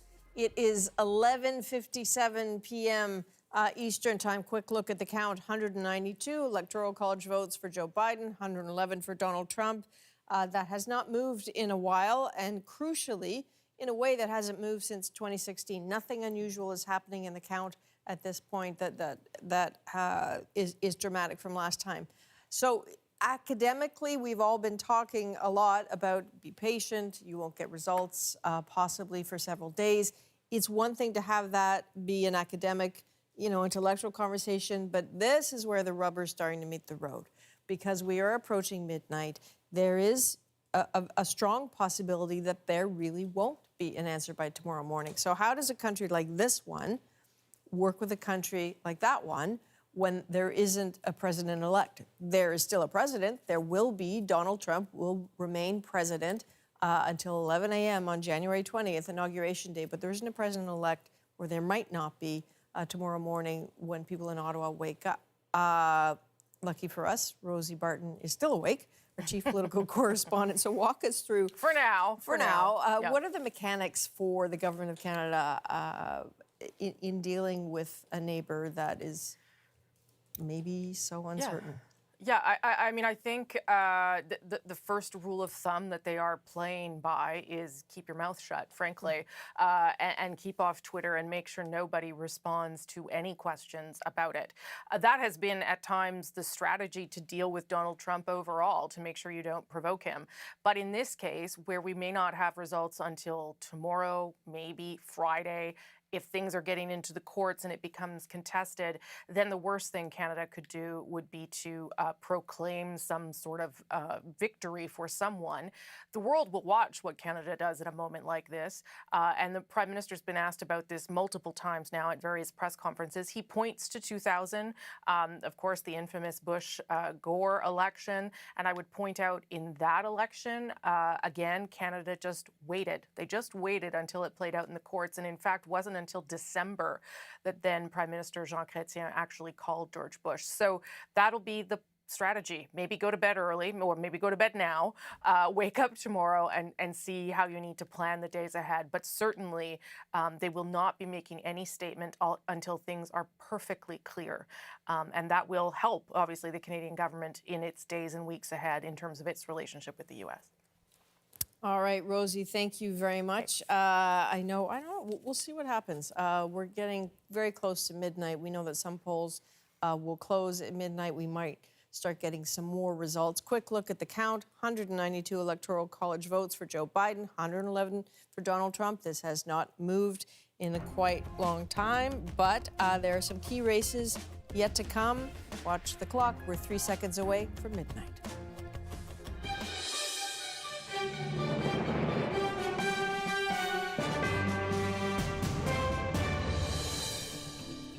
And so it is midnight Eastern here in the National Studio in Toronto.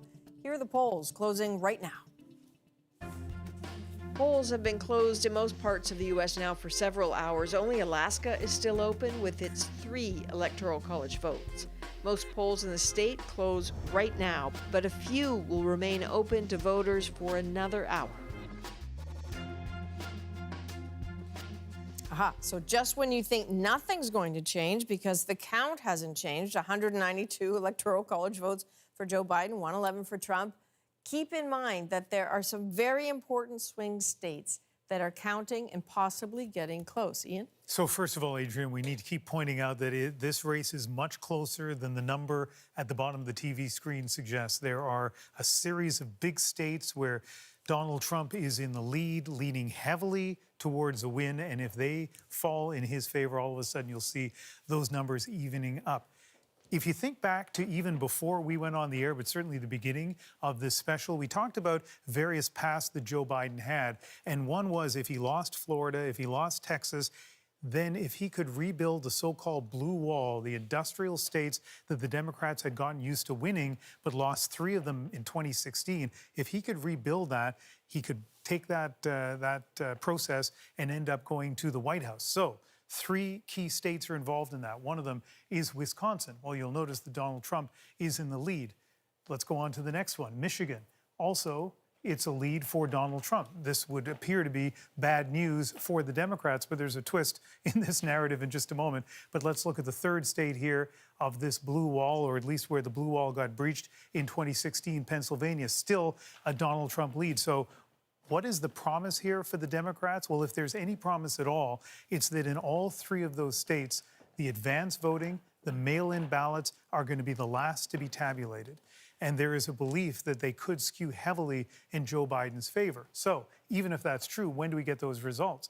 Well, in Milwaukee, we probably won't have the final results tabulated until at least 6 a.m. Eastern time. Where are you going to be?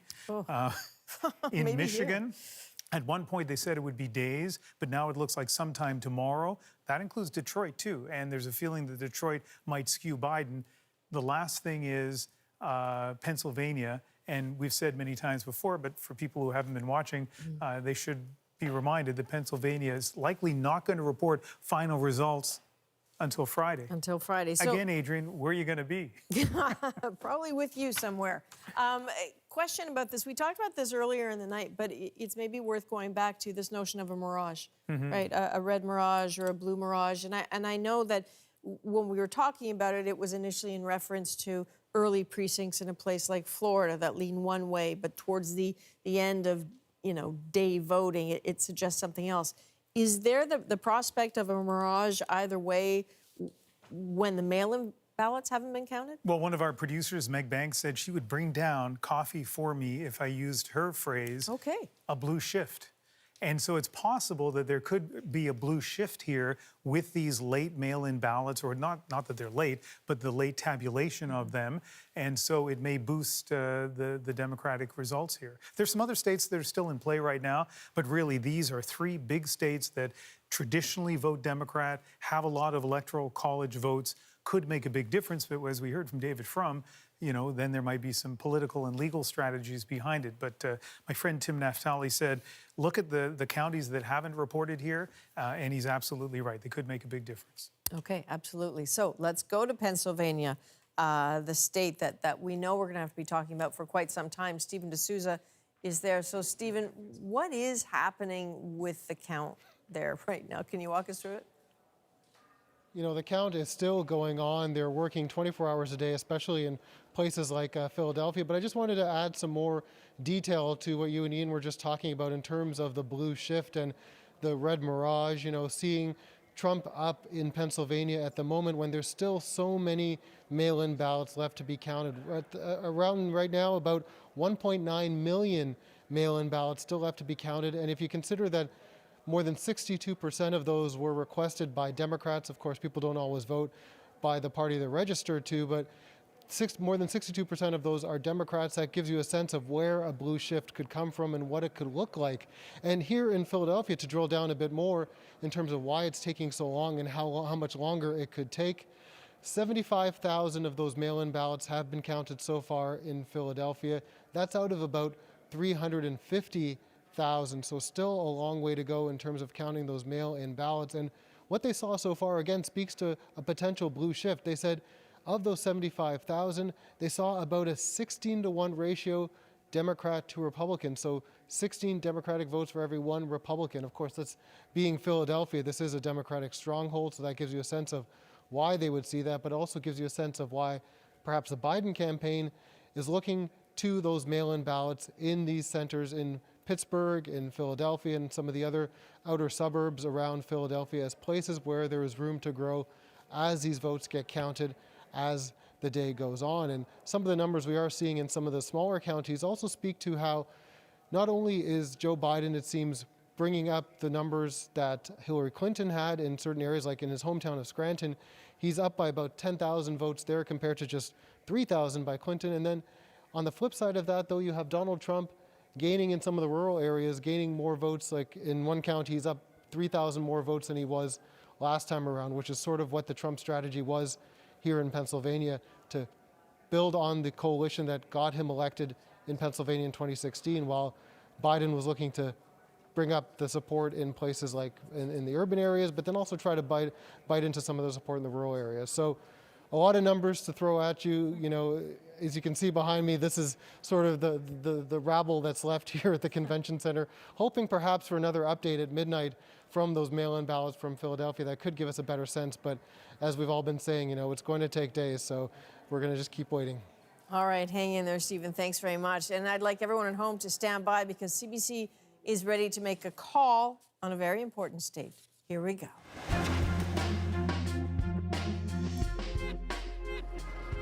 All right, so CBC is ready to make the call that Ohio, with its 18 electoral college votes, is going for Donald Trump.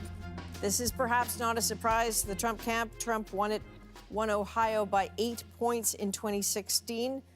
It was Democratic in 2012. Certainly, the Democrats wanted it. They did not get it. Ian? Let's talk about some of the states that haven't been decided yet, but they are leaning towards Donald Trump. I mentioned that before. Florida.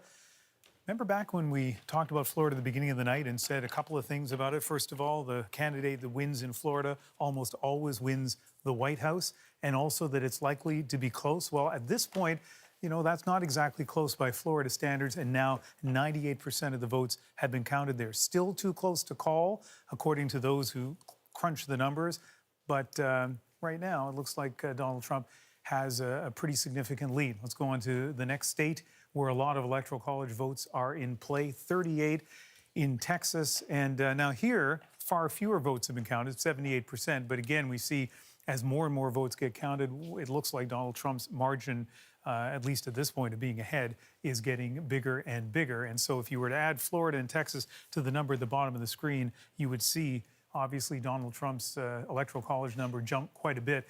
And North Carolina has been close. It also comes with 15 electoral college votes. Still a lot of, this is one of those states which seems to be kind of stuck at 94%, or at least it has been for a while. But Adrienne, when you look at those three, when you add up the electoral college votes, then you see how potentially these numbers could change in a significant way. So we've just seen Ohio go for Donald Trump. Not a surprise, because he won Ohio back in 2016. But again, what does that do to the pathway for the Democrats? Yeah, it's making it increasingly narrow, right? It's not just the blue wall that needs to be rebuilt by Joe Biden, but it has to feel like the walls are kind of closing in on him right now. A lot of the other possibilities he was hoping for don't seem to exist now, or have been confirmed not to exist. For example, with Ohio, which he might have hoped to be able to win back, no longer within his grasp. But really, I mean, when you look at the numbers in Wisconsin and Michigan and Pennsylvania and the lateness, I know we just talked about it, but it really is the headline story at this point. Imagine that. I mean, we're not talking about Florida and legal challenges in 1 month that I know still has you scarred 20 years later.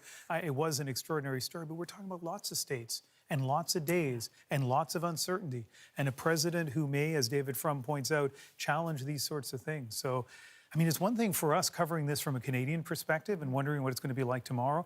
Imagine what it's like for people in the United States. Well, I think it is. It's very, very messy. It has to be really disconcerting, because I think it's always dangerous for a democracy to not have clarity. And as of right now, they don't have it. Ian, thanks very much. Andrew, can we talk about Ohio for a second? Because it sounded early on that when the Democrats thought they were going to get, or wanted to get Ohio, that they weren't really on the same planet. Yeah, so I guess, so to answer that, you sort of have to think back 4 years. So key to Trump's success in Ohio in 2016 was this sort of appeal, this promise to revitalize a stagnating coal industry. And then conversely, the Democrats' emphasis on environmentalism certainly is not a good look in a state like Ohio. Fast forward to 2020, and it's a bit like Back to the Future. Demographically, Ohio hasn't really shifted in the same way that the rest of the United States has. It still tends to skew older, and it still tends to skew whiter than the national average. So, you know, when you're looking at 2020, this would be an election, one would think that swings on many of the familiar themes of 2016, in the sense that, you know, Trump's promise to rejuvenate the steel industry, to rejuvenate the auto industry. You know, the way he's framed himself as being this kind of blue-collar billionaire, someone who opposes free trade, someone who is going to put America first. I think Joe Biden's camp tried to counter that to some extent by sort of playing up his working class roots, certainly his family's roots, and saying, hey, he was a Scranton boy, right, from Pennsylvania, just next door, not that far from Ohio. But the question all along, Adrienne, I think, was who is going to win the war for the working class? And I think we have our answer. And I'm interested in listening to you talk about, the climate change question, the environmentalism question, because certainly if you listen to young Democrats, they say that they want to push this even harder and harder and harder for any new leadership.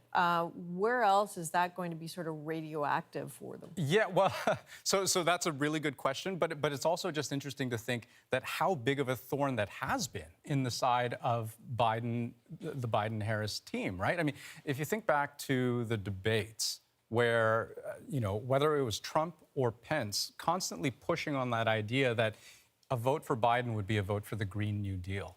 And if you vote for the Green New Deal, you can kiss a whole lot of things that you care about goodbye.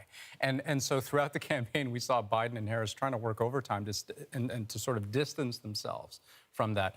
We saw that conversation around oil and gas, how Biden's sort of, I suppose you could call it a confession in a way, because it must have felt like that to some voters, but his idea that, yes, we ought to transition away from oil and gas turned into a Trump attack along the lines of Biden wants to abolish oil and gas. So if you vote for him, kiss your livelihoods goodbye.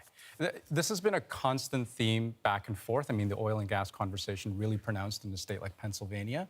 But boy, it has been a recurring theme. Yeah, and it's definitely not going away. Andrew, thanks very much. Yeah. Again, the count, 192, Joe Biden, 133, Donald Trump. That jump for Donald Trump, as we were just explaining, was Ohio. Let's have a look now at Joe Biden headquarters, that parking lot in Wilmington, Delaware, there for that car rally. And somewhere in there is Susan Ormiston, who is standing by and I believe has been trying to wrangle some guests for us. There you go. You've got your mask on, so that must mean you have guests, Susan.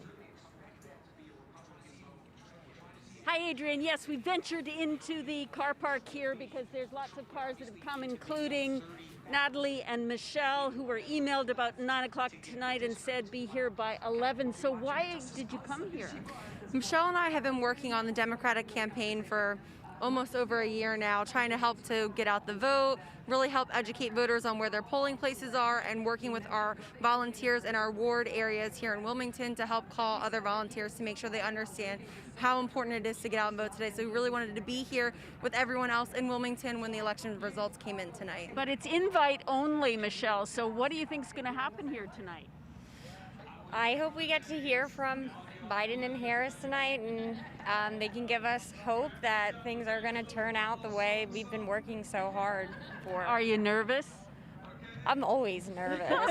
Nothing's ever guaranteed, but I have confidence that things are really going to turn out. This has been a horrible year for everybody, and there's still a few more months to turn things around and have some really positive things.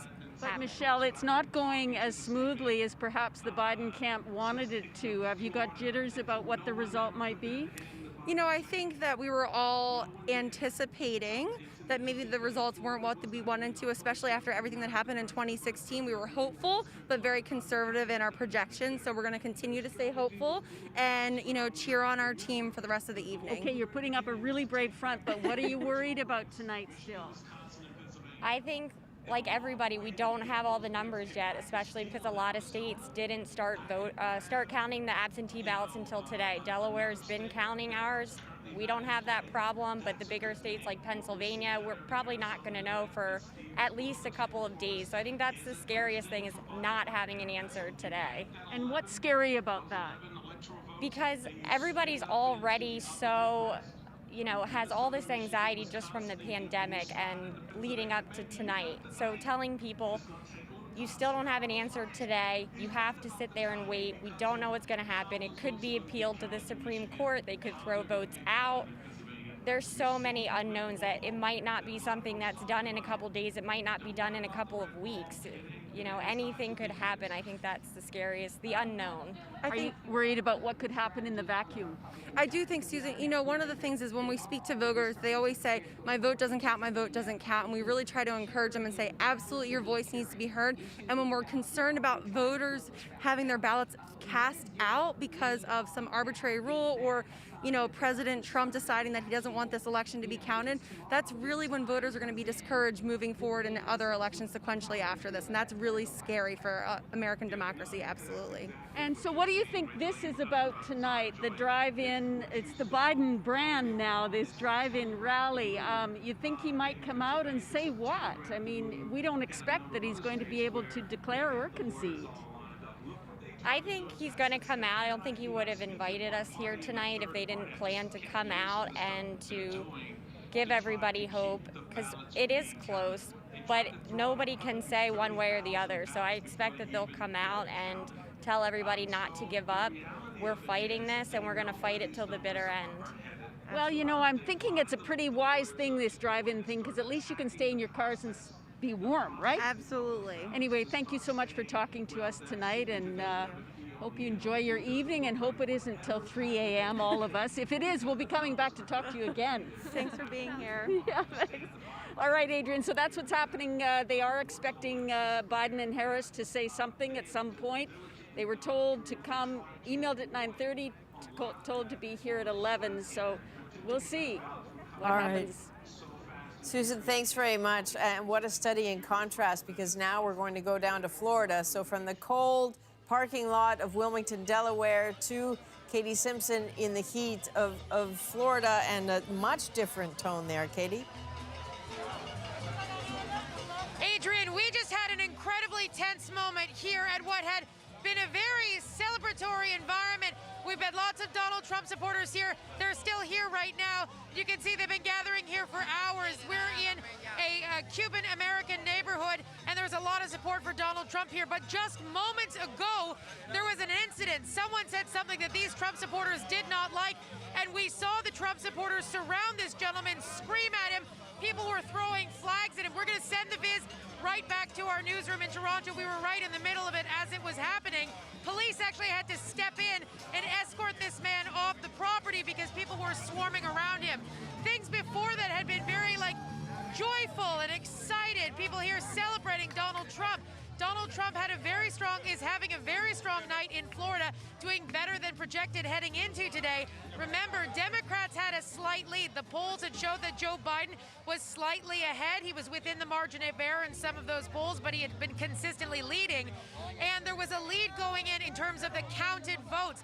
We knew that registered Democrats outnumbered the registered Republicans, taking advantage of that early voting. But in the end, there was a surge of Republicans, at least at this point. It's too close to call. We're not calling it yet at this point. But there is a lot of excitement here because Donald Trump is further ahead than he was when he actually won this state in 2016. So there has been a lot of excitement here, a lot of celebration, but at the same time, there was just a moment a short time ago where it was quite tense. Police had to step in. Someone here said something that the Trump supporters at this location did not like. The gentleman was surrounded. They pushed him to the corner of the parking lot. They were screaming at him. Police had to step in and walk him across the street. Everything has calmed down now. It's back to the celebratory mood. There is some salsa dancing, but again, it was a very tense moment. A reminder of just how divisive this entire election campaign has been. So, Katie, just on that point, and I think that's a really interesting thing that you just sort of witnessed there, because I think it's what people, in Canada are looking at the United States and wondering about, like, how tense, how fraught are people? And you've been there for a few days. Have you seen that sort of tension for yourself again? I know we've seen it visually in Texas where, Trump pickup trucks got far too close to a Biden-Harris bus. We have seen that rancor in the streets image-wise, but as you've been talking to people in Florida, are you feeling that anxiety? Not tonight, but in the last couple of days? We interviewed a woman today who voted for Joe Biden. It was her first time voting, she told us. And she said as she went into the voting booth, she started crying. She was scared about what could happen, not just in Florida. She spoke about how she has concerns about legislation. She has concerns about women's reproductive rights. And she had a lot of emotion and a lot of thought behind what could happen in America. That was her concern.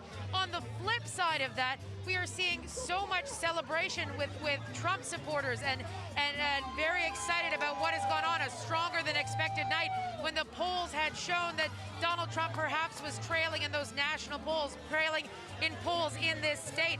But one thing that has sort of been consistent in what we talk to people about, especially Trump supporters that we've been speaking to down here, is that a number of them have said that they truly believe a silent majority exists, and that silent majority would show up whether it was as the non-party affiliated voters in this state alone, 2 million of them not associated with the party showing up in that early advance voting, but also on election day itself, they thought that this silent majority does exist. And tonight when you talk to the voters here, they say that if he is successful in all of this, that just goes to show that silent majority does exist. All right, Katie Simpson in Miami, thanks very much. Just a bit of news for you. We understand that Joe Biden at 12:30 Eastern, that is about 7.5 minutes, is going to speak to those people in Wilmington, Delaware. This is not entirely a surprise. He was telegraphing earlier today that he would certainly address Americans. Certainly, as Susan Ormiston is telling us, that Democrats in Delaware were advised to come to that car rally, those who were invited to go to hear him speak.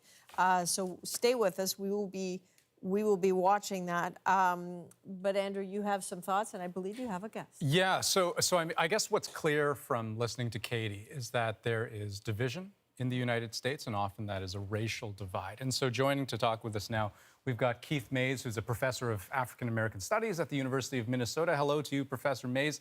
Thanks for bearing with us here on a night that's going a little later, I think, than a lot of people would like. But talk to me, I mean, you're in Minnesota, right? And it's hard to talk about Minnesota without talking about George Floyd. And I think for a lot of outsiders, I mean, we tend to view this conversation through that lens. But you tell me, what are you noticing under the surface that would have an impact on the election?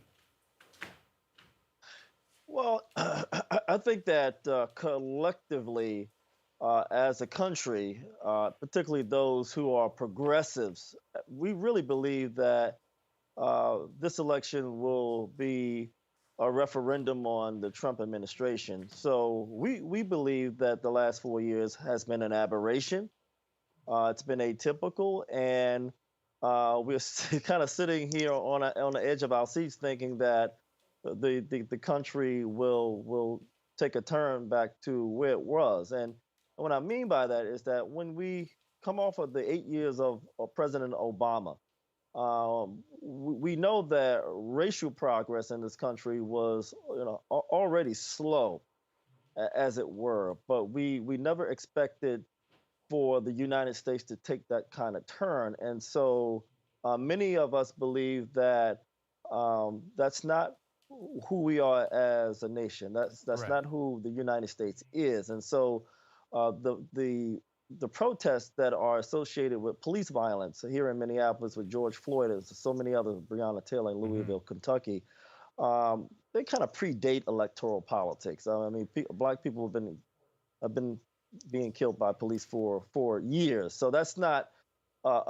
George Floyd is not an inflection point. It just spoke to the larger issues of what Black and brown Right. people face. But we really on the edge of our seats, and the next few hours and maybe the next few days will tell us where we're going. Okay, but let's get practical, because turnout matters, right? And I think of the fact that the United States does have a long history of voter suppression, working its way into the system through various avenues. What are you noticing on that front in 2020?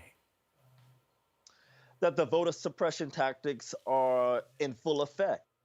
And when you see depressed turnout in Miami-Dade, you see maybe some shenanigans taking place in cities like Philadelphia, we have to be concerned about that. But I actually truly believe when we had the protests earlier in the summer, I said that I kept telling people, I said, they don't have enough voter suppression tactics to stop this movement. I really believe that in June and July.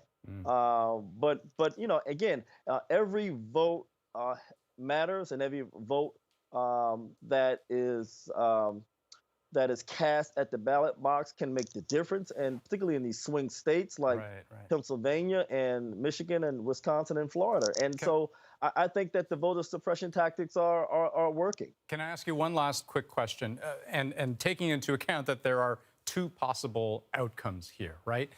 What would you want of Trump if he's reelected president? What would you want of Biden? What I would want of Trump is for him to understand that he is the president of the entire United States, not just the red states, not just disaffected white people, not just working class whites, not just uneducated, non-college degree holding whites. And what about Biden? For Biden, I would want him to understand that he has to begin to heal the wounds that was caused by Trump in the last 4 years. Okay, Professor Mayes, excellent to speak with you. Thank you so much for making the time. Thank you. And Adrian, that is not a topic that we can resolve in 3 to 4 minutes, but that's my attempt. That's the old college try. Good shot at it. All right. Thank you. All right. So we are 2.5 minutes away from Joe Biden, if he is on time. We don't yet know. Who has said he will address folks from Wilmington, Delaware. While we wait, Ian, is it still, there is a path still for Joe Biden at this point, but is there a path for him to get there tonight? Oh, no. No. I mean, it's hard to imagine. I suppose something strange could happen in the next hour or two just to prove that I'm wrong, but it seems unlikely that that path is going to be clear to us tonight. I want to look at a couple of states where the counting seems to have stopped or virtually stopped hours ago, and one of them is Georgia. Pretty big lead there for Donald Trump, but 82% of the expected votes have been counted. What's going on in Georgia? Remember, this is a state that the Democrats had high hopes for, particularly hoping that they could increase black turnout and get more whites to vote for the Democrats. 30-30 was their formula. 30% of white voters to vote for them and get turnout to be 30% black. We have to find out why the counting there seems to have stopped. Same thing in North Carolina. Again, it's a Trump lead, not as big a margin as we saw in Georgia, but why has the counting stopped? We will look into that. But to Adrian's point, in terms of the most likely path, if there is a likely path for Joe Biden to the White House, it involves the industrial states in the northern part of the country, like Pennsylvania, where, you know, Democrats used to get lots of support in places like Pennsylvania. Didn't happen in 2016. Look at that margin, right? Basically 15 percentage points with 64% of the vote counted. But Adrian, as I mentioned, advance voting, mail-in ballots among the last to be tabulated in Pennsylvania. Will they skew heavily enough in Biden's favor in order for him to take Pennsylvania, and the same story in Wisconsin and the same story in Michigan? Those are the answers I promise you we will not have tonight. So this is absolutely what we all expected. 2020 is the year of Halloween without trick-or-treating for a lot of people, right? Birthdays without parties.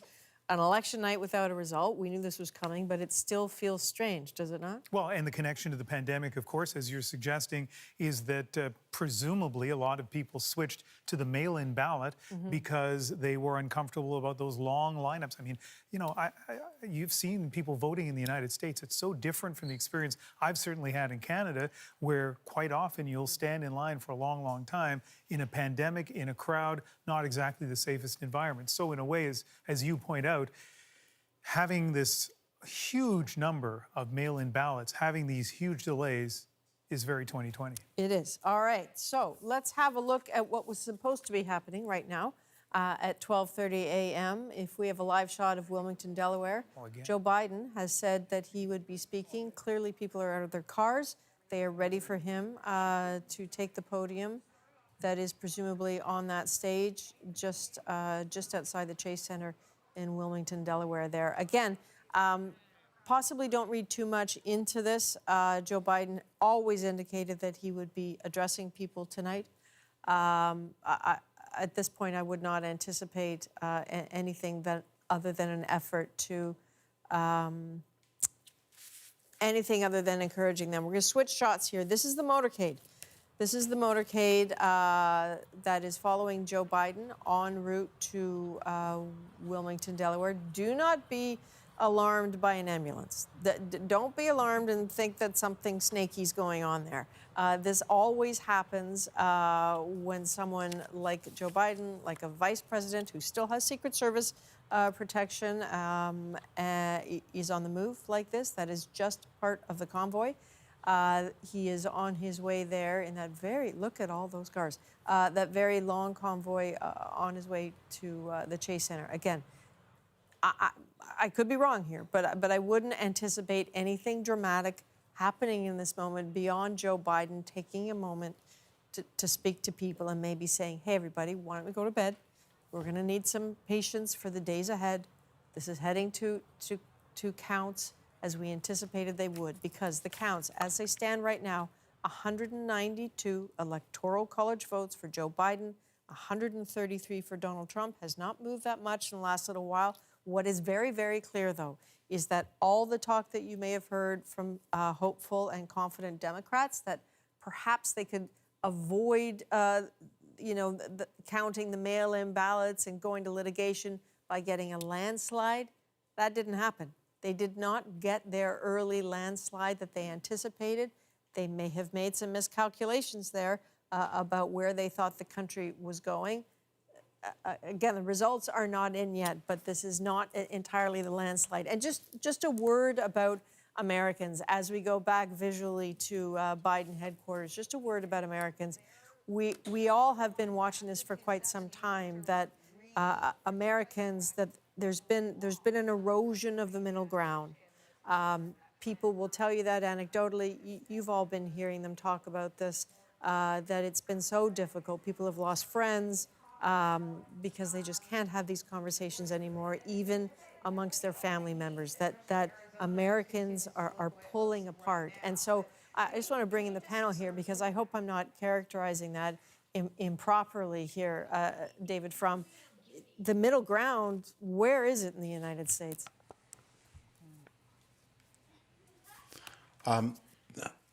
Well, if the middle ground means equidistant between the two parties, then it's nowhere. If the middle ground means where do you find the consensus of American ideas that have governed the United States and the world since 1950, free trade, American global leadership, progress toward greater equality between groups, between races, between sexes, I think Joe Biden holds that middle ground. But there's a new middle ground, which is this effort to deal with the rise of authoritarian populism in the United States. It's not a uniquely American problem. Many democratic societies have it. I don't think you want to look for halfway to that destination. I think you want to not go to that destination even a little bit. Aisha, as we wait for Joe Biden here, what does he need to say to people right now? Well, one, I just want to say thank you, David, for that. I think you're absolutely right. There's been, over the last 30 years or so, and Bill Clinton, frankly, is part of the issue with this move towards the right and this kind of let's, as Democrats, drag ourselves over to some of the more radical right ideology as opposed to having some middle ground. And the fact that we should not actually be leaning towards the underbelly of America is exactly right.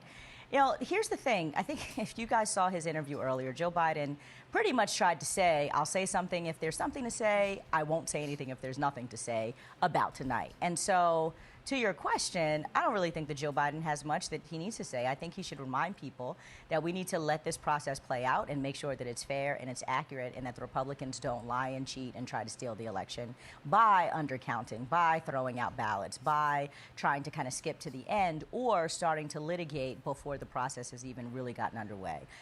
All he can say is we're not going to know till Friday, because at this point, Michigan and Pennsylvania have all but said we're not going to have the count until then. The other thing, too, though, and this is something I don't know if we've discussed tonight on air, but there is a real anxiety happening in the United States that is surely about this election, but really been building up under this Trump era for years at this point.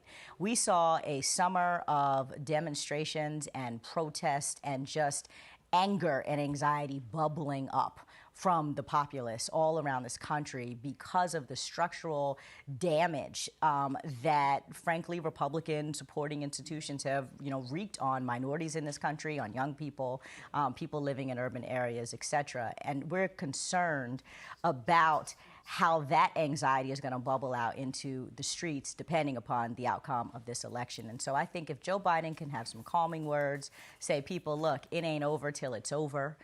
Don't wake up tomorrow morning feeling like, your fate is determined, but let's see this through, then that would go a long way towards kind of speaking to some of the anxiety that people are feeling that certainly, supersede this moment right now. Okay, Aisha, just to let our viewers know, again, this is a live shot of the motorcade in Wilmington, Delaware. You can start to hear people applauding.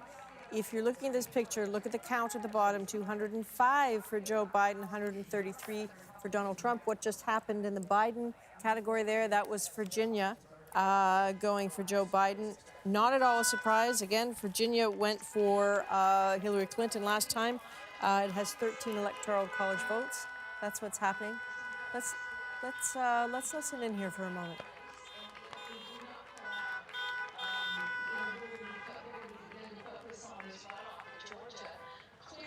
So that is the soundtrack provided by coronavirus at an H headquarters in an election. It's come to this, horns in the parking lot.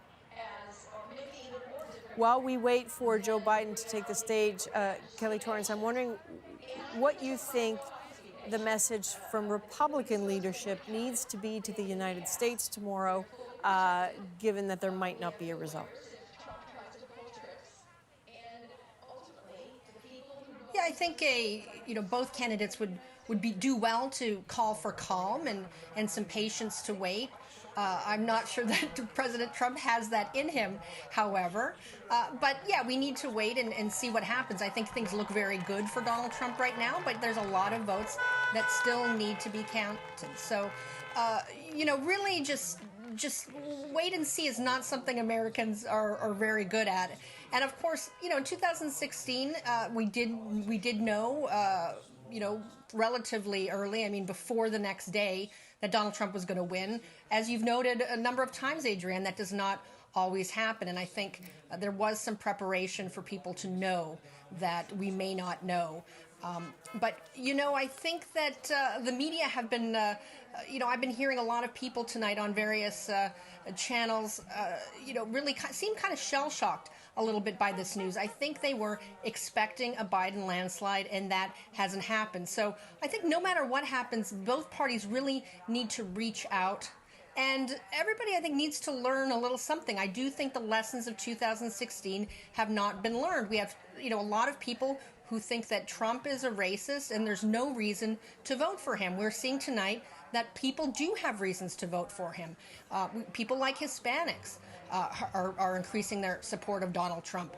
There are many reasons to vote for the president that have nothing to do with race. He had a gangbusters economy before the pandemic. We saw record low unemployment for blacks, for Hispanics, for other groups. He has not started any wars. There's a lot of things he's doing that have absolutely nothing to do with his personality or with some of these big issues that I think some people think that's all there is to know about the Donald Trump presidency. There's been a lot going on in the last 4 years that a lot of people haven't been paying attention to, and they're surprised tonight that so many people are voting for President Trump. Shows that they really haven't been listening. There's a lot of people that voted for Trump in 2016 because they felt they weren't being heard. They did feel like the elites, as they thought of them, running the country, didn't care about the loss of manufacturing jobs, didn't care about China doing well, as some thought, at the expense of Americans. Those people's concerns were addressed by Donald Trump, and they haven't been addressed so much by the Democratic Party. And that's something I think they'll have to think about. Even if Joe Biden manages to take it tonight, there's a lot of Americans that haven't signed on to his agenda, and he has said repeatedly that he would be a president for all Americans. So I think he'll want to address those concerns. Listen, forgive me if I ask a question then have to cut you off because Joe Biden's about to speak. But Tim Naftali, how odd is this to have a presidential candidate speak before a result? Well, if he doesn't, as long as he doesn't declare victory, it's not odd at all. Richard Nixon in 1960 didn't concede, but said, based on the trends, if the trends continue as they are going now, Senator Kennedy will probably be elected. But he didn't concede. When you get late into the night, it isn't surprising for presidential candidates to make a speech. It would be surprising if somebody did declare victory, however. Okay. And Tim, I'm sure that Biden, Vice President Biden, will not declare victory. Forgive me, Tim. I need to interrupt you because CBC is ready to make a very big call. Stand by because this is a very important state that we are ready to call. Here we go.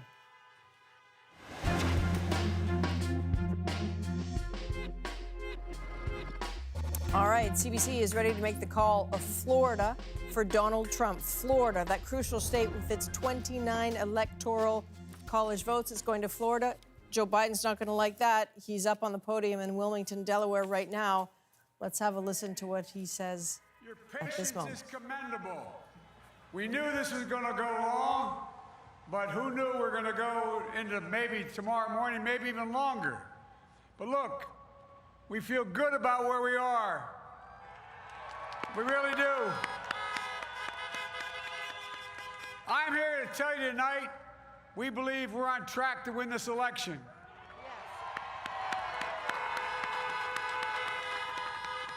We knew because of the unprecedented early vote and the mail-in vote that it was going to take a while.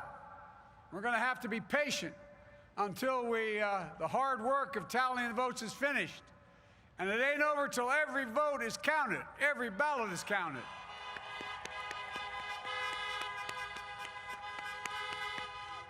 But we're feeling good. We're feeling good about where we are. We believe one of the nets has suggested we've already won Arizona, but we're confident about Arizona. That's a turnaround. We also just called it for Minnesota, and we're still in the game in Georgia, although that's not one we expected. And we're feeling real good about Wisconsin and Michigan. And by the way, it's going to take time to count the votes. We're going to win Pennsylvania. I've been talking to folks in Philly, Allegheny County, Scranton, and they're really encouraged by the turnout and what they see. Look, you know, we could know the results as early as tomorrow morning, but it may take a little longer. As I've said all along, it's not my place or Donald Trump's place to declare who's won this election. That's the decision of the American people. But I'm optimistic about this outcome. And I want to thank every one of you who came out and voted in this election. And by the way, Chris Coons and the Democrats, congratulations here in Delaware. Pardon me? Hey, John, the Gov, yeah, the whole team, man. You've done a great job. I'm grateful to the poll workers, to our volunteers, our canvassers, everyone who participated in this democratic process. And I'm grateful to all of my supporters here in Delaware and all across the nation. Thank you, thank you, thank you. And folks, you heard me say it before. Every time I walk out of my grandpa's house up in Scranton, he'd yell, "Joey, keep the faith." And my grandma, when she was alive, yelled, "No, Joey, spread it. Keep the faith, guys. We're going to win this." Thank you, thank you, thank you. Your patience is great. Let's walk over here.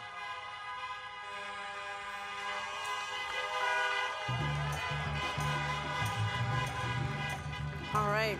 A fiery Joe Biden in Wilmington, Delaware. That was a pretty fiery speech from him. With all due respect to Joe Biden, though, he seemed to call Arizona and Minnesota for the Democrats. We're not ready to do that. There is no evidence as of yet. They might be leaning blue, but there's no evidence as of yet that it is over there.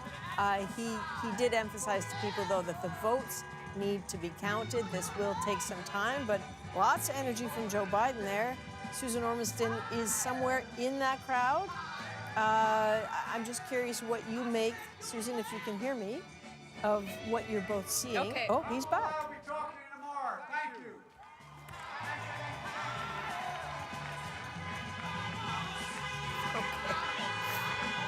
Okay, so He's simply saying, yeah, he just did a little lot for himself there, and he says he'll be back speaking tomorrow. So possibly he's going to go home and get a little bit of rest because he knows that this is likely, well, it's certainly heading into a long couple days.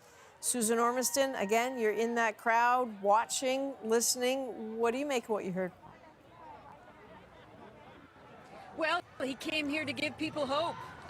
He said, be patient. We're going to wait till the morning, see where we're at. He says, we feel good. A number of times, you heard him. This was Joe Biden putting the best face on the night so far and thanking his supporters and the people here in this crowd who are invited here tonight for all their hard work. He says that they can still win this election, that the key is in that blue wave that we've talked so much about, Michigan and Wisconsin and Pennsylvania, and he still thinks that they can take those states, given the read and the polls, the internal polling they have, and he's going to probably go back to Wilmington and to his house here, talk to his advisors, watch a bit more of the results coming in, but he said he will be back here tomorrow to speak again. Now, it's unclear, though, Adrian, whether we'll have a result tomorrow, because particularly in Pennsylvania, we don't know that those ballots, the mail-in ballots, which were only started to be counted today, will in fact be all counted by tomorrow. This crowd, I've talked to a couple of people here, they still think it could be several more days before we have a result. But clearly, the Biden camp, it wasn't the result they wanted at this point tonight, but they got Arizona, and that keeps them in the game, and they need those Midwestern states that we've talked so much about, the ones that really collapsed for Clinton last time and sent Donald Trump to the White House. So patience, it's what we all expected, a long night into the morning to count those remaining ballots. He did send out, a warning really to say every ballot will be counted. All right, because there's been a lot of talk and from the president himself about whether, in fact, the votes after tonight would indeed all be counted. All right, Susan Ormiston, thank you very much there in Wilmington, Delaware, after listening to Joe Biden speak. Just a caution, he has claimed Arizona, but we are not ready to call Arizona. It might be leaning blue, but we're not ready to call it. And so Joe Biden spoke for some 3 minutes. What did the president do? He isn't speaking, but he certainly has been tweeting. So he tweeted, and I quote, "We are up big, but they are trying to steal the election. We will never let them do it. Votes cannot be cast after the polls are closed." So, we just spoke with Kelly Torrance about what needs to be said from the Republican leadership. Trump also going on to say, I will be making a statement tonight, a big win. When you hear, David, from the president suggesting that counting the ballots is stealing, what goes through your mind? He's got a post-election strategy to fight this election in the courts, not at the ballot box, but in the courts. And it's very dangerous because he's got, he's pre-positioned judges in his favor. I hope that the judiciary will have enough moral independence to slap down these challenges. We saw that when the Texas Republican Party tried to discard 120,000 perfectly valid votes in Houston, that indeed the Texas Supreme Court and one of the most conservative U.S. district judges in Texas said no, and let's hope that spirit continues. But that is the Trump plan. Stop the count, because the count is doomed for him. Kelly, I was listening to you make this sort of very reasoned argument that Republican leadership needs to behave some way, but you weren't entirely sure the president could hold back. He didn't hold back. It's almost like he was listening to you and he just said, well, I'm going to tweet anyway. What do you make of that tweet? It's a typical President Trump. He really can't help himself. He can't resist it. I've always said he's his own worst enemy, especially when he tweets. But let's face it, Donald Trump's tweets are not going to decide the election, and they're not going to make the results of the election any less legitimate, whatever they are. Of course, there's going to be some politicking. There's going to be a lot of lawyers involved, depending on how close it is, especially in Pennsylvania. But I think Americans can be pretty confident of the legitimacy of the election. Everybody is taking the job very seriously. There's certainly going to be some fights. Whether, for example, in Pennsylvania, ballots that have no postmark or that were postmarked afterwards. That's been one of the things that the Republicans have been concerned about, is ballots like that being counted, because, of course, this is some funny business can go on there. So certainly it's not over yet, and I don't think we need to worry about the end of democracy. I think, things have gone very well despite the pandemic. We've got a record turnout. Who was expecting that necessarily in a year with a pandemic? But every state, made it as easy as possible in many cases for people to vote despite the pandemic.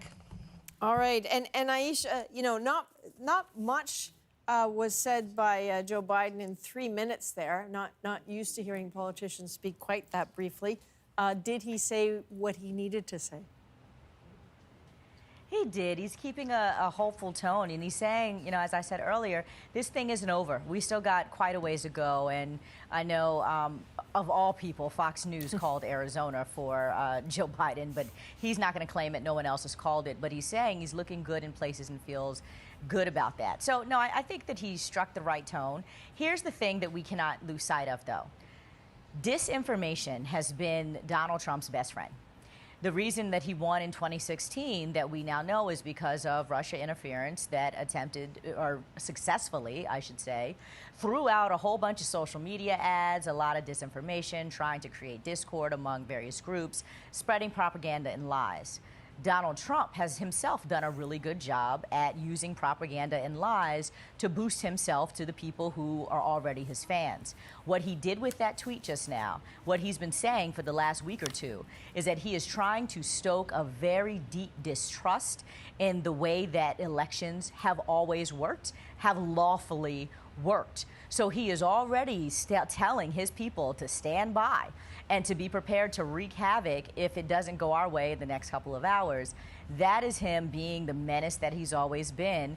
But really, he's intending to, as opposed to win this fair and square, he's intending to create some kind of doubt among certainly his fan club, but Americans generally, about whether this process is going the way that it's supposed to. That is so unfortunate for the leader of what at one point was the greatest democracy in the world to literally trash it and to suggest that if he can't be the kingpin of it for whatever reason, that somehow it's the democracy's broken as opposed to him. All right, last word to Tim Naftali as a historian. If we look at past his prologue, what sort of process are Americans heading into in the next maybe 10 days, 10 days, 2 weeks? Well, Adrian, first of all, there's something completely unprecedented about this moment. No impeached president has ever run for re-election before.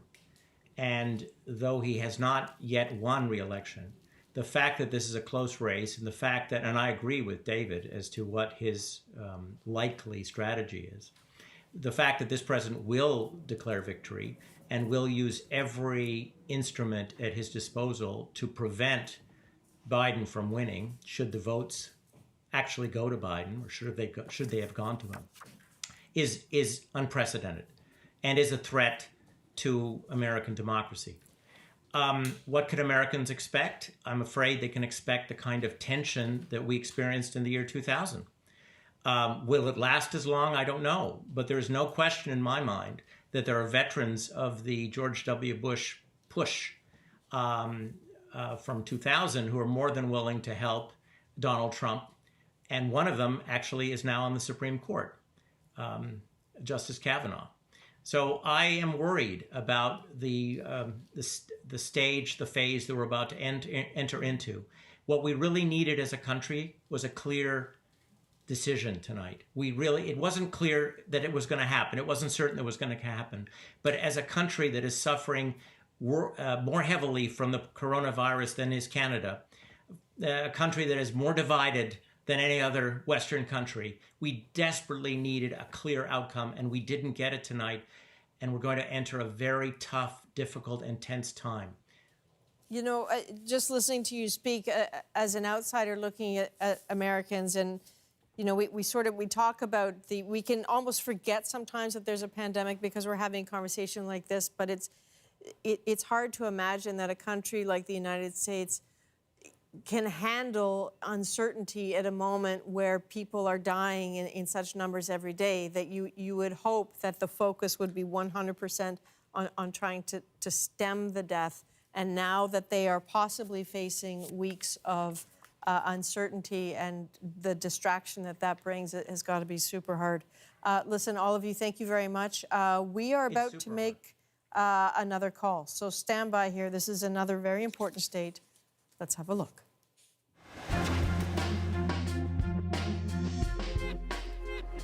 All right, so CBC is ready to call the state of Iowa with its 6 electoral votes for Donald Trump. Now, it went Republican in 2016, so this is not entirely a surprise, but at this point in the night, every state that is on the map for these candidates is certainly making a difference. Andrew, do you want to talk to us about the dynamics in Iowa? Yeah, well, I guess the first thing I'll say is just in a way, it's a relief that we have any kind of result, because leading up to election night, local elections officials were talking about how they were a little bit worried about the coronavirus and how that might affect some of their key staff and volunteers. If one of them were to get sick, then the entire election infrastructure could be put in jeopardy, to the extent that they were actually asking people to consider quarantining a few days before Election Day. But as Adrian has pointed out, this is a Republican hold, not a Republican pickup. It is a state that even just a few weeks ago, Trump visited for the first time, I think, since the start of the year. So it's interesting in the sense that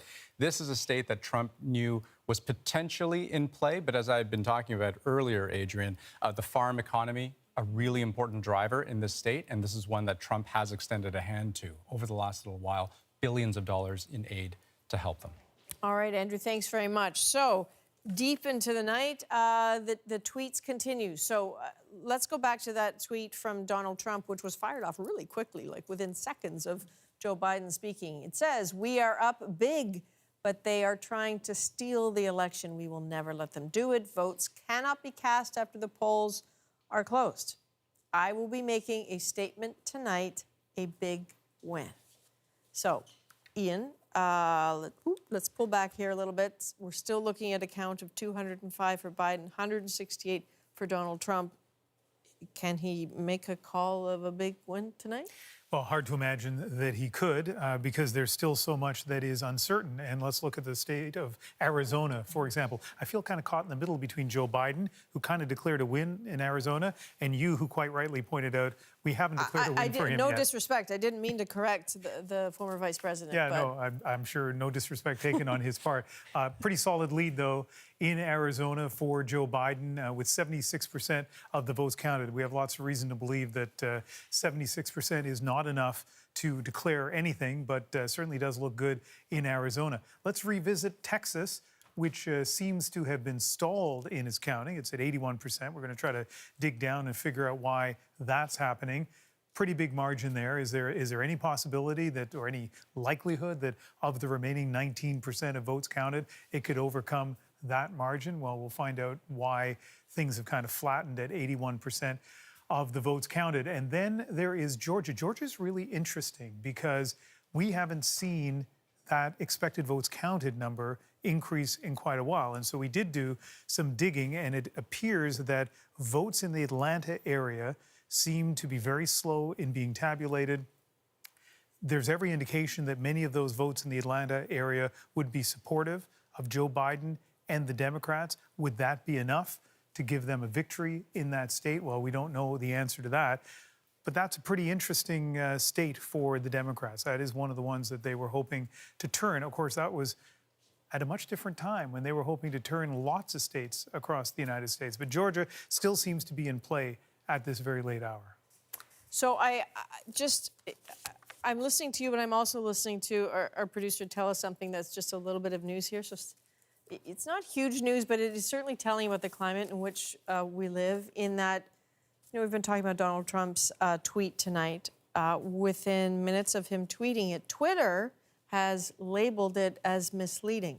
as calling the content of the tweet misleading in the middle of an election. Presumably the part of it that is misleading is the allegation that I'm going to go on a limb here, that maybe that there's an attempt to steal or the big win. That might be the problem. I mean, my guess would be that him declaring that it's a win, just think about that for a moment, right? The President of the United States is declaring that he's had a big win. It would get retweeted by hundreds of thousands of people, and it would appear to have the weight and the gravity of, the most powerful man in the country, one of the most powerful men in the world, who's saying that this happened. I could see, at least theoretically, why that would be troubling for Twitter. Yeah, I would think so. I think it will also be interesting to see what happens around the world as the markets start to open. How are they responding to this? Because, markets don't like uncertainty, as we all know. Nobody likes uncertainty. We don't like it. Let's go now, though, to the White House. That's where Paul Hunter is. So things getting a little bit more interesting there, Paul? Yeah, well, a little. This is precisely what everyone feared would come at the end of this night. It's as if Donald Trump knew how it would play out, because he's been laying the groundwork for this for some time now, with all the talk late in his campaign of indeed challenging the results, specifically when it comes to the ballots in Pennsylvania that'll be counted late after the fact, setting up a team of lawyers to indeed fight this in court. The argument, by the way, for those who don't know, is that the Pennsylvania courts agreed, because of the COVID pandemic, to allow a longer amount of time for the counting, because the mail-in numbers were, through the roof. The U.S. Supreme Court agreed with that, although it also said that it would revisit if need be.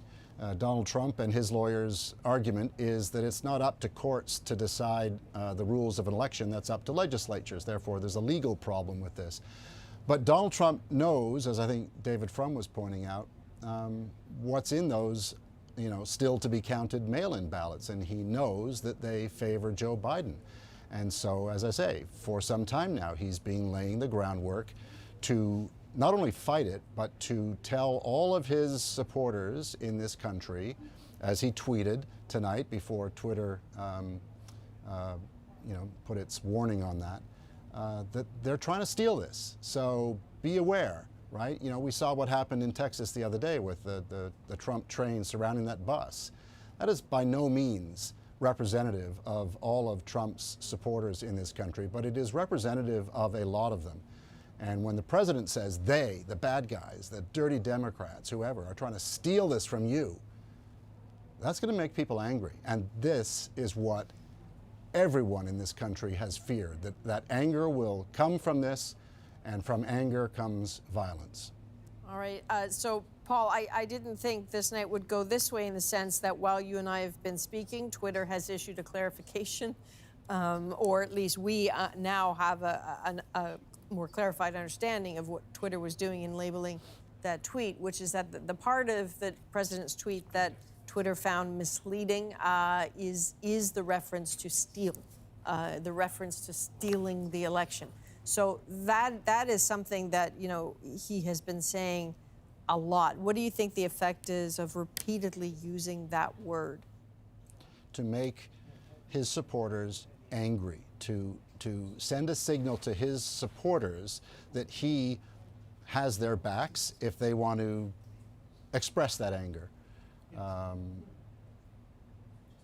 End of story, right? I mean, he knows that, right? And at the same time, he goes down the parallel path of getting his lawyers on the go to take action against the continuation of the counting of ballots in Pennsylvania that he knows has a, if not, he doesn't know with certainty, but he knows there's a very good chance that it turns things around. Like if you look at the electoral map now, you go to the Rust Belt states, as Ian has been talking all night, Pennsylvania, Michigan, Wisconsin, Biden only needs, this is the value of Arizona, right? Biden only needs 2 of those 3 at this point, as far as my math goes, to get him over the top. So those are the stakes. Trump knows that. We'll hear what he says. He's going to come out in the East Room. He's not going to come out here, but he'll be making a statement tonight that we'll get to see. And no doubt, since he tweeted that, seconds after Biden made that speech, he will put some meat on those bones and explain exactly what he's going to do. And he will use, I predict, that kind of language when he talks in the East Room tonight to let people know that he is not going to accept this, and that gives permission for his supporters to not accept it either. And that's, we talk about the divide in this country that we've seen grow ever deeper for the past 4 years, and boom, it's like, it's us and them. All right, Paul, thanks very much. Appreciate that. Paul Hunter at the White House tonight. So let's just bring up that board, interestingly, from Twitter, just so you can see what they said. So there's Donald Trump's tweet, immediately labeled by tweeters. Some or all of the content shared in this tweet is disputed, might be misleading about an election or other civic process. The part of the tweet that Twitter apparently had problems with was the use of the word steal. That won't make the president very happy. He often rages against an attempt to curtail his speech on Twitter. I expect when he speaks tonight, he may make reference to that as well. So where would be a good place to go? Why don't we talk to you, Ian, about what is happening in the Senate races, because they are also interesting. We have not spoken about them for a while. And also following the same narrative, really, as the presidential race. So much optimism for the Democrats hours ago, and that is starting to wane. Remember that if the Democrats want to get control of the Senate, they would either have to have a net gain of 4 senators if Biden doesn't win the White House, or 3 if he does. And it doesn't look like they're going to get there, or actually even close. Earlier in the night, we told you about 1 loss for a Democratic senator, and in a different state, 1 gain by a Republican, or loss by a Republican senator. So that's even. Here's some updates for you now. North Carolina, remember earlier we were saying Cal Cunningham had taken the lead in that race. That would have been a net gain, but he lost in North Carolina. We'll go on to Arizona next. And this is one where, oh, here we go. That check mark for Martha McSally, is that because she's the incumbent or because she's been declared the winner? Yeah, I guess she's been declared the winner. That happened between the time that I was sipping my coffee and I'm speaking right now. So that clearly is going to be a hold for the Republicans, not a net gain. And I want to take a look at one more race. This one's really interesting for a few different reasons. Maine, Susan Collins, regarded as a moderate among the Republicans and also regarded as a senator very much in trouble. She's in the lead with 80% of the vote in.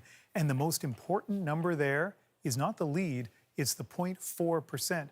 Because Maine has a system that if you don't get at least 50%, then it goes to a preferential ballot. And the third place finisher in this Senate race had said to her followers that, vote for her, the person in third, the Green Party candidate, but put Sarah Gideon as your second-ranked preferential candidate. Following me so far? So what that would have meant, that if it goes to that preferential ballot, it would look better for Sarah Gideon. So Susan Collins hoping to hang on to that plus 4% so she doesn't have the preferential ballot that is kicking in. I feel like I did not explain that well enough based on the look on your face. Well, Maine is so messy. Well, messy or creative or interesting, right? Because the other thing about Maine that Adrian is alluding to is it's one of only 2 states that doesn't automatically give all the Electoral College votes to the candidate with the most support in the state, right? So you could end up having one of the Electoral College votes. I feel like this is getting too detailed about Maine, but let me finish. One of the Electoral College votes could go to one party, the other 3 could go to the other party. And they have the preferential ballot as well. So it is complicated. It is complicated, and in a very tight race, which is this is looking to be. One of those, each one of those is going to matter. And I can't believe we're having this conversation, but Joe Biden has now tweeted. Okay, I'm not entirely sure what he has tweeted. It is coming up right now. This was obviously in response to not only following his speech, but what the president said. So Joe Biden says, keep the faith, guys, we're going to win this. Okay, so he is still at it. He is still tweeting. As we get them, we will bring them back to you. But you just jump in and say absolutely. Sorry about Go that. right ahead. Yeah, no, it's Remember, we saw the graphic that showed that Mark Kelly had not won in Arizona in the Senate race. It may be possible that the graphic is wrong. We're checking into that. So, you know. This one behind you. Yeah, this one with the check mark for Martha McSally. So small point. It kind of took us by surprise when we saw the check mark. Is that actually denoting the fact that she's won, or is it an errant check mark? I will get back to you on that. But I just wanted to quickly point that out to our audience. Okay, so I can get back to Joe Biden's tweets now? Absolutely. Okay, here we go.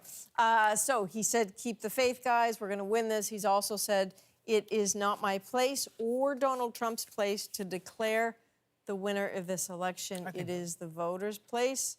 We feel good about where we are. Again, these are Joe Biden's tweets that I'm just reading here. We believe we are on track to win this election. So both candidates, in one way or another, in their own particular styles, suggesting they are heading towards winning. So this would be a very good time to bring in a very creative, very interesting Republican who has done a lot of work, not for this Republican president right now, but to try to make sure this Republican president is a one-term president. This is Rick Wilson of the Lincoln Project. And if you are following them on Twitter, you have seen lots of their work. So how are you tonight, Rick? Doing great, thanks. What do you make of what you're seeing so far? I know there was lots of talk in speaking with you not that long ago that this was going to be the time, and it might even be an early night. Is this what you expected? Well, look, Florida was always going to be Florida. What we have seen tonight is that in places where Donald Trump should have easily won, Texas, Georgia, North Carolina, they're hotly contested states. We are seeing very good developments so far in places like the Nebraska 2nd, in Michigan, in Wisconsin, in Pennsylvania, where there are over 2 million mail-in ballots, which will obviously heavily break, given this year's current scoring, to Joe Biden. We feel like Georgia has come back into play. There are over 85,000 ballots being held up in Gwinnett County, a pro-Biden county, with a software glitch right now. Fulton is still counting in Georgia. We feel like Georgia is still in play. Donald Trump barely squeaked by Texas. Joe Biden has captured Arizona, it looks like right now. And he's got, it looks like Nevada's coming along as well. So Biden is on a path to 270 tonight. No election is ever easy. No election is ever a knockout unless you've got a truly cataclysmic political circumstance. And while Donald Trump has been a cataclysmically bad president, the country is so powerfully divided along its partisan axes that this race was always going to be tight and always going to be hard fought. And so what happens to a group like the Lincoln Project tomorrow when, in the likely event that this is not done? What do you do? Because for people who may not know, this is a group of very bright, very engaged, once Republican heavy hitters who are, have lost a lot of friends in the Republican Party trying to do this work against Trump. Well, look, if this goes to the mattresses, as they say in the mob movies, we will be there. If Donald Trump wants to try to steal this election by going into the states to invalidate ballots or engage in lawfare, essentially, to win when he can't win an actual hard count, we're going to fight it. We're going to fight it with attorneys. We're going to fight it with social media action. We're going to fight it with political organizing, and we're going to fight it on the ground. And so, we and other groups are committed to not allowing Donald Trump to subvert the will of the American people when it comes to the way we count this election. We believe every ballot should be counted. We believe every vote should count. And so we'll be in that fight as the moment is necessary. We will be in that fight. We're already actually right now, this evening, working with attorneys in various states on issues that we're seeing pop up, and you'll be hearing much more about that in the next 24 hours. Okay, Rick Wilson, it's always a pleasure to speak with you. Thank you very much for your time now and always. Thank you. Appreciate it. You take care. All right, so let's just have a quick look at the count. 205 to Joe Biden, 168 to Trump. A caution again.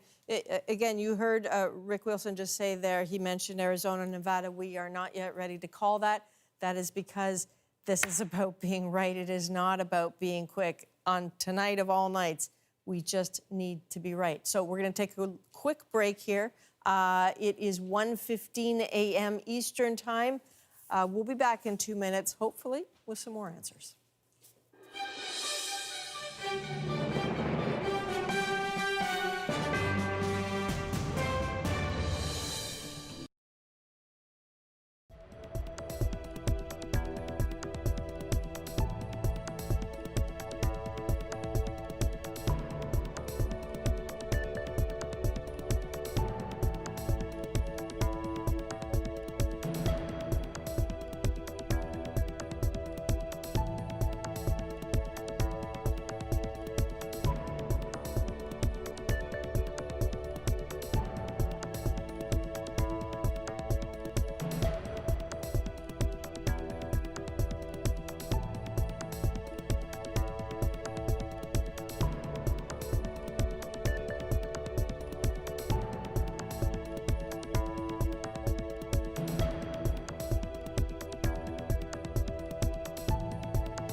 right, welcome back to the National Studio in Toronto. It is 1:17 a.m. I want you to look at the count right now. This is important. 209 for Joe Biden, 206 for Donald Trump. What's happening? We're about to make a very big call. Stand by.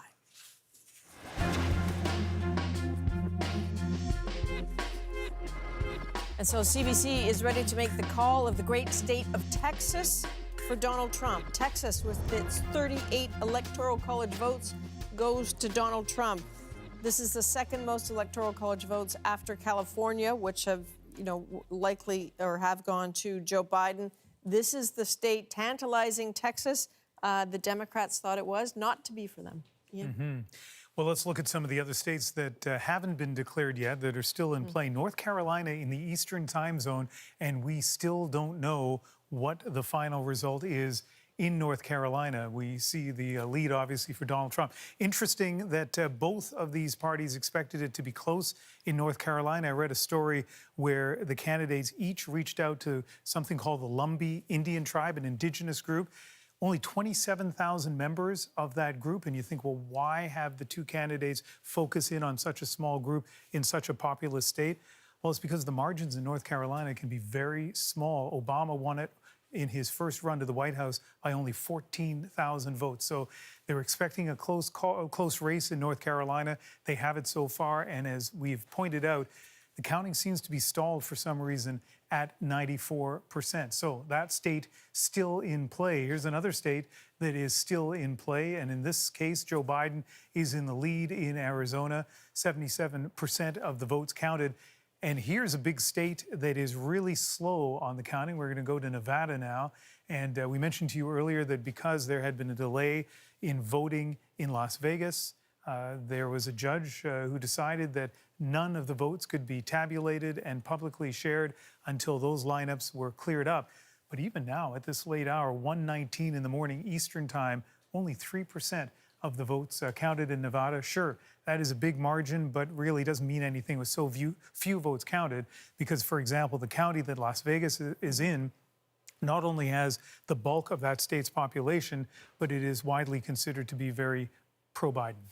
Interesting. All right, Ian, thank you. This is a good time, I think, to go talk to, well, you know what? Let's just stop for a moment. Let's look at that thermometer behind us again. How close are these men right now to hitting that magic number, 270, right at the top? They're getting closer, winning the White House. Not there yet. Let's look at the national share of vote. Okay, here we go again. 49.8% for Joe Biden, 48.6% for Donald Trump.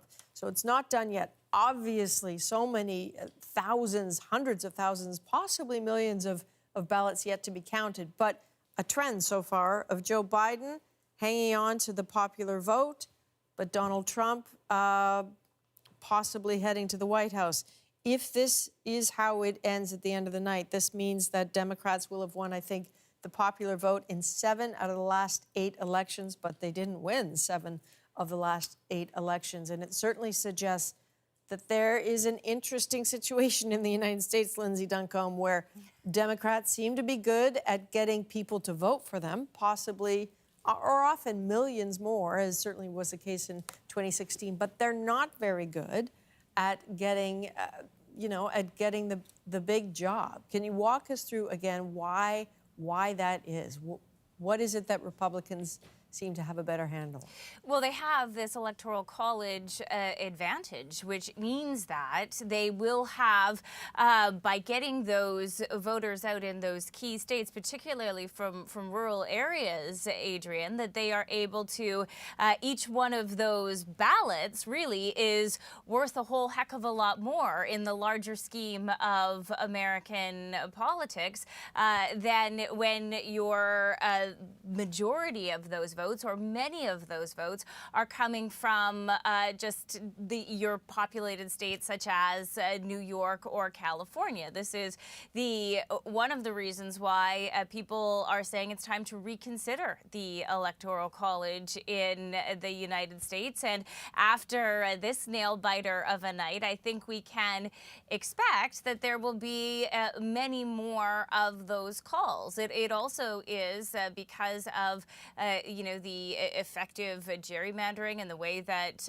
rules are set by Republican legislatures that sort of fits this whole picture of how the Republican machine works in a way that does not reflect the majority opinion of the whole country. And one of the really interesting things about this result that we've seen so far right now, Adrian, is even though we don't know whether or not Donald Trump is on his way to a second term, he wasn't squashed. He wasn't completely sort of laughed out of the office. And that is something that, sure, many Democrats wanted to see, but it's also something that many Republicans may have been watching for, because one of the striking realities of the Trump administration is the lock hold that Trump has had on his party, particularly on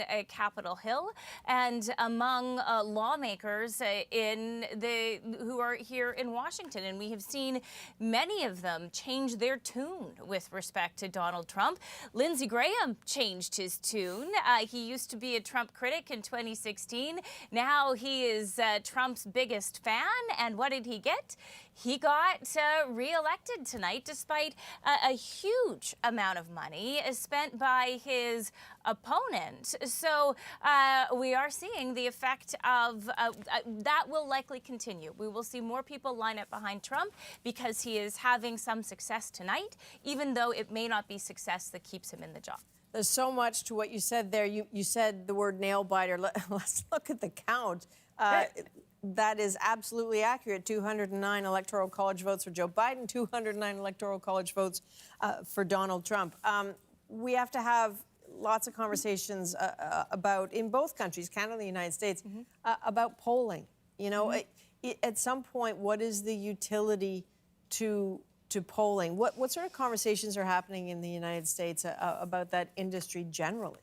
Well, there was a lot of defensiveness because there was a polling error in the states that really brought Donald Trump the victory in 2016, right? And that error was that white voters, non-college educated white voters, were not weighted properly in the polls in those areas. In many other places, it was a tight race that narrowed at the end, and the Trump win was within the margin. So we had a lot of pollsters sort of on the defense leading up to this, saying, you know, we're going to get it right this time. And we don't know that they haven't because of the races that are outstanding and because of the uniqueness of the count and because we have no real firm sense of what is going to happen in those Midwestern states.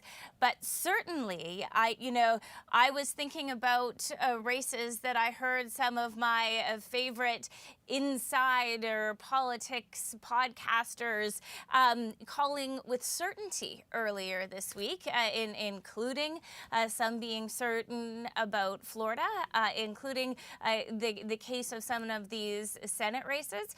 And I think what it means is that Donald Trump in so many ways has thrown out the assumptions that we have about how politics works, Adrian. And that was true in 2016.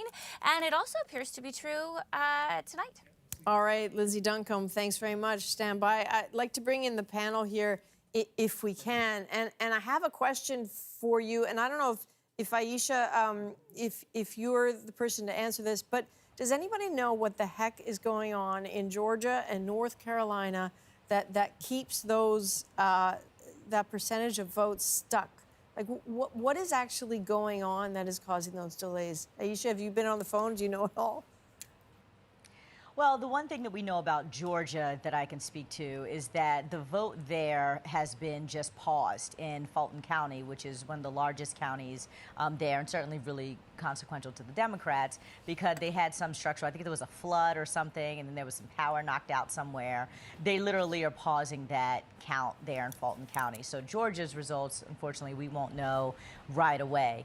North Carolina, not sure exactly what might be kind of holding up the process there, but we are seeing some of the results trickle through. I know that there that there was one young man who's 25 years old that's right now being talked about in the circuits as a Republican, just kind of held a conservative seat there. And it's interesting because it's a generational transfer, but also within still the Republican Party. So I don't know what's going to happen in North Carolina. I do know that the Democrats are feeling a little less optimistic about North Carolina as we were going into the night because the gap has closed, or I should say the gap has closed that was wider for Biden. So we'll see how that plays out. All right. And Kelly, I'm curious about the future of your party, the Republican Party, regardless of what happens at the end of this process, whether Donald Trump gets a second term or doesn't. What does your party look like going forward? Well, I should mention, Adrienne, it's not actually my party. I'm Canadian, even though I've been living in the U.S. for nearly 20 years. But no, that's okay. I do support a lot of the Republican positions. That's for sure. There's been a lot of soul searching going around again ever since Trump won the primary in 2016, and there's going to be a lot of questions about the future. For example, on things like free trade and protectionism. Myself, I've been a free trader, and I know a lot of other Republicans have been, but there has always been another group of Republicans that are less into free trade, that are more concerned about the working person, especially in the Rust Belt, where manufacturing jobs have been slaughtered. I will say on that issue, one thing I think that Donald Trump has done that I think every Republican can stand behind is some of the things he's done with China. Again, I'm not in favor of tariffs, but I think challenging China on things like the theft of intellectual property, how it does not play by the rules. These are things that even free traders should be applauding. And so, even on issues that Donald Trump has sort of divided the party on, there is some common ground on a lot of those things. And so, yes, there's a lot of Republicans who have left the party because of Donald Trump. And I think that's one reason you see such solid support amongst Republicans for Donald Trump is a lot of them that didn't like him simply left the party. But it's also the fact that people in a party like winning.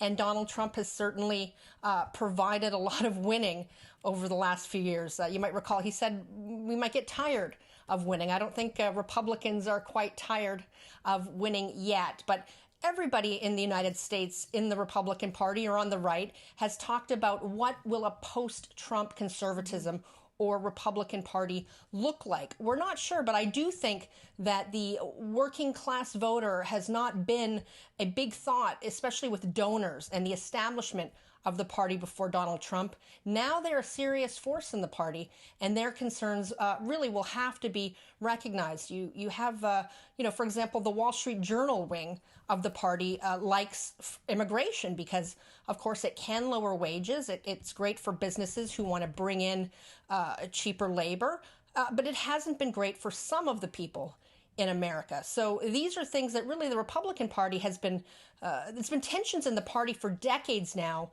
They're just a little more obvious because Trump has been such a kind of a guy who's really smashed through the establishment wing, the donor wing that's really spoken for the party before. So lots of questions about that, but I certainly think the Republican Party has changed because of Donald Trump, and I think we'll see it change for many years to come. Well, which sort of begs the question, David Frum, that regardless of what happens to Donald Trump at the end of this process, what happens to Trumpism? Well, here's one of the biggest changes that come out of this election.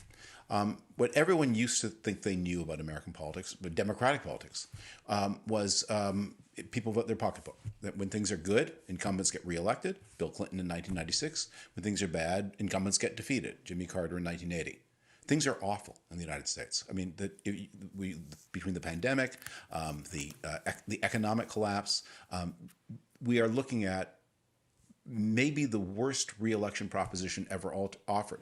If you compare where the United States economy is today to where it was a year ago, it's about 3.5 points smaller. So how big is that? That's how much it collapsed between 2008 and 2009. We thought that was a big deal in 2009. Now, the American economy has recovered somewhat. It's climbed back up, But the old floor back in 2009 that seemed the worst floor ever is now the ceiling. And this is something that, we're told is, well, this is progress. And of course, 1,000 Americans died today. 1,000 Americans died yesterday. 1,000 Americans will die tomorrow. So it's a tough re-election proposition. But unlike 1980, unlike 1996, the American electorate is not voting, apparently, or huge parts of it are not voting on the basis of reward success, punish failure, that the questions of identity are at the fore. Donald Trump has a message, and his message is, I'm going to put in their place the people who deserve to be in a lower place. I'm going to put in an elevated place the people who deserve to be in an elevated place. And that is more important than whether the economy is shrinking or growing, whether you have a job or not, whether people are dying of a disease or not. So, David, while you've been speaking, just so you know, there's just been a bit of an update on the Electoral College vote, 213 Trump, 210 Biden. That is because of one of those candy cane states, Nebraska, that's all stripy. I think four Electoral College votes there, and it's split most to Trump and one to Joe Biden. So, Tim Naftali, can you help me understand something here? Well, Go ahead, David. That's bad news for Trump. That is, he lost. If he lost he lost the Omaha seat to Biden. That is, he's going to need that. So getting only 4 out of 5 votes out of Nebraska is not a win for Trump. It's a black eye for Trump. Okay, interesting. And Tim Naftali, again, I'm seeking some perspective as someone who doesn't live in the United States. This feels tense. This feels close. Can you give us a sense of whether Americans have been here before in terms of a tight race? Oh, yes. 6 races in modern American history, and I define modern American history from World War II on, were not decided until late the next morning. 1948, 1960, 1970, 2004, of course, 2000, and 1992 was only decided in the wee hours of the morning, when Ohio shifted to Bill Clinton. And actually 2016 wasn't decided until about 3 o'clock in the morning. So this is not new. As I said, in 6 cases, the concessions came the next day by the defeated candidate. So this is not unusual. Some Canadians might be old enough to remember the 1976 election, the Ford-Carter election, which was decided very early in the morning, when New York and Texas went to Carter, and in fact Ford didn't concede until about 11 o'clock the next morning. So this is not a usual outcome, but it's not unusual. It's so 2020. That's a perfect 2020 answer. So here's what we know. We know that Donald Trump is expected to speak maybe shortly. I promise you we will bring it as soon as we get it. We do have to take another short break, though. We are back in 2 minutes. Hang on, everybody. We'll see you very shortly. Hi, my name is Lonnie Yuri Gentry, and I'm a 40-year-old mom. I live in Florence, Kentucky, and I have 8-year-old twins, a boy and a girl, and a 3-year-old preschooler. I'm nervous about the further damage that 4 more years of a Donald Trump presidency could do to our nation. I'm excited because I've seen firsthand suburban women mobilizing like never before. I'm excited because this year, women in our country will be the deciding vote in the election. I'm voting for Joe Biden because I want to vote for a candidate that my kids can respect. I want to vote for a candidate that believes that healthcare is a human right. I want a president who's going to support humane immigration policies. I want a president who believes in equality for every human being.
All right, welcome back. That is the White House. It is 1:38 a.m. Why are we looking at the White House? Well, Donald Trump tweeted that he would be making a statement tonight, and so we're standing by. No idea when he will do that. He's already made one on Twitter, but we anticipate he will be making one in person. So let's look at the count if we can.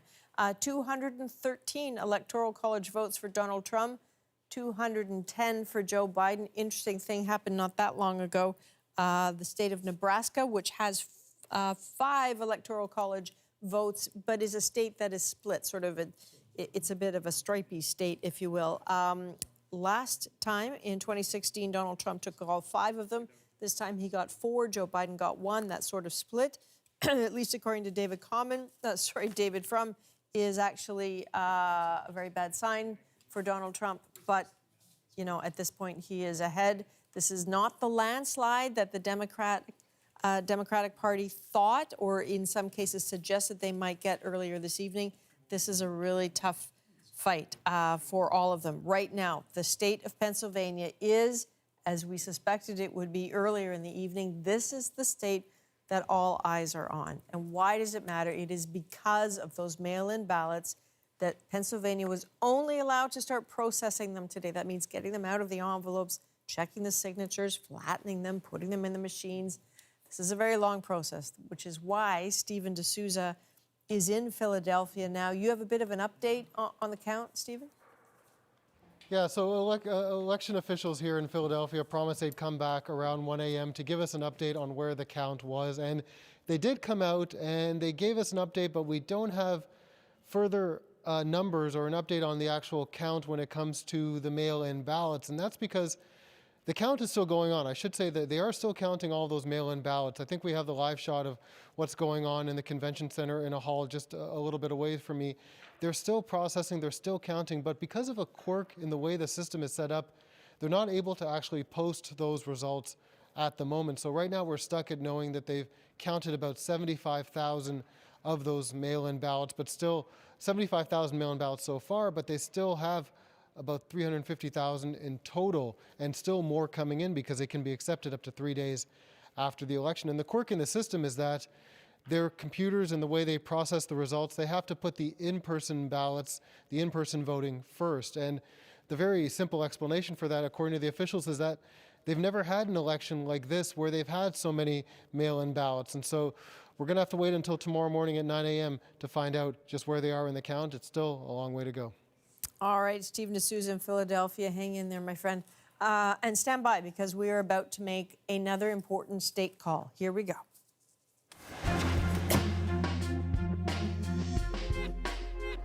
All right, CBC is ready to call Minnesota with its 10 Electoral College votes for Joe Biden. This is important. Trump wanted to win this state in 2020. It was very important. Remember, George Floyd was killed by police in Minneapolis in May of 2020. That set off all those wheels of protest across the United States and Canada. Ian, can you talk to us a bit more about the math? Yeah, well, this is what the math looks like right now. It's precise this is notes. terrible handwriting and not very good math. But let's look at where things are at potentially for Trump and the path to the White House. So the numbers right now, we can get a little closer to the map there. 213 for Trump. If he were to win Alaska, which we would expect the Republicans would do that, North Carolina, so those two would bring him up to 231. Add Wisconsin to that ledger, and Michigan, we're 257. He would then need either Georgia or Pennsylvania in order to get over 270, but he would need one of those two. And as we've been telling you, Georgia stalled right now as they're waiting to count ballots, particularly around Atlanta, and Pennsylvania could be as late as Friday. What about Biden's path? Well, he begins right now, as of right now, with 220. If you add Nevada, where he's leading, and Arizona, now those two get him up to 247, and Wisconsin and Michigan, two of the blue wall states that you'd expect him to get, and then Maine. Now, in Maine, you could get either 3 of the 4 Electoral College votes or all 4. 3, let me see if my math is right here, would get him to 270, which is enough. And, oh yeah, and we have to add Hawaii there, which almost certainly will go to the Democrats. In other words, there is a path for Biden to get to the White House as of right now without necessarily having to win Georgia or Pennsylvania. Trump almost certainly has to win one of those two. I know those were a lot of states, a lot of numbers. We can go through them more slowly in the next hour or so. But it is interesting that both of these candidates clearly have a path. It's the foundation of that path are states that aren't decided yet, but are definitely leaning, both in terms of tonight and historically, to one or the other. But at the end of the day, a lot depends on what happens in terms of the counting in Michigan and Wisconsin.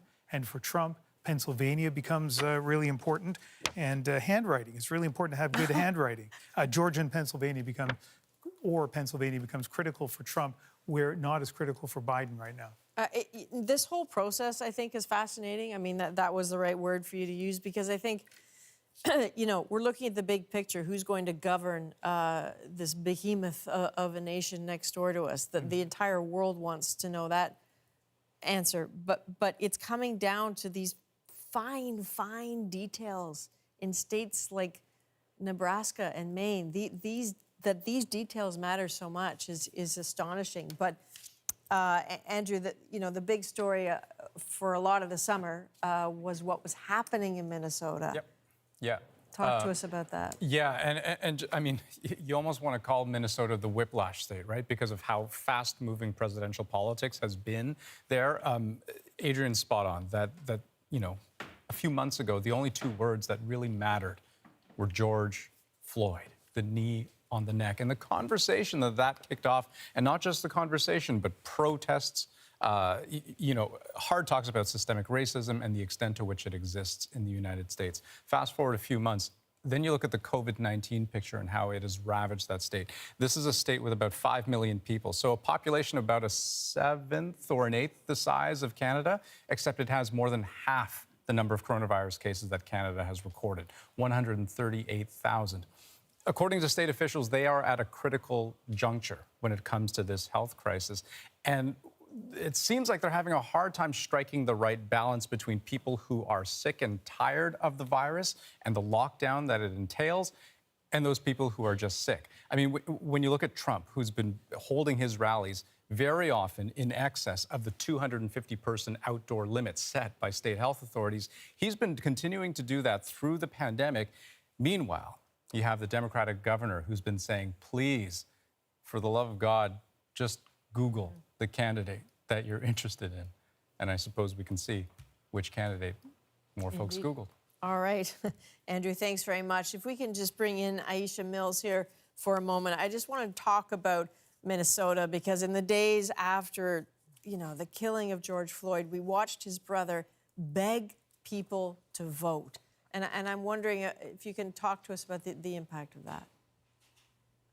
Yeah. So George Floyd is certainly the unrest of the summer and the heartbreak of the summer months here in the United States that fed into the election. But remember, George Floyd is, you know, one of dozens and dozens and dozens of black men and boys that have been in our headlines since, you know, as early as 2012, when Trayvon Martin really kind of galvanized a conversation in America around racism, around guns and why we need to reform, you know, carrying guns, around the police brutality, around the, I think, the sense of some white people that they're entitled to be able to put hands on and to maim and to murder black bodies. That George Floyd really was I think the moment of kind of that, you know, they say, you know, the straw that breaks the camel's back, because of everything that was going on in our society. And to see on film,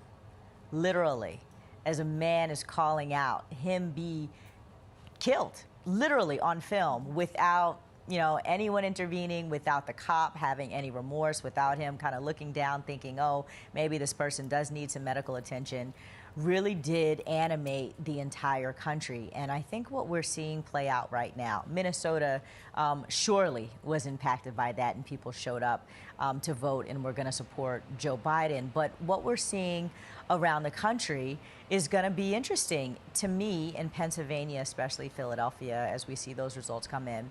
But how much did that summer movement against the harming of black bodies animate Democrats who care deeply about issues of racial justice and are just kind of anti-racist and want to push back against bigotry and ignorance. And also, how much did it animate Trump's base, which are white nationalists, many of them. In the first presidential debate, Donald Trump tried to speak to that and has been really playing upon people who are demonstrating out of heartbreak around George Floyd's murder, calling them essentially thugs, and everyone saying that all these people are out in the streets damaging blue Democrat cities, etc. And he said to the Proud Boys, like, stand by, right? Follow my orders, stand by.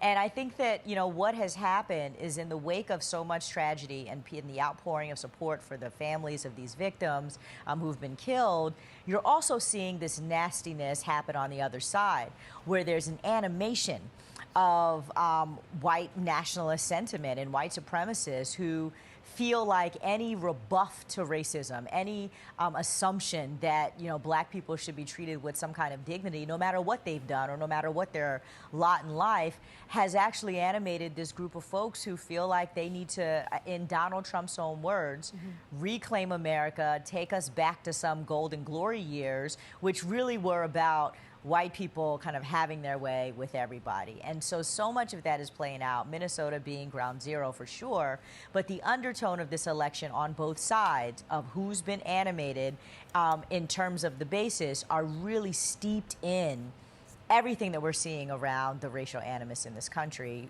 for better or for worse. And in exchange for their votes, people will rightly want action. It's they expect something for that. Absolutely. And I've spent my entire career, over 20 years, in national U.S. politics. So I've spent almost all of my time trying to elect members of Congress, working on presidential races. And then I also have been a progressive policy wonk, if you will, in Washington for many years as a senior fellow at various think tanks, thinking about how we have structural change and what the policies are. And I can tell you that even though, as someone like me who believes deeply in what happens in the White House, what happens in Congress, it matters, so much of the change that we're actually seeing in America structurally with regards to criminal justice reform and otherwise is happening at the state and local level. And so what my expectation is that people demand change. They absolutely want something new, and they expect there to be some real change. We also are moving down the ballot in our democracy here, in the way we move our process, and trying to elect people to different district of attorney positions. So we have better attorneys generals, so that we have people in place who are in the state legislatures that can move new laws, making sure that our mayors reflect the types of reforms that we want to see. And so even, I'll give you one concrete example. Very quickly, if you can, because even in a place, thank you. Yep. Even in a place like Kentucky, where Kentucky also had woman, Breonna Taylor, who was killed by police. Nothing happened. Well, that local police department worked with the community and did a lot of reforms, even though Mitch McConnell in the Senate was against it and the Attorney General was against it. So United States, may not get what we want all the time at the federal level, but we're working at the local level too. All right, Aisha Mills, thanks very much. I'm sorry for interrupting there, but I do want to go to Susan Ormiston because she is at the Biden headquarters. And, that's interesting for a couple reasons, Susan, because you were in Minnesota this summer. Yeah, Adrian, when you think back of this election campaign, what this country's been through, extraordinary, really, at the end of May with George Floyd's murder in Minneapolis, that set off those painful racial protests in America, all across the United States. And as you've been talking about, the president picked up on that theme and really made it a cornerstone of his campaign throughout the summer and into the fall, of law and order, saying to the suburbs, they're going to come and take your suburbs, and I'm the only one who can make it safe. And in Minnesota, it appears that message did not resonate, even though there were lots of television ads, media. I went back to Minnesota for early voting. 46 days out, they began in-person voting in Minnesota with a lot of enthusiasm. And the Democrats have kept that state tonight. It was one of the states that Donald Trump wanted to flip. He was not successful. And it's interesting to note that this is where all that started. That trial, Adrian, is far from over. Those police officers have been charged with various counts, and their trial goes in March. So it's a long process for justice for George Floyd's murder. But so interesting that at the heart of that law and order message that the president started with the George Floyd murder, it did not turn that state for him. But in other places, you know, it went on to Kenosha. We were also in Kenosha when another black man was shot by police, and Trump turned up there and made his campaign stop there, went to some of the businesses that had been looted and took photos and talked to business people. Vice President Pence recounted often how he met a woman in Kenosha who'd lost her business because it had been burned by rioting in the wake of the shooting of Jacob Blake. And that may have a different result in that state. We don't know what the result is going to be there, but that was the story out of Minnesota, and it has stayed with the Democrats, and Biden has to be grateful for that. All right, Susan, thanks very much. You're a really good sport. I know you well. I know how cold you are. I can see you standing there. I know all those Biden supporters jumped in their cars. I hope you have one to jump into.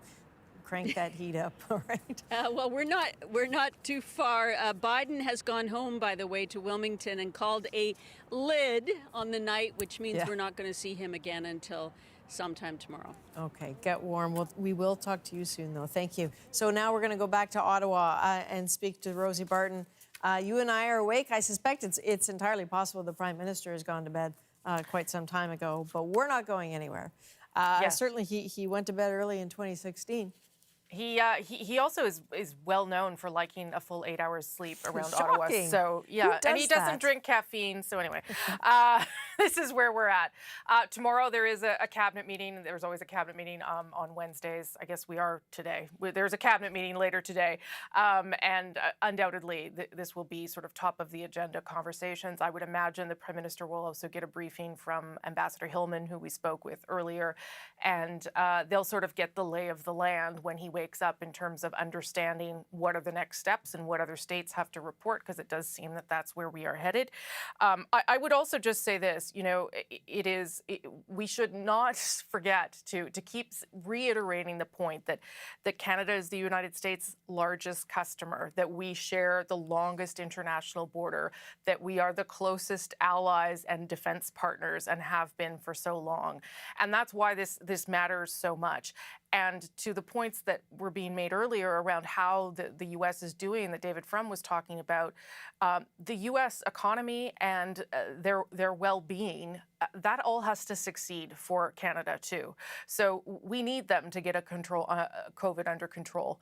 We need them to want to reopen the border at some point, and we need their economy to thrive because we are so deeply connected. So all of those things are going to be top of mind for the government tomorrow, and certainly for all officials who will be watching whatever happens over the next number of hours. That's an excellent way to describe it, watching whatever happens.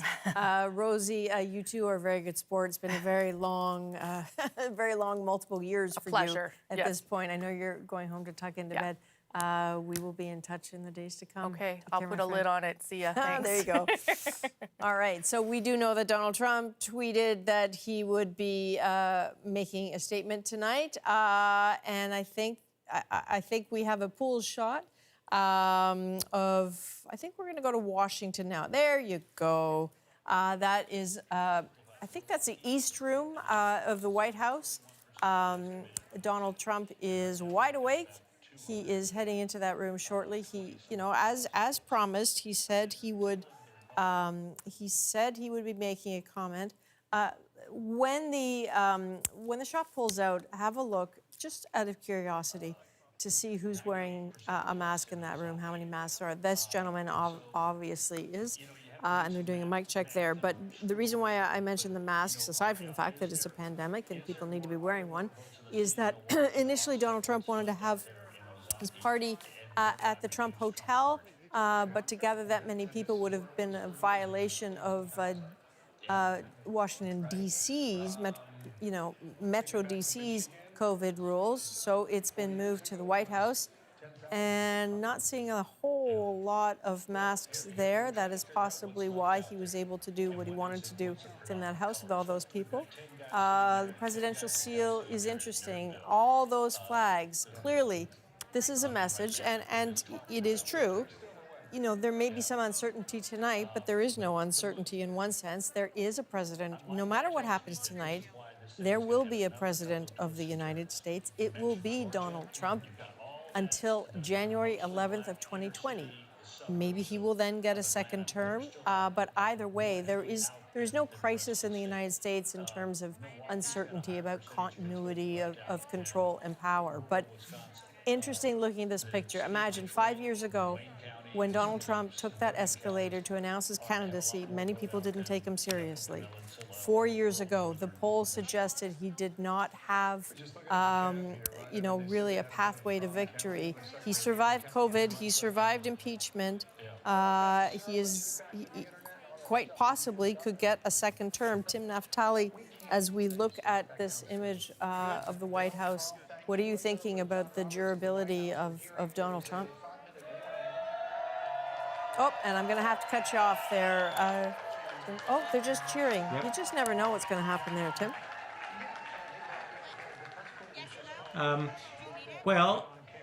The president is about to do something, I think, unprecedented in presidential history. He may, in fact, declare victory.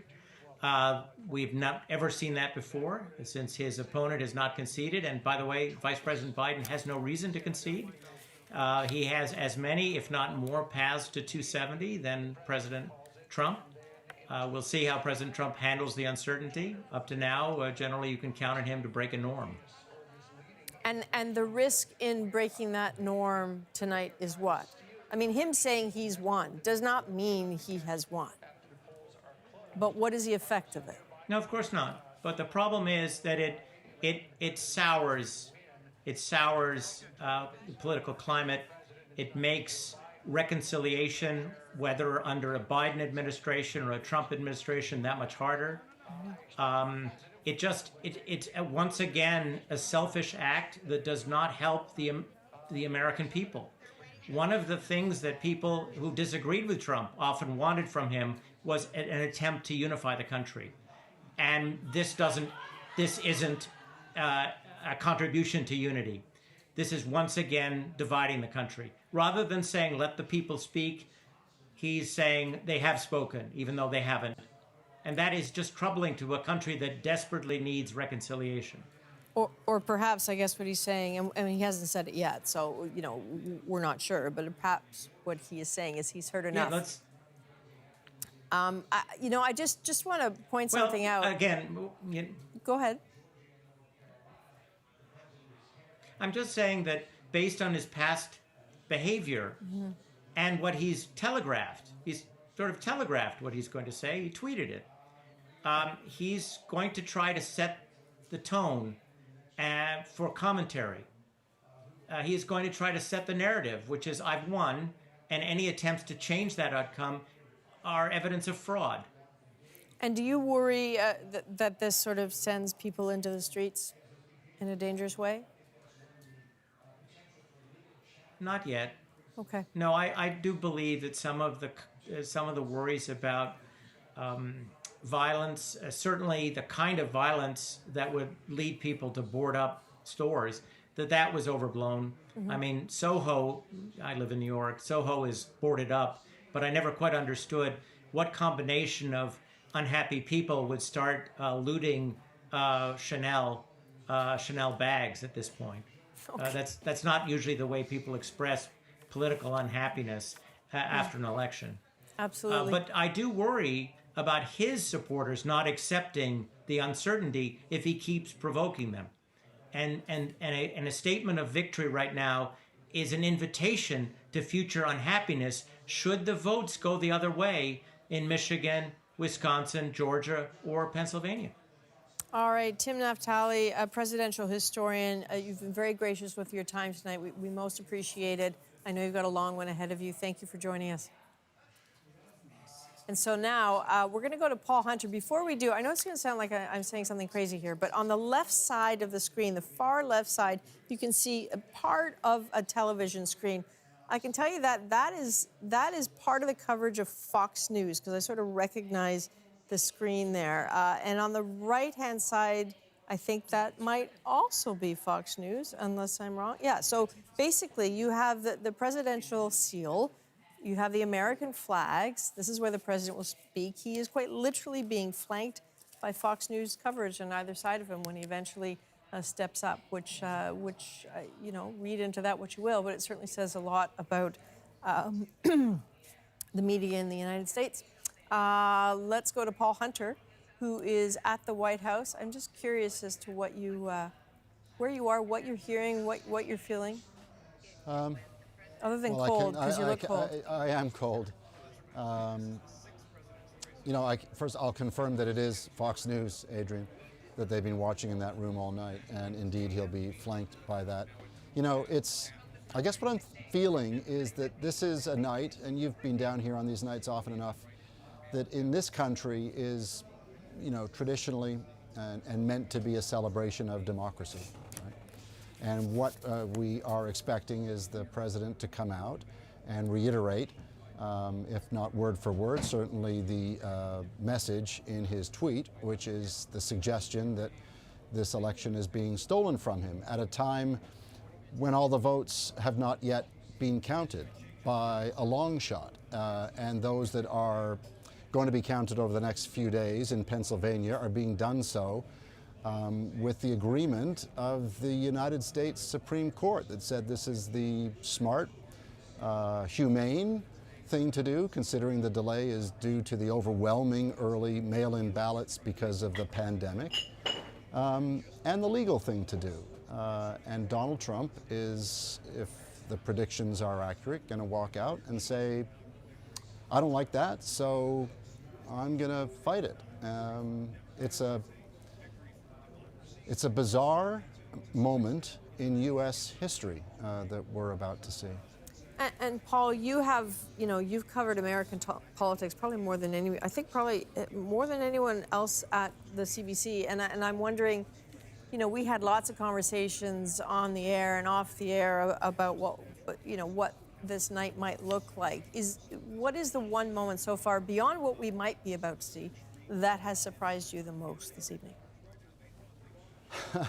That he did it again, that he threaded the needle, that he won every state he needed to win, that what he was doing the last couple, I remember in 2016, watching him, I think it was in Wisconsin, or a late campaign rally, and I've covered enough campaigns in Canada as well to know that you don't want to waste your time towards the end. You go to where you think you can make a difference. I thought, what are you doing in Wisconsin? You're not going to win there, right? Well, he knew something, right? And we look at the rallies that he went to the last couple of days because he knew he had to get the vote out. He knew the in-person voting could make a difference for him in all those states that people thought Joe Biden had a chance at. Maybe. And somehow Trump did it again, did exactly what he did in 2016. Notwithstanding, we are still waiting for Wisconsin, Michigan, Pennsylvania, maybe Georgia. Joe Biden still does have a path, quite a viable one. The way my math on the Electoral College is any two of those four, Wisconsin, Michigan, Pennsylvania, Georgia, would do it for Joe Biden. And yet, which brings us back to what's about to unfold in the East Room. Donald Trump walking out and saying, it's being stolen from me. I don't know. I don't know what to make of this. I'm sort of at a loss for words. I do know this as well, though, Adrian. Again, back to Trump supporters. The most powerful two words Donald Trump, I think, has uttered in the last 4 or 5 years: fake news, right? Because people who really are true believers in him will not believe the analysis that will be, throughout, in every TV show and newspaper the next couple of days about what is unfolding here tonight. They will say, I don't care, it's being stolen, because they'll believe the tweet, because Donald Trump has conditioned millions of people in this country to believe the tweets and not believe the fake news. And if stuff flows from what we're about to see here if people rise up, if bad things happen. It's in no small way because of that. Okay. Paul Hunter, thanks very much. I have to say that my understanding, or just, and you can correct me if I'm wrong, from observing Donald Trump, is that when he says he's going to speak at a certain time, he tends to show up. I think that is the TV performer in him. He respects a deadline like nobody's business in terms of appearing before the camera. So the fact that everyone is assembled and ready for him, and the seal has been placed on, and they've done the mic check, and he's not there, makes me wonder if there isn't an attempt to, whatever he's going to say, just to make sure he gets this right, or if perhaps there is a bit of a battle about what it is he's about to say, given the weight of that podium. Well, let's put it this way, Adrienne. It's hard to imagine the stakes for Donald Trump being much higher. The power of his words, he is the president. He has the power of the presidency behind him when he walks out to that podium right now. So yeah, they will be dotting those I's, crossing their T's. Thank you, Paul. I wouldn't mind, stick around. Oh, I know you're not going anywhere. I wouldn't mind hearing from David Frum on this moment that you're watching. And I'm wondering what's rattling around in your mind there, David, about the different ways this speech could go. I wonder if Donald Trump even knows what he is about to say. He does seem to sort of launch into grievances. He does seem to have a random plan. If he is going to do, as Tim Naftali said, an announced victory, that is a shocking thing. But it also, it's the beginning of a story. It's the beginning of an attempt to have a project over the next days of stopping the counting. Because if the count continues, it doesn't matter what he says tonight. He's going to need to back up that kind of claim with real action to stop the count. Because the count is not in his favor. I mean, the more we are seeing the numbers rise for Biden in Georgia, we are seeing the numbers rise for Biden in Nevada. It's going to be not a dramatic victory. It's not going to be the repudiation and the redemption of the United States that maybe Biden supporters would have hoped, but the math is in Biden's favor. If Trump is going to declare victory, he has to back that up, not just with rhetoric, but with an attack on the voting process. Okay, so we are starting to hear cheering. Possibly he's close, but I put it to you that I hear you when you say he might not know what he's going to say, but there are two prompters there either side of that podium. So someone in that White House has an idea that they want him to say something in prescribed words that are going to be on the prompter. Whether he sticks to that, we're not going to know. But someone would really like him to say the right words in the right order to sort of poorly quote Dorothy Parker there. But go ahead. But he often ignores them. Which is why so many of his followers and supporters quite love him, I think, and why so many others are possibly afraid of him. Well, I would say, having done this for a bit, if your words have the power to move financial markets, to create international crises, it's your job to build a team of people who have your interests at heart, who reflect your values, and to let them sort of weigh the words in their mouths in advance and think, how is this going to sound in Tokyo? How is this going to sound in Shanghai? How will this sound on financial markets? And then put it on a prompter and read the prompter. It doesn't make you a zombie. It means you're not improvising in a situation where improvising can be very expensive. Okay, thank you, David. I have a question for Kelly Torrance here. Kelly, what do you think Donald Trump must say now when he speaks? That's a good question, Adrienne, and I have to think for a second. He's got to look strong. He's got to look confident. I think any candidate who's in a close race like this wants to project confidence and look like he's going to win. I don't know. I find it interesting that so many commentators think that, are worried about Trump declaring victory and that being some dooming thing for democracy. Joe Biden earlier tonight says we will win in PA. Is that him declaring victory or not?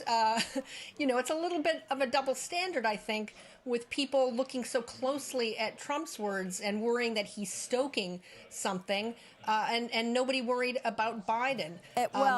Let's face it, all the people boarding up their stores across the country, they weren't worried about Trump supporters going crazy after the election. But just to be very clear, Joe Biden didn't use the word steal. He didn't suggest that this democratic process that Americans cherish, and they dress up their kids to go to the polls. This matters deeply to them. He didn't suggest that was being stolen.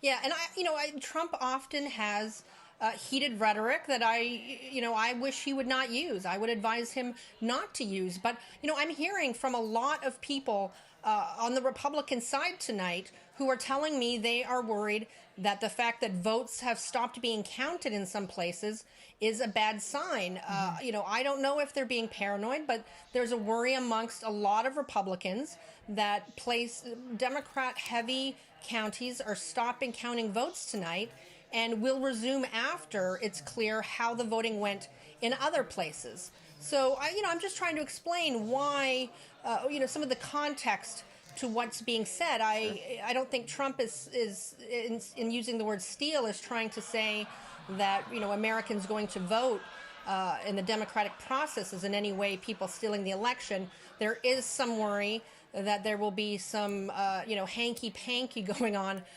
in some of these places. I'm not so sure that that's a real worry, but that's what, Donald Trump is I think, getting at when he says steal the election. I don't think it's this idea that, people's getting all of their votes counted is stealing, not by any stretch of the imagination. Well, I think, listening to what you're saying, I think, you and Democrats are on the same page in terms of being, curious about vote, the pause in vote counting, whether it's because there's been a flood or whether it be, there's been a software issue or whatever. I don't think there's any doubt that a smooth and efficient and expeditious counting of ballots is what everyone in a democracy wants. While we wait, and this is really unusual for Donald Trump, I don't think people are quite accustomed to waiting for him to leap onto a podium and approach a microphone, because he does that typically right on schedule. So, if I may, I wouldn't mind bringing in Lindsay Duncombe here briefly, just to step back. Do you have any updates for us, Lindsay, on what is happening with these votes with this counting that seems so delayed? With the counting in Georgia and in Arizona, is that what you're talking about? Yes, exactly. It's my understanding that this is a result of those water problems in Atlanta, and that one of the reasons why the Biden campaign, does believe that this is something that could potentially put Georgia in their category is because of, where those votes are coming from areas that are Democratic strongholds. And, this is just such an unusual year, so you got to throw in the forces of nature somehow at the same time to figure this out. It's interesting when you think about it, though, because taking a step back, the idea of Georgia and Arizona, in many ways, those were places that were bonuses, that were cushion for a tight Biden race. But the fact that we are still waiting for those results as we get into the wee hours of the morning is not necessarily something that people were anticipating. But it's 2020, so anticipate the unanticipated. All right, Lindsay, thanks very much. Let's just listen in to the East Room of the White House there.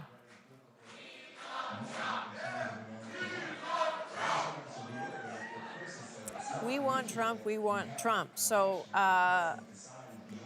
like many dozens of people in one room without masks, shouting, "We want Trump." Not shouting, I'm sorry, chanting, "We want Trump." At the very least, in terms of public health measures, this is not a great idea. Whether the words the president are about to utter are not a good idea for his democracy, we don't know until he says them. But again, there's another shot. That is one packed room. This is an invited audience. I don't see a mask in that room. Maybe one, maybe two. It seems to be the line of reporters at the back are the ones wearing masks. Yeah, the technical crews and the reporters and some of the White House staff are wearing masks. There are 200 people there. We saw what happened on the south lawn of the White House, and also an event inside when Amy Coney Barrett was named as the Supreme Court nominee.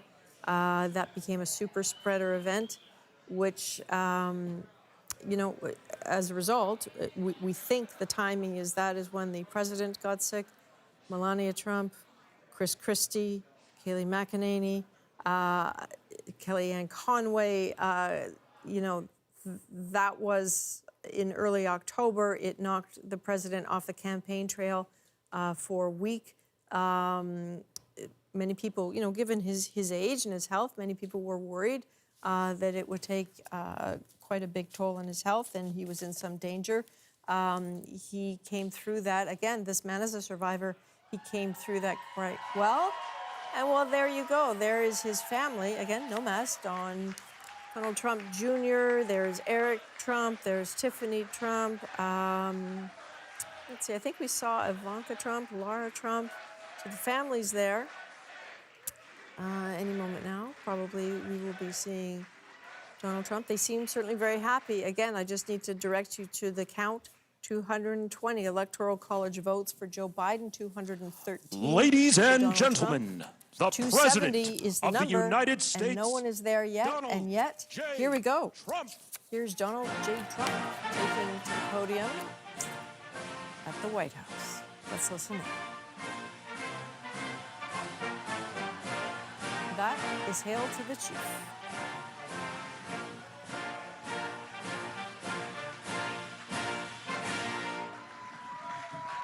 Well, thank you very much.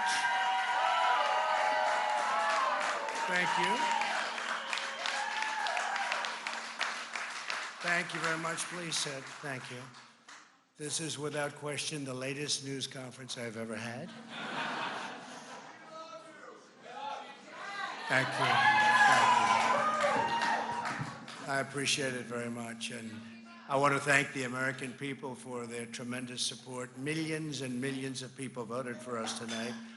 And a very sad group of people is trying to disenfranchise that group of people.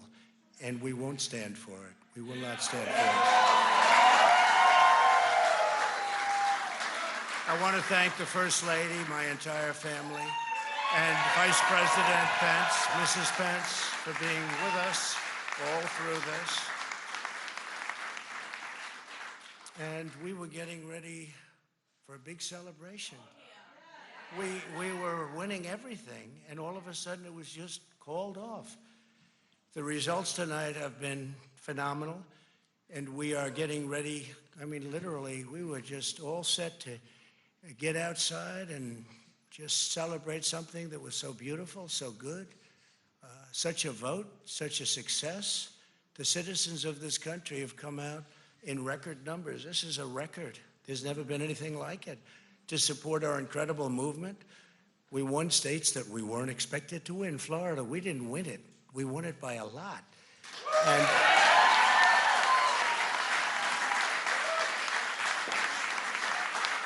we won the great state of Ohio.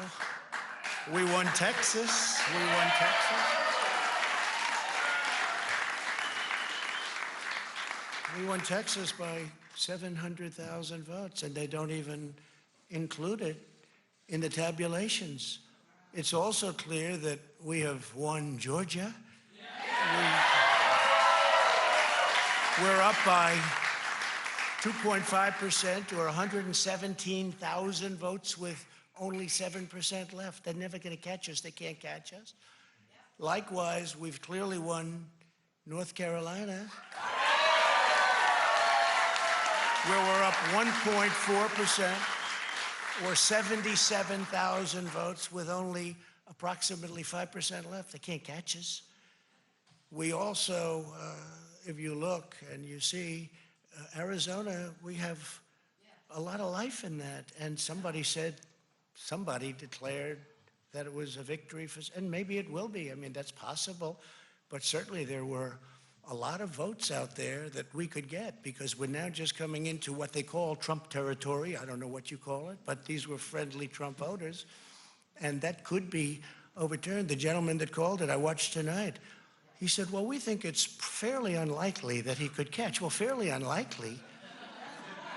And we don't even need it. We don't need that. That was just a state that if we would have gotten it, it would have been nice, Arizona. But there's a possibility, maybe even a good possibility. In fact, since I saw that originally, it's been changed and the numbers have substantially come down just in a small amount of votes. So we want that obviously to stay in play. But most importantly, we're winning Pennsylvania by a tremendous amount of votes.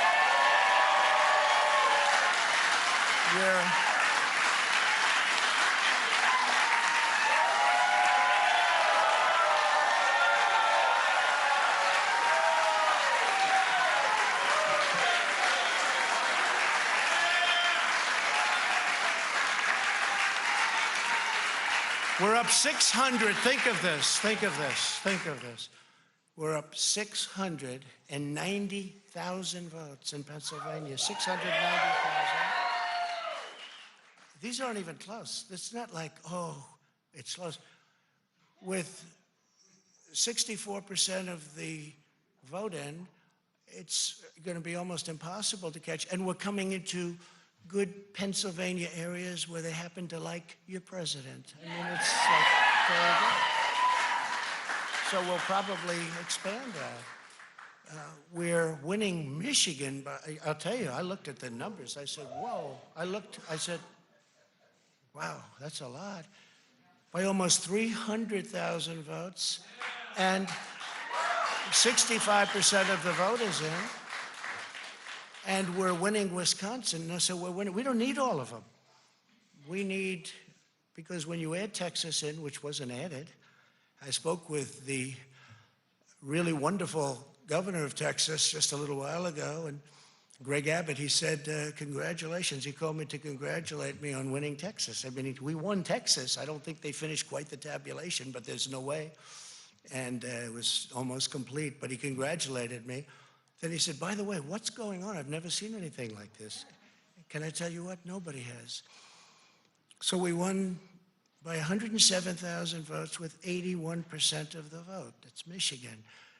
So when you take those three states in particular, and you take all of the others, I mean, we have so many, we had such a big night. You just take a look at all of these states that we've won tonight, and then you take a look at the kind of margins that we've won them by.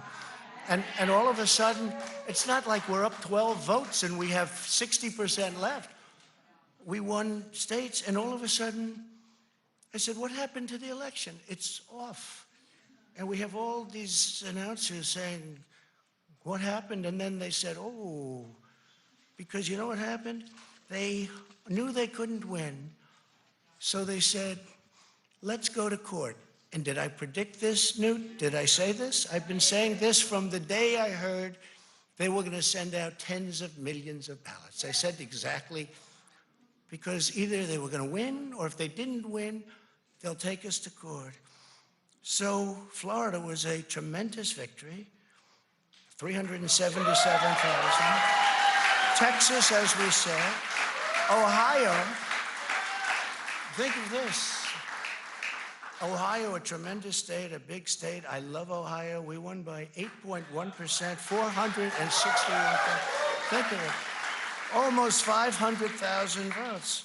North Carolina, big victory with North Carolina. And so we won there. We lead by 76,000 votes with almost nothing left. And all of a sudden, everything just stopped. This is a fraud on the American public. This is an embarrassment to our country. We were getting ready to win this election. Frankly, we did win this election. We did win this election. So our goal now is to ensure the integrity for the good of this nation. This is a very big moment. This is a major fraud in our nation. We want the law to be used in a proper manner. So we'll be going to the U.S. Supreme Court. We want all voting to stop. We don't want them to find any ballots at 4 o'clock in the morning and add them to the list, okay? It's a very sad moment. To me, this is a very sad moment, and we will win this, and as far as I'm concerned, we already have won it. So I just want to thank you, and I want to thank all of our support. I want to thank all of the people that worked with us, and Mr. Vice President, say a few words, please. Please.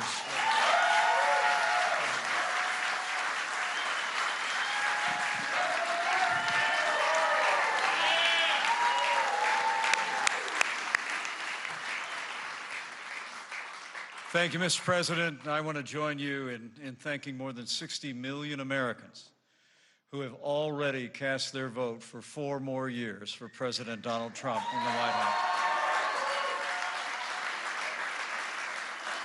And while the votes continue to be counted, we're going to remain vigilant, as the President said. The right to vote has been at the center of our democracy since the founding of this nation, and we're going to protect the integrity of the vote. But I really believe with all of my heart, with the extraordinary margins, Mr. President, that you've inspired in the states that you just described, and the way that you launched this movement across the country to make America great again, I truly do believe, as you do, that we are on the road to victory and we will make America great again. Thank you, Mr. President.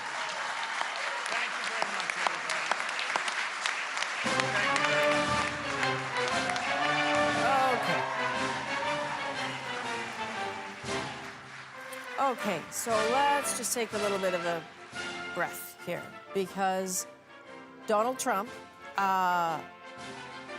basically just said a lot of stuff there that is absolutely not true. And it is really important that we go through this carefully and meticulously. He absolutely left the impression that he had won a number of states that he has not at this point. So despite a lack of projections from major networks, he is claiming wins in Michigan, Georgia, North Carolina, Arizona. No network, neither Fox, CBS, NBC, ABC, neither the Associated Press, no network has called this election for Donald Trump because it's not over yet. That includes Fox News, his station of choice. It has not called it because they know that the sanctity of the vote matters and the counting is not done. He said without evidence that a very sad group of people is seeking to disenfranchise millions of Trump voters. Not an ounce of evidence at that.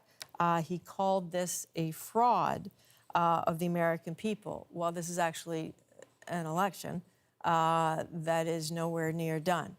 You are looking at 220 Electoral College votes for Joe Biden, 213 for Donald Trump. It is not out of the norm at all in American elections that the voting continues in a normal year after Election Day. That is the nature of absentee and mail-in ballots. But everyone knows that this is not a normal year. Mail-in ballots have been necessary to keep people safe in the United States so that they could vote. There are potentially millions of those ballots that, if they're going to be voted properly and carefully, is going to take some time. So while that sounded very much like a victory speech, it's really important to know that is factually inaccurate. So let's go to Paul Hunter now, who is at the White House. I know you were listening in. What's going through your mind? Well, I'm trying to absorb all that. I mean, I guess the first thing I thought is he wouldn't be doing this, he wouldn't be saying those things if he wasn't worried that if all those votes were counted, that it would hurt him, that he could lose. If he wasn't thinking that, he likely wouldn't need to say what he just said. I mean, at the same time, I'm thinking this is, you know, this is Donald Trump. It's all guns blazing. It's take no prisoners. It's kill or be killed. Do everything you can to win. This is the way he has run his whole life, you know. He is consistent that way, and he was demonstrating that again tonight. But what he is saying is those votes that have been, the ballots that have been marked in the United States of America on a presidential election ought not be counted, ought not be part of the tally in the election that he's involved in. The votes that might put somebody else in the Oval Office, not him. It's, like I was saying in the lead up to this, Adrian, it's kind of a stunning, remarkable moment in U.S. political history. This doesn't happen, except it just did. It did. And the question will be, what is the effect of that? I think there is no question. We said at the very beginning of the night, and people have been saying for quite some time, that there were really going to be two choices here. There was either going to be a landslide for either of the candidates very early on, or this was destined for litigation. From listening to the president speak, I think there's no doubt what direction this is going in. And litigation, by the way, you know, not only obviously do we not know the outcome, we don't know how long it's going to take. Correct. We don't know, you know, we don't know where any of this leads. You know, I think, you know, we've all been using the word unprecedented tonight and often in recent months and years. But this is one of those moments. Nobody knows the outcome of this because this country has never been in this place before. And Donald Trump was quite clear with his intent. And they've been readying for this, Donald Trump and his lawyers. They're not starting from scratch on this. They know what they want to do, and they're going to get out there and go do it. Interesting. Paul, stand by. I just want to get a little bit of a mathematical reality check here from Ian Hanomansing. And just a reminder to everybody, the numbers you see at the bottom of your screen, that is the Electoral College vote. 220 for Joe Biden, 213 for Donald Trump. How do we come to that number? The Associated Press in the United States is the most storied entity that gathers that vote data. There is no central clearinghouse. There's no like Elections Canada American version. So the AP has been in touch with every county clerk's office in the United States. They have a team that tabulate those results, and they start to process them. CBC is aligned with AP in a partnering kind of a way for that raw data. We are also watching CBS, NBC, ABC, CNN, and Fox. Each of those networks have their own independent tabulation teams also in touch with the county clerks. Only when three of those networks, their analysis aligns with the Associated Press, and we've checked ourselves, will we feel comfortable making a call, which is why if you're flipping through channels and you see, oh, Fox has said this or CNN has said that, no, we're not going there. We are only going to go when we know what we know. Right now, if you look at the bottom of the count, the share of the vote, what is that? That is the popular vote. Currently, it's showing 49.8% for Joe Biden, 48.6% for Donald Trump. Not all the votes have been counted. We don't yet know the truth of that. Either way, very clearly, this is a nation severely divided at this point, and finding that middle ground again is going to get very hard. That is for the future. Today is for the facts. So I'd like to bring in Ian, if I may. Can you give us a bit of a reality check on where these states sit? Well, first of all, this could be a moment of celebration by both parties, right? Correct. When you look at the popular vote, even for Donald Trump, he did earn a lot of votes across the United States. Turnout was up much higher than many people expected it to be. He did surprise people in places like Florida. There are lots of reasons, particularly for Trump and his camp, to be celebrating and to be wondering what might happen next when it comes down to the numbers, because there is a path to victory for Donald Trump. not through litigation and not through assertions, but through the old-fashioned way of voting. Let's take a look at the map right now. Where you see light red, those are states where the Republicans are leading, but they're not at the point where they can be declared the winner. Let's assume they take Alaska. Let's assume Donald Trump takes Georgia. Actually, before we get to Georgia, let's assume he takes Alaska, North Carolina, and Michigan. That would bring him to 247 electoral college votes. And then there's Pennsylvania. Take a look at Pennsylvania right now. He's right in that he has a huge lead in Pennsylvania. What he didn't address is the fact that not only are only 64% of the votes counted, but it's quite possible that the votes that haven't been counted will favor Joe Biden. They may be from places like the Philadelphia region, and suddenly the numbers will change. If he wins Pennsylvania, that brings him to 267. So no sure thing, but that would put him on the verge of 270. And then he has to win Georgia or Wisconsin. But here's the complication with Wisconsin. Yes, he's leading. Yes, that looks like a pretty healthy margin, but it's 91% of the votes that are counted.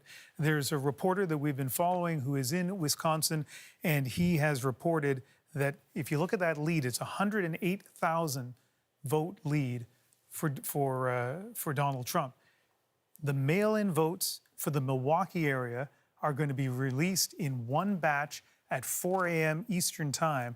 They represent 169,000 votes. If Joe Biden has 65% of those Milwaukee area advance votes, that would be enough to tie Wisconsin. So in this scenario I was just mentioning, these are all the areas that Donald Trump has to win, and then either Georgia or Wisconsin. Georgia's no sure thing at this point, Right. and neither is Wisconsin. Right. So both of these candidates could very easily, as you say, win this the old-fashioned way, right? Without involving courts. But both of these candidates, yes, but both of these candidates also face huge uncertainty, right? So they ought to be sitting back saying, let's wait for the counting to happen. Okay.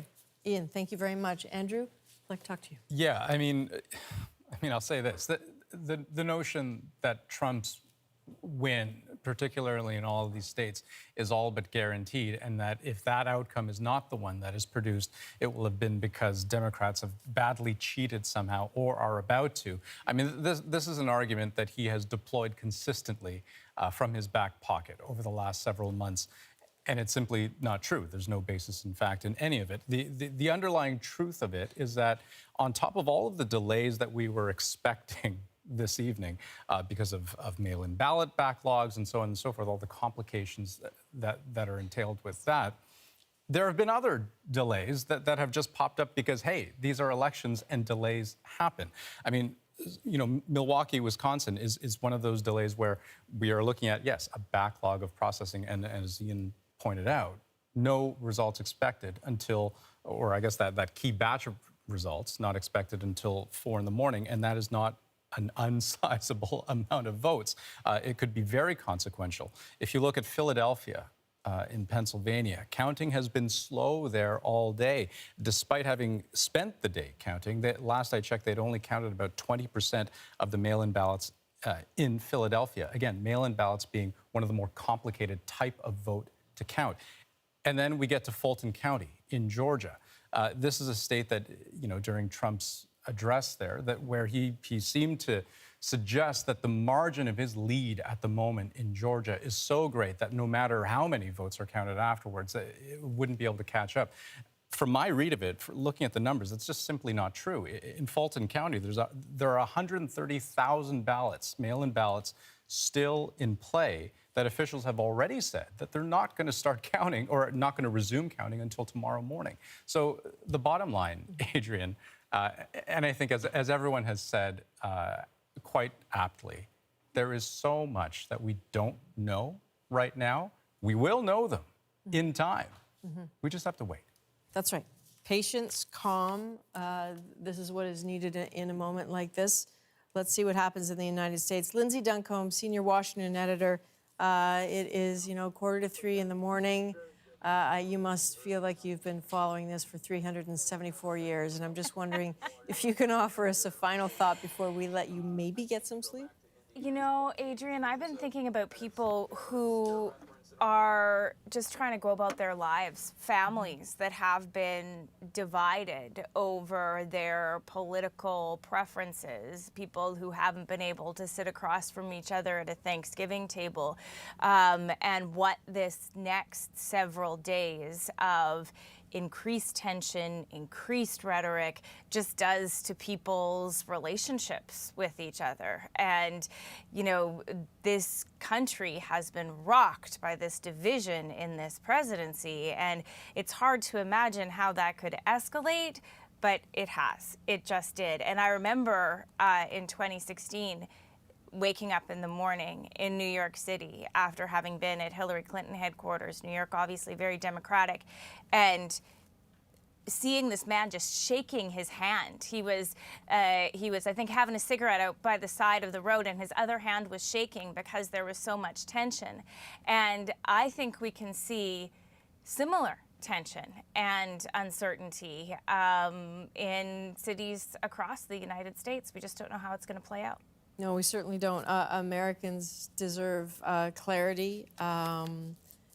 You know, they can't catch a break in 2020. This year has thrown so many strange things. And at this point in November, after everything the pandemic has wrought, to be in a situation where they just don't know the state of their union in the morning when they wake up is just seems, you know, just seems so cruel. But Lindsay, I again, cannot thank you enough. I hope you get some sleep. And I know we will be speaking in the days to come, maybe even tomorrow night. You take care. And Ian, can I go back to you briefly? Any more updates? Yeah, sure. It's not even midnight yet on the west coast of North America. And so I know there are people in British Columbia who are not just up, they have their snacks in front of them, because I know you love to make reference to snacks. I know, I'm so hungry. And they want to know what are the updates on some of the undecided to this point states. So let's do that. First, Nevada, 67% of the votes counted. As we know, there were some delays there because the lineups were so long in parts of Las Vegas. And the Democrats still in the lead. But you look at that, it's not a huge lead right there, right? And 2/3 of the votes that are counted will go on to another state that is still not decided at this point. Arizona, 80% of the votes counted. This would be a significant win for Joe Biden in the state of Arizona if he can continue to maintain that lead. And that lead is a pretty big one right now. And no indication, at least that I know of, that the remaining 20% would look much different than that. But anyway, a lead for Joe Biden in Arizona. And let's go all the way up to Alaska. Just 1/3 of the votes have been counted there, just 3 electoral college votes in Alaska, the minimum any state can have. Donald Trump, as expected, doing really well there. I think the only state we have yet to hear from is Hawaii. And of course, it is the latest state in terms of the time zone, but really, we should have some numbers from Hawaii by now. We would expect Hawaii to go Democrat, but I don't have those numbers for you yet. No, and no, we're not going to make any guesses about anything right now, that's for sure. It is almost 3 o'clock in the morning, which means the newspapers are starting to roll out their front pages, even though it's unclear what the news is actually going to be. This is the front page of the Washington Post that people will see when they wake up in the morning. A nation divided, tight race, high turnout, respect partisan split over crisis. No kidding. And that long line of voters there. New York Times, turnout soars along with suspense, a nation in tumult. Right. So this is the point is they don't know what to say. Neither the Washington Post nor the New York Times can declare a verdict here because regardless of what you hear from the politicians, nothing has been decided. David Frum, if we can bring you in, I'm wondering, help guide us through this moment, if you can, please. Well, I think it's what we're talking about just before the president spoke. The president can say whatever he wants on a platform, but he needs to put bite in it. And so the question is, he declared himself the winner. He threw out all these allegations. He said he was going to the Supreme Court. Does he actually go to court and try to get courts to stop the counting? That's the issue here. He can say whatever he wants about his opinion about the outcome, but right now he is leading. If the count continues, he probably will cease to lead, and he seems to know that. So the question is, will he actually try to stop the counting? Will he find political allies to agree with him about that? And will he get the courts to get along? If the answers to those questions are no, then probably in a matter of a few days, he will find himself stuck at 213 and Biden advancing.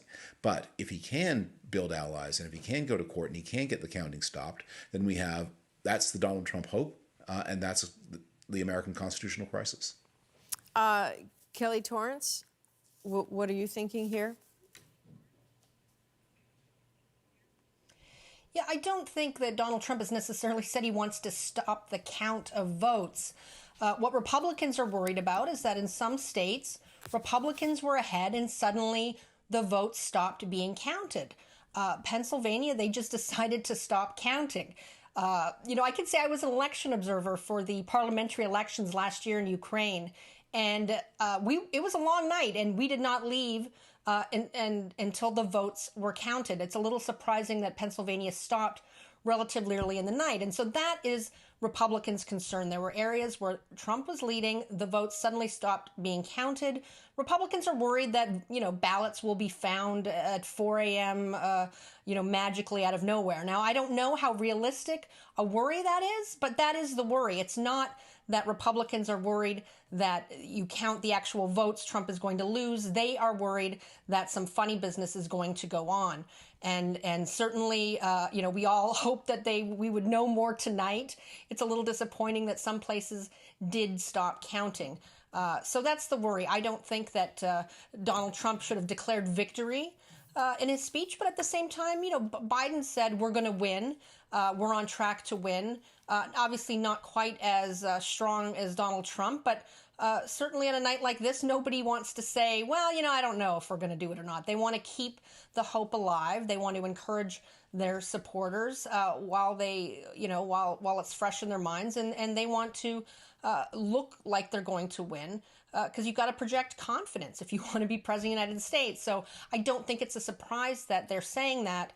I wish Trump had been a little more measured, and certainly you'll notice when Vice President Mike Pence came on, he was much more measured and said we're going to be counting those votes. So, Mike Pence, the voice of reason there, that often seems to happen, doesn't it, Adrienne? You make a very good point there, because the words of Mike Pence were very, very different, and he sort of capped that off by saying almost basically what Joe Biden said: we're on the path to victory. We will count. Sort of a hint to the nod to the sanctity of the vote in the United States. It is incredibly important to Americans. I don't think Americans take it for granted. I think it matters to them. So it's interesting that you make that observation. It's a good one. David Frum, I know that there are a few people who know the American landscape like you do, and I know you had strong hunches or suspicions or feelings about what might happen tonight. What has been the biggest surprise for you so far? I think the biggest surprise has been that the popular vote, which has been in Biden's favor, is not more lopsided. We've had these competing mobilizations. It does look like Biden is going to end the process with an absolute majority of the votes cast, over 50%. But Donald Trump is in the high 40s, so it's not the big margin of popular vote that what the poll suggested. It's going to be tighter than that, because while Biden turned out more, Donald Trump turned out a lot. David, and I'm not sure if Aisha Mills is still with us here. Okay, I understand that she had to go, but I'm curious, David, as an outsider, in a moment where you wake up in the morning and you don't know what the result is of an election, okay, that happens, but these seeds of doubt have been planted. What is the vulnerability of the United States from the perspective of the rest of the world in that moment? Well, I think the big vulnerability to the rest of the world is the Trump presidency has been a declaration of American resignation from global leadership. That this is how all traditional American allies. America no longer wants to lead on security. America no longer wants to lead on trade. America no longer wants to lead on climate. In fact, America regards the Trump administration regards its allies as enemies. Donald Trump is much more comfortable with the Chinese regime, with the Russians, with almost any dictator than he is with leaders of Canada, the European Union, or other democracies. I think that democracies around the world hoped, well, maybe this is some kind of passing freak, that anything can happen. What this result shows is that even if Biden does become the president, he will have a Republican Senate. This is not a repudiation of the Trump legacy. Americans are, there are a lot of Americans prepared to vote for what happened. As ghastly as it was. They're prepared to vote for protectionism. They're prepared to vote for breaking ties with allies. They're prepared to abdicate security, and they're prepared to tolerate an astonishing degree of corruption that would be wild, that in any other developed country would have the head of government who tried it in prison. Okay, listen, David Frum, Kelly Torrance, you're two great Canadians living in the United States. Your insights have been invaluable tonight, and I suspect we will be hearing from you in the days to come. But for the moment, go get some sleep, okay? If you can. Good night. Thank you. Thank you. Have a great night. Okay, and Ian, I'm throwing it to you one last time for the states we cannot yet call. Yeah, let's look at all three of these states have interesting stories behind them. And we're going to start with the state of Georgia. There we see the lead for Donald Trump. But I was just looking at the Atlanta Journal-Constitution, the major newspaper for the city of Atlanta, and they say there are huge problems in at least 2 counties with dealing with the ballots. One of them had the broken water pipe at a processing center. We heard about that hours ago. But in another county, there is a problem with processing batches of advance ballots. Some of them aren't being read properly by the machines. A Democratic representative says that it's unacceptable, but the system basically has ground to a halt. Wisconsin, we mentioned to you, what is it now? Just over an hour from now, we will get a batch of ballots in Wisconsin from the Milwaukee area. And if Joe Biden performs really well with those advanced ballots, around 65%, we could suddenly see Wisconsin tied, not with 100% of the ballots, but certainly close to 100%. Pennsylvania, well, I have bad news for my friend Adrian, because we expect that it's going to take until Friday for all the ballots to be counted in Pennsylvania. A big lead right now for Donald Trump. He was absolutely right when he said that, but there's still a lot of ballots to be counted. Ian, as always, thank you very much. Yeah, you're welcome. Such a treat to see you. Andrew, one last thought for you. Yeah, I guess, I started tonight talking about COVID-19, and so maybe I'll finish by talking about it in the sense that I think we saw tonight that COVID-19 really cuts at least 2 different ways. For all of the polls that we saw leading up to tonight, suggesting that a majority of Americans don't approve of the way that President Trump has handled the coronavirus pandemic, you look at a state like Florida, which Trump will win, where facing a pretty dire problem in terms of the number of coronavirus cases, 800,000 in the state, except this is an economy that needs to reopen, plays in Trump's favor. Compare that to a state like Nevada, facing a similar problem on not a similar scale, but similar industries, certainly hit, plays differently there. That's a state that's leaning Democrat right now. It's a complicated issue, right? But one that we'll continue to talk about. The word of the night. Andrew, again, thank you very much. Cheers. One last word to Paul Hunter, standing there in the cold on the White House lawn in about a minute or so. What are you thinking? Look at it this way. After COVID, after all the negatives about Trump, after all the headlines that we've seen for the past 4 years, consider this, Adrian. More people have voted for Donald Trump in this election than voted for him in 2016, after all that. You've been asking, what's been the surprise for people. I'm surprised that we're surprised at the action that he's talking about tonight. This is Donald Trump, as I say. Don't go down without a fight is effectively his life motto. And if it's a knife fight, take a gun. That's Donald Trump. Paul Hunter with the words right until the last second. See, good stories require good storytellers. You are one of those. Thank you very much, sir. So everyone knows 2020 is the year of patience and delayed gratification. It is the Halloween without trick-or-treating. It's the birthday without the party. And now it is an election night without the results. But this does not mean something has gone wrong. It, in fact, means something's actually going right. Going into this election day, we saw Americans voting early at astonishing rates. It looked like it might break records for voter turnout. So just maybe, I suppose, of the global dumpster fire that is 2020, with all the damage it's done to global economies, to global health, just maybe political engagement in the United States is the phoenix that is rising. That would be something to note. So when will there be a result? Again, we don't know. It's 2020. The president has declared victory. That is a statement without evidence so far, but he has planted the seed of doubt with Americans. There are various states bracing for lawsuits. So until there is a result, be prepared for unrest, maybe in the United States, certainly be prepared for confusion. But there are tens of thousands of election officials who care deeply about protecting the sanctity of the vote. They are going to stay at work right now. And so our coverage continues with Heather Hiscox and the morning team.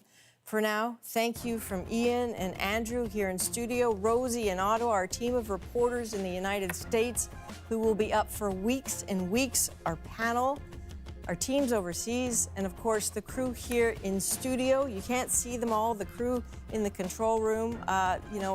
The wonders of the control room. 2020 is throwing all sorts of wrenches in how we work, but these amazing people can take it all. The pandemic has kept us apart from them for a while, for this brief moment. As weird as it is with the distancing, it has been a total joy to see these people go to work. And thank you for spending time with us. We very much appreciate it. I'm Adrienne Arsenault. Good night. From the National Studio in Toronto, this has been America Votes.